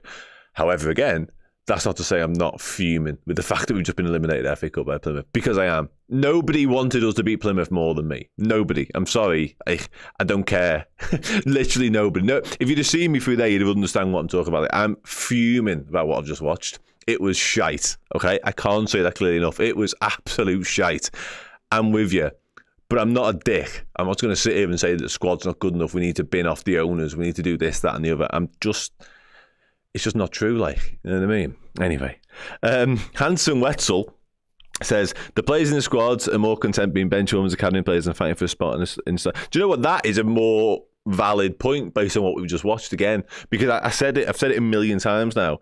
Today was a huge chance for some of these fringe players. You know, Jota maybe not so much, because he comes in at the first team whenever he's fit, whenever he's actually sharp. So there's a different conversation there. But for Harvey Elliott, for Chiesa, Diaz a little bit, I'd say, some of the others as well, this was an opportunity, a moment, certainly when we go 1-0 down, all of a sudden it's a massive opportunity for them to be the hero, to rescue us, to get us through to the next round of the FA Cup, and not one of them stood up to that test. Therefore, it's hard to sit here and draw conclusions other than the fact that, well, when it comes to the next Premier League opportunity, the next Champions League, whatever, they're not going to be in the manager's thoughts, because his most recent memory will be of what he's just watched there, and it was nowhere near good enough. Nowhere near good enough.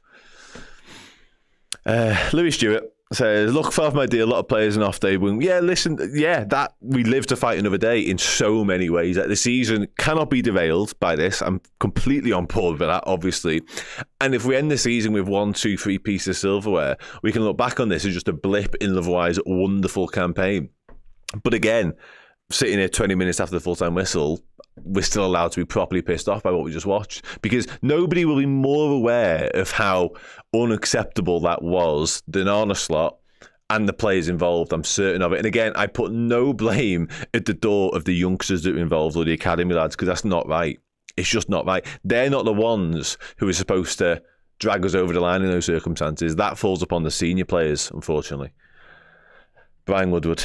Surely one of the midfield three should have started. Jones is fourth in the pecking order, does news. Yeah, I don't know, but honestly, I can't explain the Jones thing. I'd love to know why he was an unused substitute in that performance. I really would. I don't know. I can't help you. But I'm with you on the general point. And again, I referenced this pre-match, so the receipt is there. I would have liked to have seen, and I like all the youngsters. Everyone knows I watch a lot of the academy lads. I've got a lot of time for a lot of the young footballers that we own. And I'd love to see them given chances at first team level. I absolutely do. However, I would have taken one or two more senior options for that bench, personally, just in case it went awry, and it fucking went awry. It went awry, big style. AJ Boy says, bad day, fuck it, take it out on Everton Wednesday, never walk alone. Yeah, that's the hope now, isn't it? That's all we can do. We've got to respond in the best possible manner. And again, it'll be a completely different 11, but the question marks over some of them lads today that didn't deliver, in fact, did the opposite of delivering in some cases, remain. And people who do, you know, have validity in the argument that the squad isn't good enough, or that this player, that player, whoever individually isn't to the standard required. Unfortunately, again, the most recent proof and the most recent evidence stacks up. Yes, Lewis. Sorry, another super chat. Exactly, and that's. I was hoping and praying so much to walk away from this game, obviously having won it first and foremost, but to go to Wednesday and be like, well, you know, Harvey Elliott's given himself, or he's done his chances loads of favours because how good he was on Sunday. But it's the opposite of that. The team picks itself on Sunday. The team picks itself next weekend, and so on, based on the evidence of today. It just does. And it pains me to say it because I can't tell you how much of a fan I am of some of the lads that played today. Harvey Elliott front and centre of that, but it just wasn't good enough. Like, it just wasn't. And I hate saying it about players that play for Liverpool because it's not my style at all. People who've watched me for a while will know that. But it's truthful today. It's factual. I can't lie to you. Like, I'd love to, but I can't. Anyway, I dive back into the chat. It was Diogo Jota became captain. Cisse for a little bit. Shocking coaching performance. I think Elliott might be off to Brighton this summer already. We need a James Milner-like player. Be more physical across the pitch. But Endo stood up relatively well, to be honest. Tsimikas had poor delivery, was miles off it. Miles off it. Elliott and Chiesa were off. The Chiesa frustrated the life out of me towards the back end of that game, I'll be dead honest. Because it felt like most of our semi-moments, most of our chances to create something fell to him. And every time, almost, it was just not it. Like, the delivery was overhit, the pass was underhit, his touch was off, he got to the byline and doesn't deliver. Oh, it was painful. Really, really painful at times. But honestly, the last 10, 15 minutes of that game were excruciating. Absolutely excruciating. And again, that should tell you how much I was desperate for us to get over the line in that game, or get to extra time at that point. Honestly, I'd have bitten your hand off at any sort of goal off anyone's arse. Jay, thank you. I don't mind the chat, mate. Listen, I don't mind. There was none of that bad. At times, sorry to come back to tactics, Jay, I love you, I'll see you soon. It was like Kwanzaa was driving into midfield. I didn't mind that, but it was the link man. There was no connection between the midfield and the attack. It was like, who was the person getting into that space and occupying the areas where Plymouth didn't want him to be? It was just open season in there. And then every time we delivered, that Katic was heading it away. Like, painful 90-odd minutes of my life. I thought, to be honest with you, we touched lucky when the 9 minutes went up on the end, because I didn't think... We run out of time rapidly, it felt like. Let's put it like that. And then all of a sudden, 9 minutes goes up on the board and you think, that's it then. That's it. We've been saved by stoppage time, because that is a long time.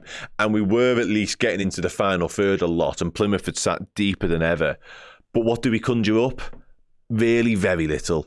The Jota effort, the Nunes header which is tipped over, Kelleher heads are straight to the keeper at the end. But honestly, honest to God. Couple more super chats and I will wrap up and head over to the boards for what will be a joyous experience of ranking the players. There is some bad head loss going on. Call the performance shy, but don't lose your head. Slot won't be happy with the senior players, though. Endo doing your own respectable shift. Yeah, that 100% my fault. 100% my fault.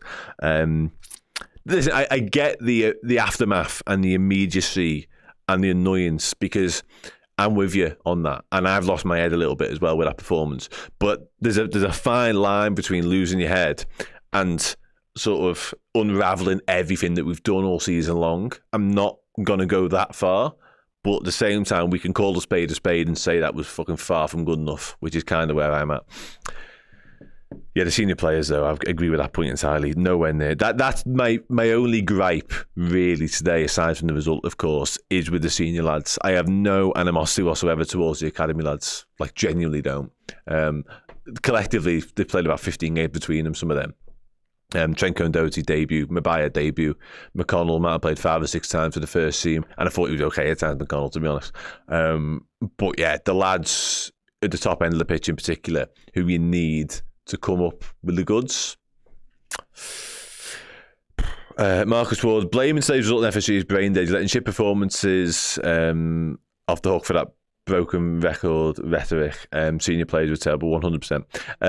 This. And listen, when we get beat by Plymouth, fucking bottom of the Championship Plymouth, it gives a lot of credence and a lot of empowerment to people who want FSG out of the football club, which is fine, by the way. Don't have a problem with people having that opinion whatsoever. For what it's worth, they've made some horrendous mistakes down the years, done some really good stuff down the years as well. I wish they spend more money, so sound. Have your opinion. Go for it. Fucking knock yourselves out. I'm not bothered. But to go from senior lads have a shit day, proper below par performance, beat by Plymouth, to FA Cup exit, but we're still top, we're still this, we're still that, the other. The owners need to leave. I don't quite marry that up personally. But again, you do you. Don't listen to the haters, Dan. We're all upset, but some people are just misdirecting the disappointment in you. Listen, I don't mind, mate. Mortov ducks back. Doesn't bother me in the slightest. Because again, I'm kind of with some of it, to be honest. Rory says, would have gone with Sim 11, though. There could have been a stronger bench if we weren't winning the second half. Still chance of 3 trophies. Yeah, that entirely. I was comfortable with the 11, especially again when you look at the firepower at the top end of it. I do wonder whether we might have had a little bit more in the tank in reserve on the bench, just in case we needed it. But too late now. Too late now. Connoisseur, it was very disjointed, so I take the point on the lack of sort of coherence and fluidity in the performance. Absolutely. I'm not sure Slot. The only place I would park blame really when it comes to the manager is that bench. Genuinely. And I'm not being critical of the lads that are on there, but I would have liked, and I don't really know which ones I would have left out, but I definitely would have taken 1 or 2 more of the first team. But yeah.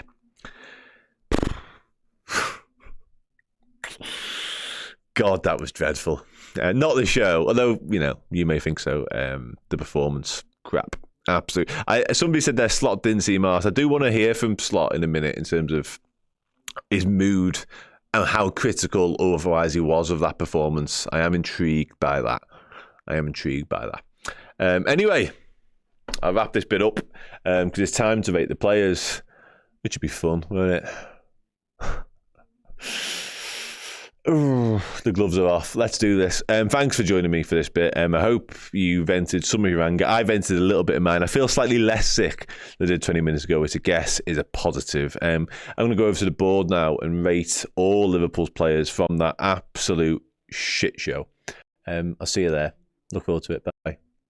Hey, I'm absolutely delighted to say that The Man Who Stole the World Cup, the book written by my dad, published by myself this year, is available now to buy. You can get the limited edition signed version exclusively on redmenmerch.com. When they are sold out forever. There was a simple way of getting it as well. You can get it on Amazon in a hardback print to order version, or the Kindle edition is available on there as well. The Man Who Stole the World Cup is a fun, adventure-packed time travel story about kids from Liverpool pulled from Liverpool's double-winning season in 85-86 into the plot to steal the Jules Rimet World Cup trophy in 1966 that would ruin football for all time. And three adventurers set about making sure that they can save football in their time and in all future times as well.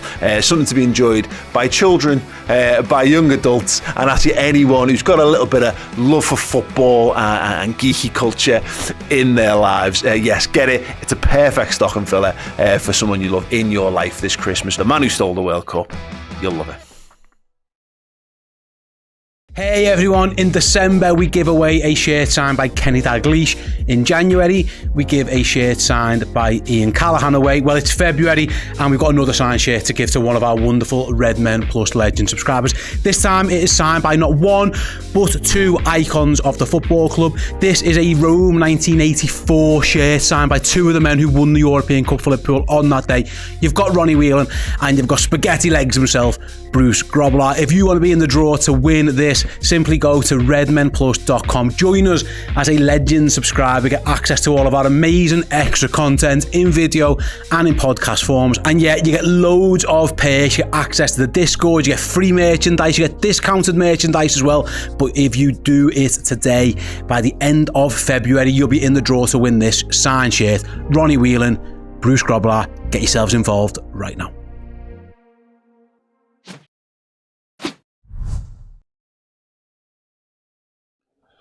Hello everybody, welcome to the Redmen TV and the player ranking show after Plymouth knocked Liverpool out of the FA Cup at the 4th round stage. Sorry for those that have come from the last bit on the live.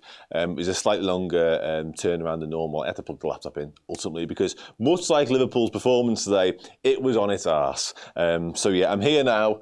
We're going to do the rankings from boss sound to your messing, but I think it goes without saying, and somebody in the chat mentioned a moment ago, the boss is absolutely obsolete today. So let's fuck that off immediately.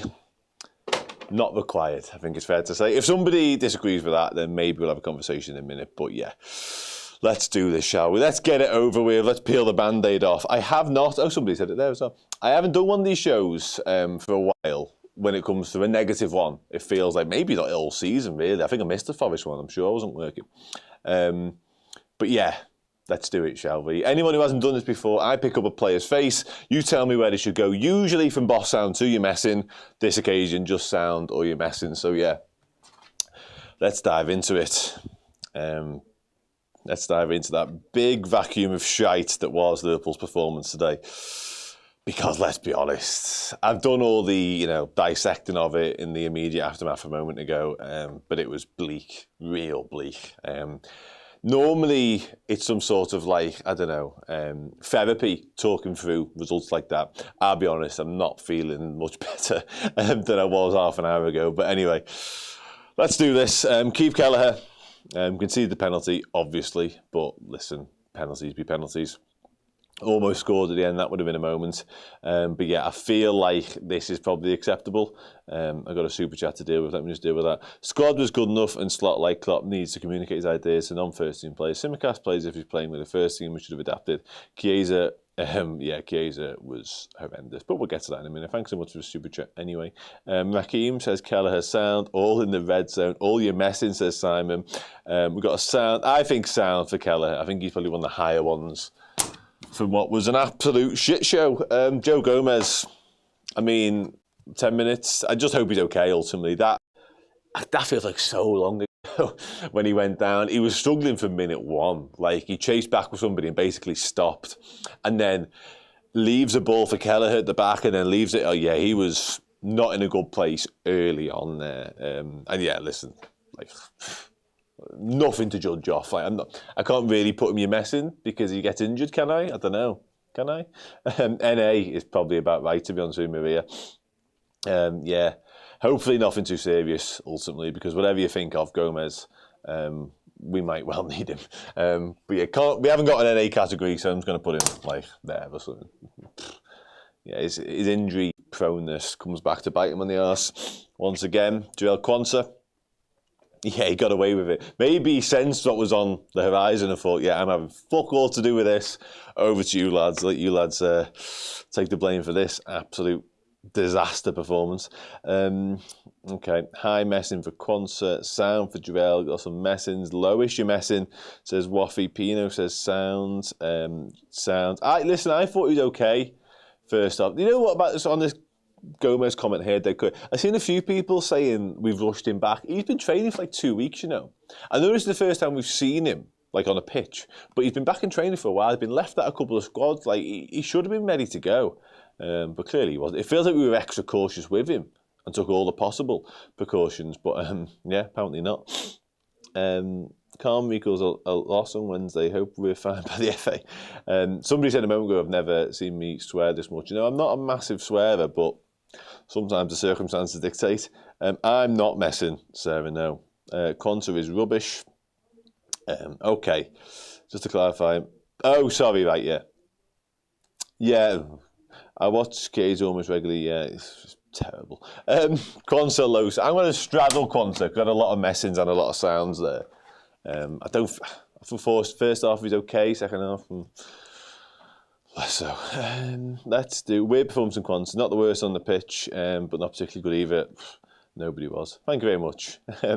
Some positivity in the chat, which is nice. Endo low boss. The result had nothing to do with him. Do I have to bring boss back just for retire Endo? Highest sounds, says Sevilla. Sound, says Marcus as well. Endo boss above Keller, in your opinion. Highest sound. Lots of sounds for Endo. I tend to agree. We often do a man the match in this. I'll reserve my judgment on whether I do a bit later on. But yeah, I think if I do, it's almost certainly going to retire Endo, because I tend to agree. He gets out of that unscathed a little bit, whilst many others come in for severe criticism. And rightfully so as well. Kevin Warren started off on Costas. It's hard to disagree, to be honest with you. And again, a couple of corners later on were okay. The delivery was fine. Finally found a target, one or two.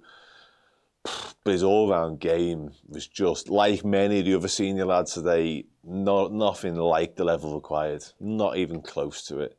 But yeah, what else do we make of Costas? Messing. Low you're messing, shite for a senior player. That's it for me. And I've said it a few times already. Like lots and lots of people will look at the young lads and the academy lads and be like, well, speaking of one, like, you know, not good enough, not at it, physicality, needs to get on the weights, all that sort of stuff. For me, it's kind of whatever. It genuinely is. Like, I know that's quite a throwaway line to say, but when you've got the likes of, you know, Simicas and the attacking lads, they're the ones you need. Nowhere to be found. Morton's injured. Let's do Trey Naoni. Set piece were embarrassing. Yeah, the set pieces midweek were horrendous as well. Yeah, let's do Trey. Costas too high, says Rakeem. Okay, let's drop him down a little bit then. I'm not against that whatsoever. Yeah, if I had a huge card that said absolute shite, I'd have probably just left it on camera and got off, to be honest with you, because that would have made this whole procedure much quicker. Right next to Quonset, expecting more from the Oni. Yeah, he's a very gifted footballer. I just feel like when it was such a disjointed, ineffectual performance, and a performance that lacked in pretty much every... When you've got a young lad who's not even made a handful of first-team appearances yet, probably got accumulatively 150 minutes off the top of my head.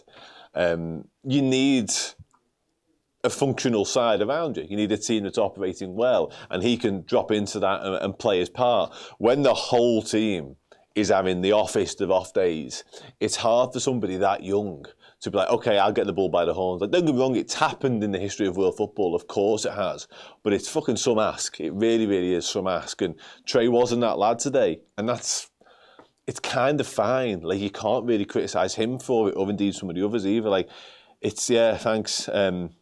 It's about the senior lads to step up and to raise their game, and guess what? He might follow suit. And he might shine and show a little bit glimpses of quality as well, because he's got tons and tons of quality, he really has. Today wasn't it, I know, but it's not on him. It's just not on him, I'm sorry. Anyway, we did play the C team, but that's not to say it wasn't good enough. And also, the front three was just the reserve front three. It's the second crop. We've got 6 attackers. That was the 4, 5 and 6. Nunes, argue with where you put him, you know what I mean? But we've been waxing lyrical about our attacking options and the fact we've got 6 boss attackers, in inverted commas. Well, 3 of them weren't there today in terms of the starting 11. The other 3 produced that. Like, anyway, I'm going to stop ranting. Okay, let's do Trey. In between the sounds and your messing. Okay, yeah, you know what, fine. Yeah, and listen, I'm not standing here saying he was brilliant because he fucking wasn't, you know what I mean? But I'm also not going to stand here and say that he was the worst or, you know, he's culpable or particularly to blame for the loss because he also wasn't. I'm also hurting, by the way. I'm not like, you know, although this is my job, I'm also a massive Liverpool fan that's followed the team through thick and thin and been home and away to some grim places down the years too. So I'm with you. I'm in the same boat. You know what I mean? I know you're looking at me through some sort of different lens right now, but that remains factual as well. Let's do Harvey Elliott. Yeah, mate. Because this is one, and this is exactly right. This is exactly right. Like, he is one of the ones who I would put in a category. You could almost split the dressing room in half post-match if I was on a slot. I'd be like, right, performance fucking nowhere near good enough. Results, abysmal. But you guys over here, the senior lads, you're the ones who have to take responsibility for that. I spoke pre-match about him needing to take responsibility and be the one who wants the ball time and time again. And not just wants it, when he gets it, produce. Nowhere to be found. I'm sorry. I love the kid. I think he's a very, very talented footballer. He's come up absolute major in big moments for us down the years. He's been pivotal. He's been instrumental in some of the best wins we've had in the past 12 months. And that might sound like hyperbole, but it's factual. Today, Mamoon says, Elliot, you're messing. I've always thought Elliot isn't first team material. The game currently is too fast and strong for someone of his stature. Maybe. And listen, again, I said it earlier on, today wasn't for the faint-hearted. And Plymouth made it that way. They were always going to, you know, try and bring it down to their level in terms of that physical battle and be that presence because they've got some big fucking units in their side as well. But that's not to say Harvey Elliott's played men's football for long enough now. Like, he knows he can take up the tight little pockets of spaces that allow him to get away from that sort of danger and to play from there. It was actually, he managed to play from there sometimes. And then it was the quality that was lacking thereafter. So it wasn't like he was just getting brushed off the ball constantly. It was what he did in possession that was half the battle. And of course, he gives away the penalty, which can only be described as a different sport, as mentioned here. I thought it was like a goal defence in netball, personally. So yeah, grim day for Harvey Elliott. Grim day for Harvey Elliott. And I feel shit doing it like I do, because again, I said it earlier on, I love all these Liverpool players in some respect, but doesn't hide the truth. James McConnell. I actually thought he was one of the brightest sparks, James McConnell. I genuinely do. And I'm going to give, and I make no excuses for it, so be as angry as you like. Most of these young lads are going to get passes from me. They really are. In terms of what I say, the board might be different, but in terms of what I say, they are, because I'm not doing it. Lower sounds. Mac was sound. I thought it was genuinely fine. Won a couple of big tackles, some decent quality in possession as well. Lacked a little bit of composure for that chance late on when the keeper had been left in no man's land, to be honest. That would have been a huge moment for him. I can't tell you how happy I would have been. But yeah, I thought he was fine. I really, really do. And I won't have anything else said about the matter, to be honest. Christopher, everyone seems to agree too, which is nice. Pop James there. Who's next? Now we're getting to the business end. Luis Diaz. Frustrated. They're pissing life out of me, Luis Diaz. Do you know what? Most of my anger lies at the door of the attacking lads, as you may well have guessed, over the past 45 minutes. However, what annoys me most about that, what I've just watched, is that, like, they're better than that. They're so much better than that. Like, they really, really are. Like, they have quality. We've seen them do it. Like, and I know people have favourites and people want certain players at the club and whatever, kind of whatever. But for the here and now, like, he's better than that. I'm sorry. I'm just horrendous. No, like, hold on to the ball too long. No, like, what's the word? Like, urgency or want or desire to make something happen. I've just seen Arne Slot said, I can't say we didn't fight, and I'm inclined to just about agree with him. But fighting's one thing, but actually having the wherewithal and I again, the directness and the want to make something actually happen, painful, man, painful. The news of slot one still the front three. Do you know what? It's funny because that literally broke last night, that article, report, whatever you want to call it. And I'll be honest with you, I was quite dismissive of it because of the timing and because of it's not a conversation for now, in my opinion. And that remains true. However, they couldn't have put in a worse performance the day after. Literally, talk about adding fuel to the fire. Shit in hell. Yeah, I'm with you guys. I'm with you. And again, I've given a few of the lads relative passes. I think it's fair to say he may as well be over there, let's be honest. And I make no excuses for some of that. Really, I really don't. I don't care. But Luis Diaz cannot get away with that performance on this board. Really can't. Speaking of which, Federico Chiesa.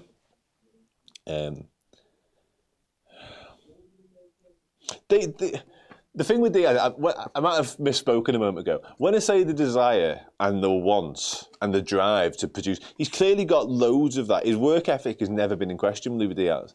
It's just when you get the ball, like, go at people. Like, he isolated his man one-on-one a couple of times, but the actual end product and what happens thereafter was just left wanting so often, man. It was... And when you're chasing a game, you're 1-0 down against bottom of the Championship Plymouth, like, be better. We're talking about like, Colombia's star man. Like, I'm going to stop. Chiesa. Yeah, it's not looking good, bruv. Absolutely. Like, I've toed and fro's on Chiesa and ever since he arrived, and people you can go back and check me, I have, because I've been really disappointed. What I've been disappointed, not his performances, because we haven't seen enough of them to really warrant a strong opinion.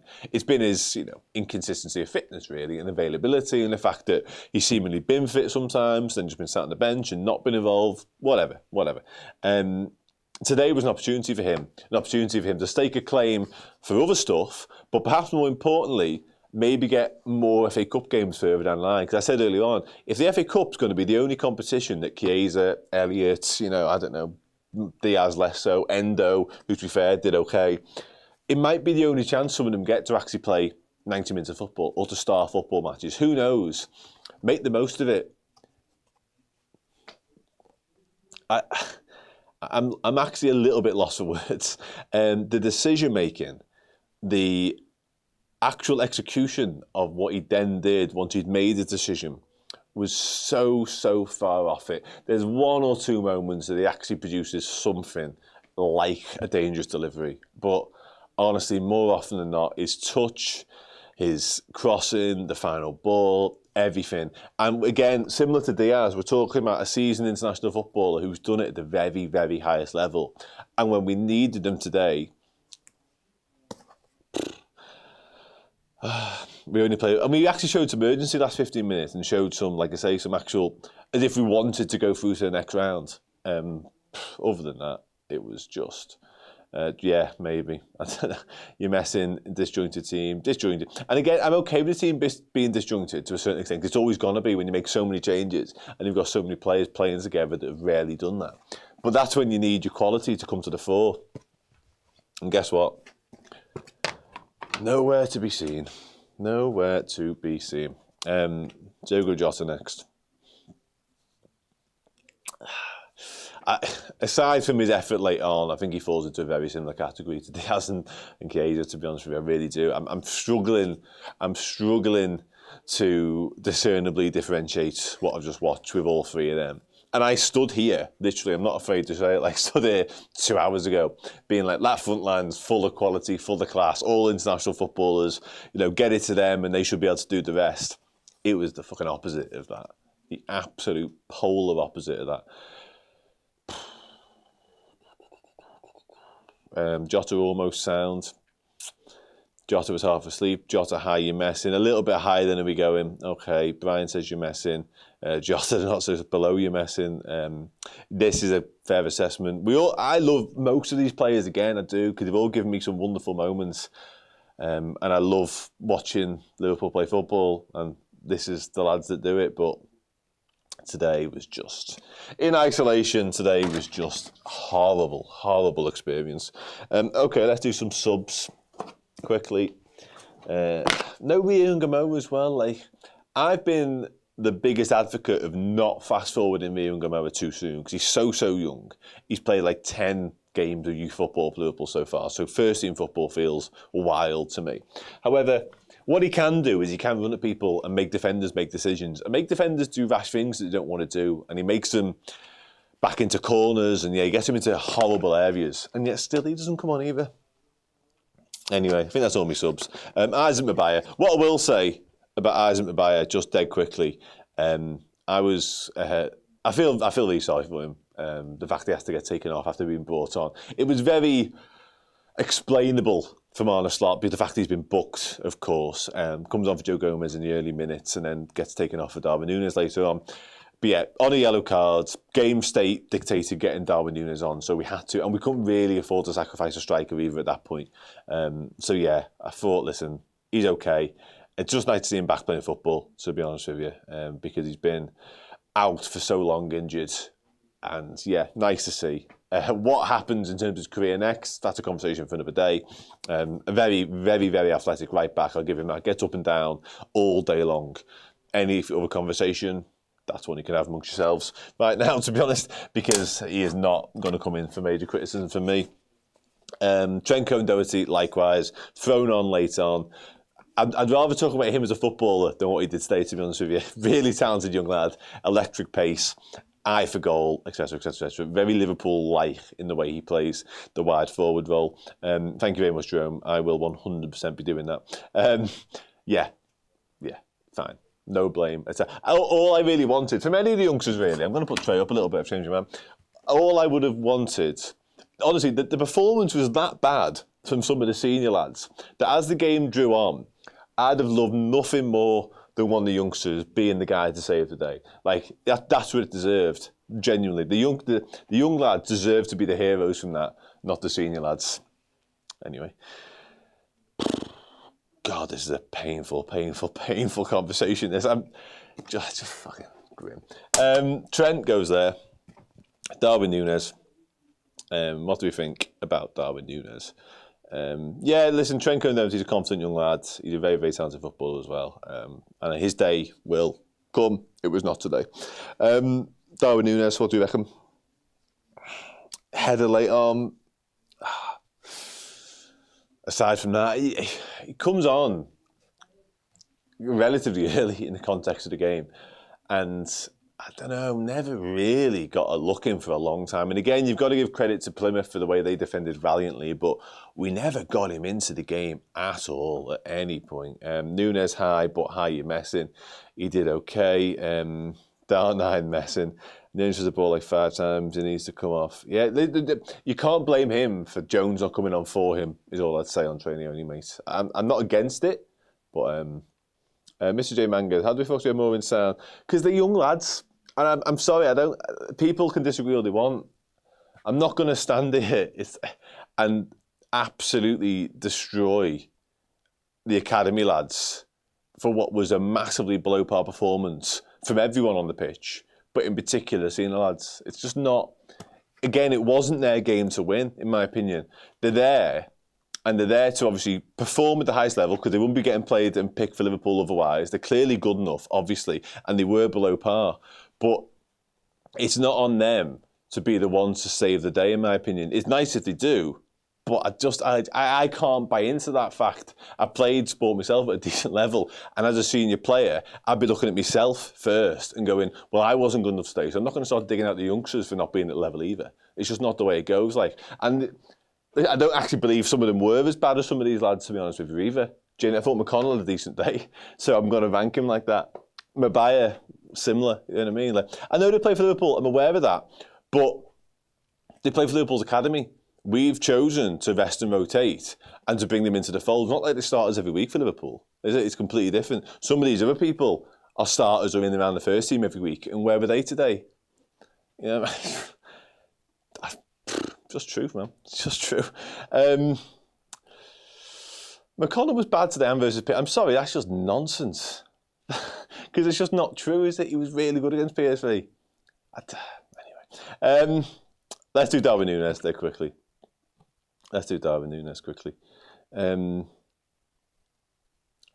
All right. What do you think about Darwin? Bad. Yeah, okay, bad. Nunes, Messi should score twice. Yeah, he had that shot from that tightish angle as well. Maybe he should go across the goal with that. It might go in, he might hit someone.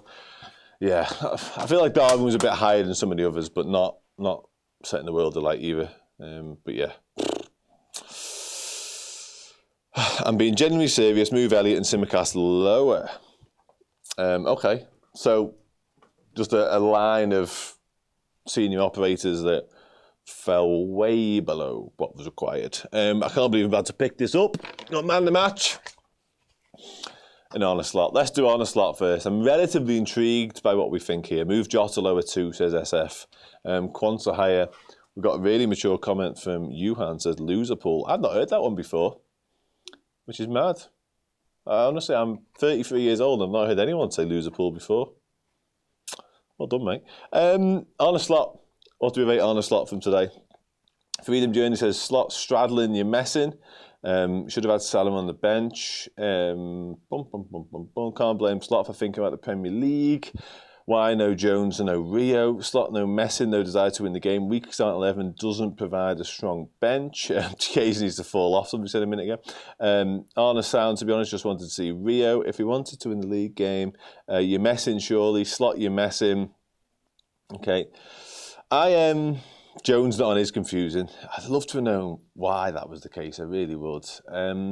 Slot Sound, not his fault. I do, yeah, listen, I take a little bit of, yeah, I think that's about right. I've got a general sort of smorgasbord of assessment on a slot there now. I think the starting 11 name was okay. A mixture of seniority, experience, young, quality kids. That's fine. He would have expected some of them senior lads to step up to the plate and grab that game by the scruff of the neck and be far, far better than what we watched there. Does he have to take a little bit of blame in my mind? And people will say this is hindsight, but again, I said it earlier on, I would have liked to have seen a couple more senior lads on the bench, just in case. So maybe he has to take a little bit of blame for that, in my opinion, and that is solely my opinion. Duran Elviso said he was banking on the starting 11 for sure. He was, clearly he was, because look at the bench. He does get a bit unlucky with the Gomez thing, I guess, because that alters his plans slightly in terms of what he does have at his disposal on the bench, but prepare for all eventualities and all that, I guess, a little bit too. Not good. Not a good day for Arna. He'll always look back and refer back to the Forest game as being one of his worst so far in his short managerial tenure at Liverpool. I think this is up there alongside it, really. And I know in the grand scheme of things, it may or may not mean a lot if we go on to do other things and win other silverware. However, in the cold light of day as I stand here right now, I think he might have got it a bit wrong in his squad selection, not necessarily in his team selection. Kevin, maybe, but I've just seen a comment from a minute ago saying the whole squad and me wanted to progress in this competition. Could only really take him at face value on that, to be honest. Okay. Sound. Let's pop him somewhere. Are we straddling Arna? He has not been that low all season, let me tell you right now. Not even close to it. So let's just move Joe Gomez. Joe Gomez is kind of NA there, by the way, if anyone's fuming about that. Because, you know.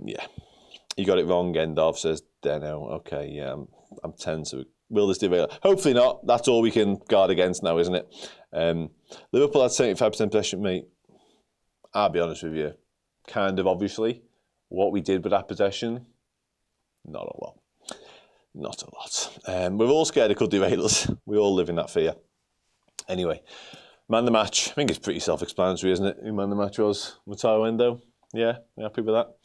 Over 500 passes. Yeah, we dominated. Of course we dominated in terms of possession, in terms of, you know, passing, in terms of keeping the ball. Yeah, Plymouth kind of were okay with that because we weren't hurting them. Up until the very last 10 minutes, we didn't even look like hurting them. Yeah, grim, man, grim. Man the match, Endo. Thank you very much, everyone. Thank you so much for confirming that for me. Godfowler, likewise as well. Yes, sir, Sayed says slot's too high. Let's drop him down a little bit there. Okay, the ref was shy, and he mentions the physicality of Plymouth. Obviously, yeah. If Plymouth faces were behind me, I would definitely be giving them a lot more flowers than what I've just given Liverpool lads. Trust me. Endo man the match. Yeah, okay, man the match to bus driver. Yeah, if he gets us home safe. Man the match to Endo. Right, that's that. That was about as much fun as pulling teeth. To say not very fun. We were crap. And as much as we've attempted to dissect, explain, discuss why we were crap and just how crap we were, the bottom line is we were fucking crap. And we're out of the FA Cup because of it, which is grim. I didn't want to stand there and say that early on today. People don't care about the FA Cup. People think we've got other priorities elsewhere. Sounds. I wanted to win, and we didn't because we were proper terrible. Yeah, dust ourselves down, go again, which is what I'll be doing tomorrow on the podcast in the afternoon, where we'll talk more about that game. Don't you want to come along for that? And then, of course, it's a derby on Wednesday, the big one on Wednesday. Massive, massive response needed. No excuses. Yeah, can only get better, can't it? Today was a real low point in this season so far, and hopefully as low as it gets, because we cannot allow ourselves to do anything like what we just produced down at Home Park, because my God, it was bad. Anyway, I always do this, and I'm going to do it now in spite of what we've just watched. Thank you for joining me. Thank you for joining us all day long. It's much, much appreciated. Thanks for joining me for this bit, the last bit, because they make no sense without you. Regardless of how fuming you are, regardless of how much abuse you've hurled at me, I get it, because I said it a minute ago, I'm also a Liverpool fan. Like, I just be a Liverpool fan. I just so happen to be stood here in front of a board doing this as well. I'm as pissed off as you guys are, okay?